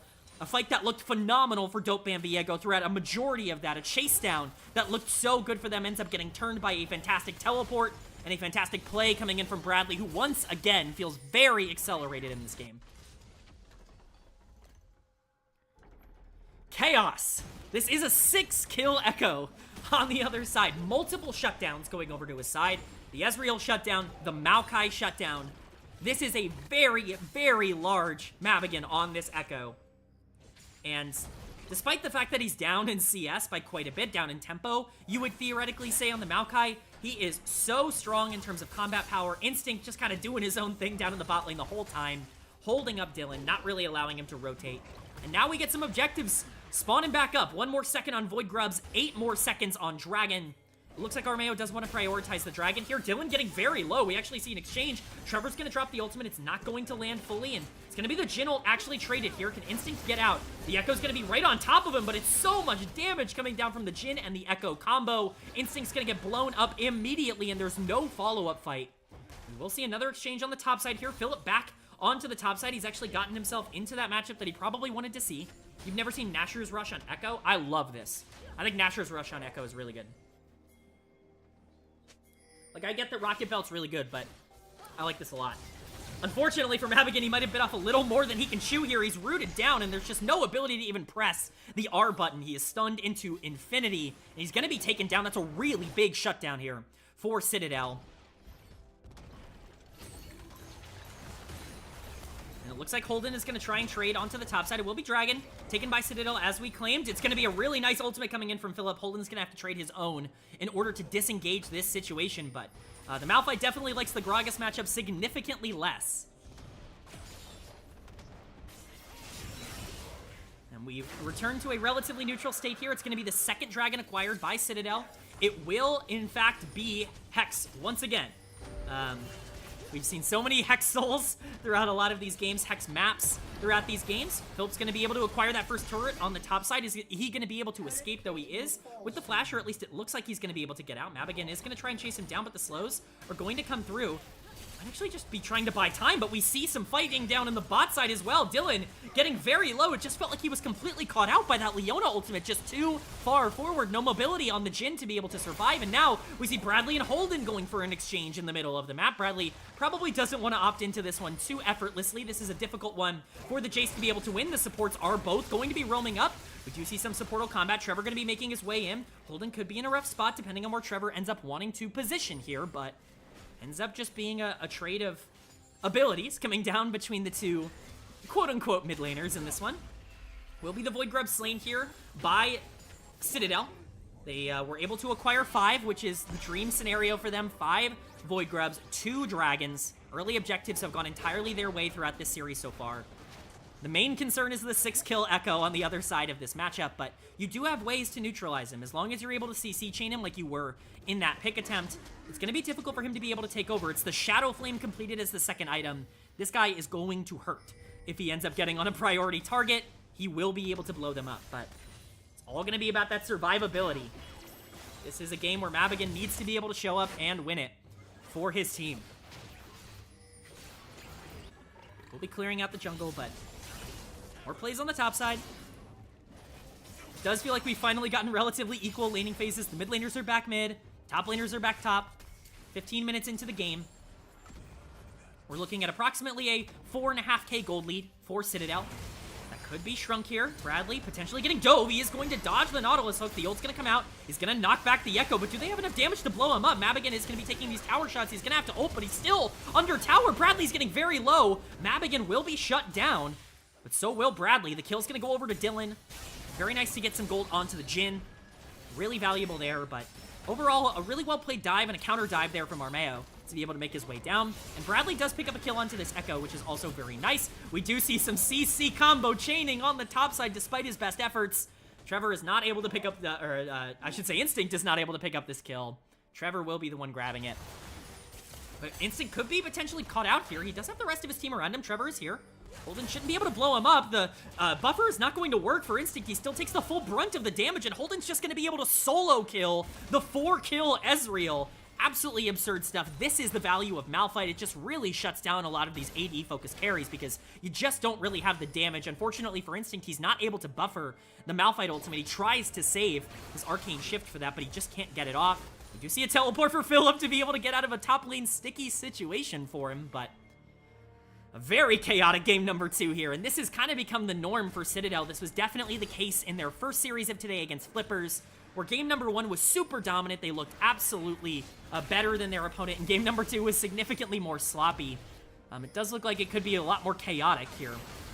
We could be seeing a backside of this fight engage, though. Looks like Citadel do want to try and target down Dylan, and unless the bot lane early on, while Philip tries to distract the middle of the map, tries to distract Mabigin as we go for this Rift Herald. He is going to buy quite a lot of time. In fact, he's tanking up a lot of damage. Instinct makes his way in, but Mabigin is getting very low. Philip's going to be able to take him down, and on the backside of this fight, Bradley's going to be able to take down Dylan. We see Armeo chasing down unless. We see 3 split fights essentially all happening at the same time. Is the burn going to be enough to take him down? He's going to have to throw a sapling on him, and that should be all she wrote. The sapling ends up blowing up. It's a 3-for-0 in favor of Citadel. Those 3 fights happening in completely different locations. That's the kind of fight that Citadel has really succeeded at over the course of this tournament. Tenfold will trade bot tier 1 for that, but at the end of the day, a fantastic exchange for Citadel. They're going to be happy to be able to clean up those fights, be able to pick up some kills. Trevor going to try to get onto the Yone here. He is going to be able to block the ultimate to keep him within range, but it's only Philip here. Not enough damage to be able to take down Tenfold just yet. He's actually going to be looking for the Leona. Do they have enough damage to be able to turn this? Wow, the Gragas absolutely does. I was not expecting that kind of burst. Trevor, once again, picks up the kill, but a really, really nice transition to be able to pick off Tenfold down in the bot lane. Holding an Instinct now. Again, we've seen how this goes in a 1v1. Instinct doesn't necessarily come out on top against the Malphite. We do have other team members here. Armeo is here, so is Unless, and so is Mavigan. Armeo might be a little bit overextended. He's gonna have to burn the ultimate to try and get out. The knockup is going to land, but he's in the midst of 3 members of the enemy team. A lot of damage coming out from Instinct's ult, though. The knockup is going to land the big Malphite ultimate, but there's no follow-up damage. Bradley is able to pick up the kill. Armeo was able to survive. We see Mavigan fall. We see Unless end up falling, and somehow, some way, a collapse for Don't Ban Viego ends up turning into a 3-for-0 in favor of Citadel. Once again, we see these chaotic, crazy fights that are happening in the mid-game go in favor of Citadel. This is where they have excelled over the course of this tournament so far, and they continue to really dominate these circumstances. Awesome stuff from Citadel. An overextension from Don't Ban Viego, unfortunately. They're definitely feeling the pressure, which I'm not sure I agree with. I mean, the Jace is in a really dominating spot. This Maokai is going to get harder and harder to deal with as this game goes along. The Ezreal's in a good spot as well. This dragon stacking has become a bit of a problem, but you know, you would think that this team would feel comfortable about their ability to 5v5 later. Going for these aggressive plays, maybe not what I would have expected. It's going to be third Drake taken here by Citadel, 1 away from Soul, which of course will spawn, you know, very early on, 24-ish minutes into this game. Tenfold's gonna look for a trade on the top side. We actually got cut away from that. Bradley gonna be able to just knock him back, but this could potentially be a dive. Philip and Holden kind of trading down on the bot side, but definitely more interested in what's happening on the top side. Bradley able to get out of here. Trevor gonna try to drop the ultimate, try to catch one of them out, but unfortunately is not able to land it. Philip looking to continue to stop the back of Holden. He actually pushes him in, tries to continue this fight, tries to continue this skirmish. Again, waiting in the bush. Bradley could be getting death bush here, and he is. The shutdown is going to go over to the side of Don't Ban Viego on this Echo, Unless is going to be traded 1-for-1 eventually here, as Instinct is going to chase him down and pick up the kill with an auto attack. Armeo going to continue this fight, though. Mavigan is very low. He does still have the ultimate to try and pull back here. I imagine we will see it in just a second. We do, right on top of Trevor, but unfortunately, there isn't enough follow-up. I say that, but the Echo is able to shut down the Maokai, able to just do enough to be able to burst him down. He will have to trade his life for it, but still overall an okay trade there, all things considered, for Don't Ban Viego. That is 8 kills over on this Echo. This is a very, very scary champion right now. Philip, though, this entire time has been dueling with Holden down in the bot lane, has been able to take that tower. Dylan's going to try to make his way down to punish Philip. He's going to have to flash out of the route, but will be able to escape, at least for now. Nothing expended on the other side. Otacon, of course, has spawned on the bot side. We could have definitely expected that considering how this game has gone, but a lot going on here. A lot going on. Definitely an intriguing game state. I mean, Mavigan was the one we talked about needing to get a lot of the resources, and that is exactly what has happened for Don't Ban Viego. This Echo is in a really dominating spot, and the later this game goes, the easier the engages are going to get. That being said, we're still looking at a gigantic gold lead for Citadel Gaming. We actually see a teleport coming down into the bot lane. It will be Philip on this Gragas. We do want to try and prioritize this Otacon, as basically every team wants to do. Both sides are pathing down. Bradley is on the top side, but he does have that teleport available. Tenfold as well.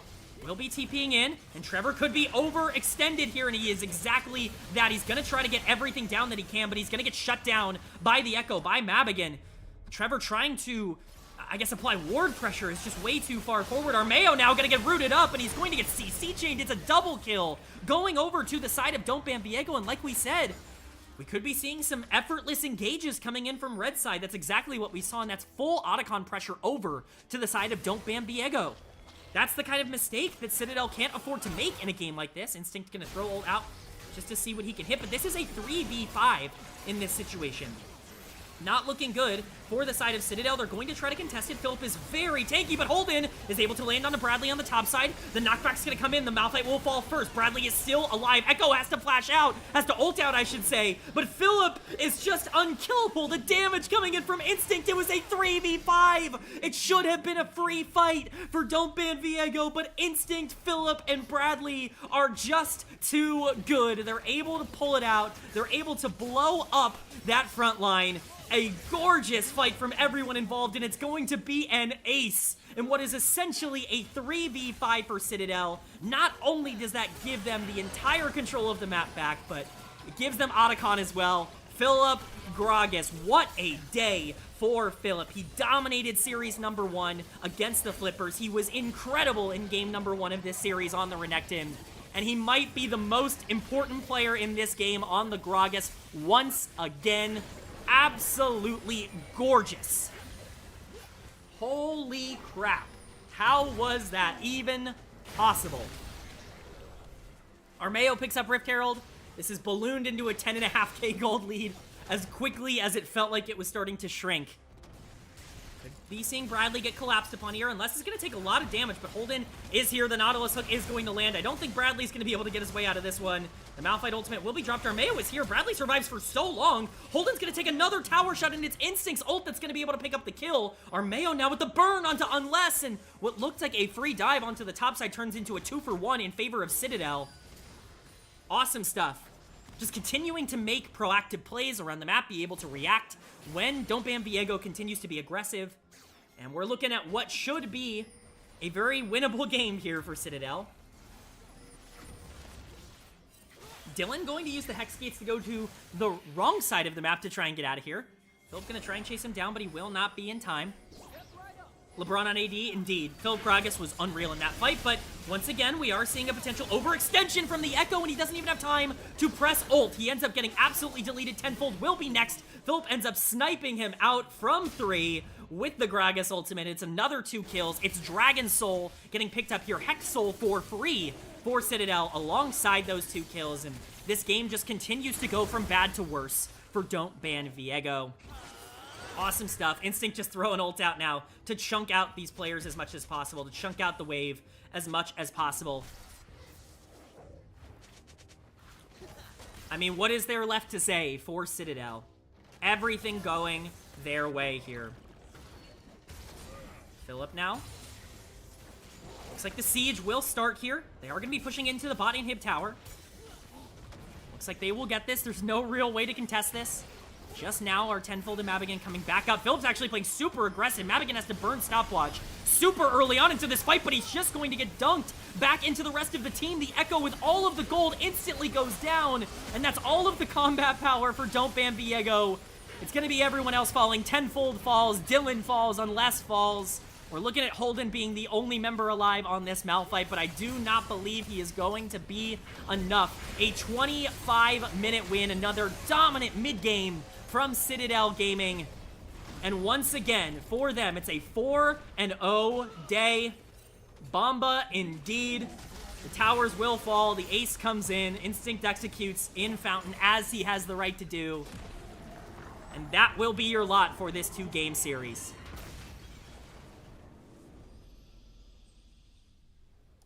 Wowie wow. Wowie wowie wow. Quite a game. Quite a game. Instinct averaging more than 10 kills a game today. He was unreal today. TSM Instinct, absolutely. 30,000 damage coming in from the Ezreal. Maybe his most impressive game of the day, and he was already excellent. But how do you not give player of the day to Philip on the top side, who was absolutely unreal? Instinct was 45, 7, and 30 through 4 games. Ridiculous stuff from him. Bradley was able to push out that Malphite matchup as long as possible. Armeo had another really aggressive game. Just another perfect day here from Citadel. And as we can see, as we flip over to the bracket, once I do that, Philip stomps like usual, indeed. As we flip over to the bracket, it's probably not updated just yet. Citadel it is. Citadel will be moving on. Galaxy Gaming and Third Party will be, an interesting series. I assume it's going on right now. The winner of that will take on Citadel. But as we can see here, Respawn has been relegated to the lower bracket. That is a 2-0 for Near Airport. They will take on Friendly Fellas. Ended up winning game number 2. So that is going to a game 3. YBN got 2-0'd. That is just so unfortunate, man. Congrats to Fantastic 5. I don't want to say anything negative about Fantastic 5, but that's definitely, YBN 1 was super hyped going into this tournament, and fortunately, out in round 4, not ideal for them. Anybody else been eliminated just yet? Doesn't look like it. But I'm interested in this. These are still in game 1. All right. Well, those were some fun games. I do hope you guys enjoyed. That's going to be it for the stream here today. We've been going about 4 hours. We covered all 4 games. 4-0 for Citadel here today. I don't know if anyone is streaming, but UCI losing game 1 is kind of crazy. Yeah, that was definitely a shock to me when we came out, was UCI losing game 1. I expect UCI to do well, but that's gonna do it for the stream today. Thank you guys so much for tuning in. I really, really appreciate it. Hope you guys had a good time. And we'll be back. We'll be back. We'll be covering Citadel games on this channel, so feel free to hit the follow. Feel free to hit subscribe if you're on YouTube. Quick plug for my YouTube channel at the end of this. We do post very regularly. This is a very active channel, so on my YouTube, we cover all 4 of the major regions. We cover the LTA, the LEC, the LCK, and the LPL. We are covering First Stand, obviously, but we're going over every single game of all of those regions, as we've done for many years, and of course, we will be talking about the rest of this tournament as well. So, go hit subscribe on YouTube if you're on Twitch, or if you're on YouTube right now, and follow me on Twitch so you can be here for the rest of these streams, but that's going to be it for today. We're going to go to the BRB screen, and I'm going to look for someone here. Someone to potentially raid.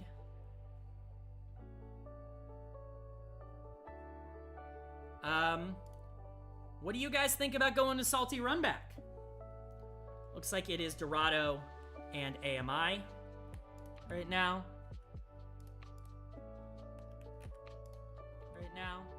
Oh, sorry. I didn't mute that tab. That's me.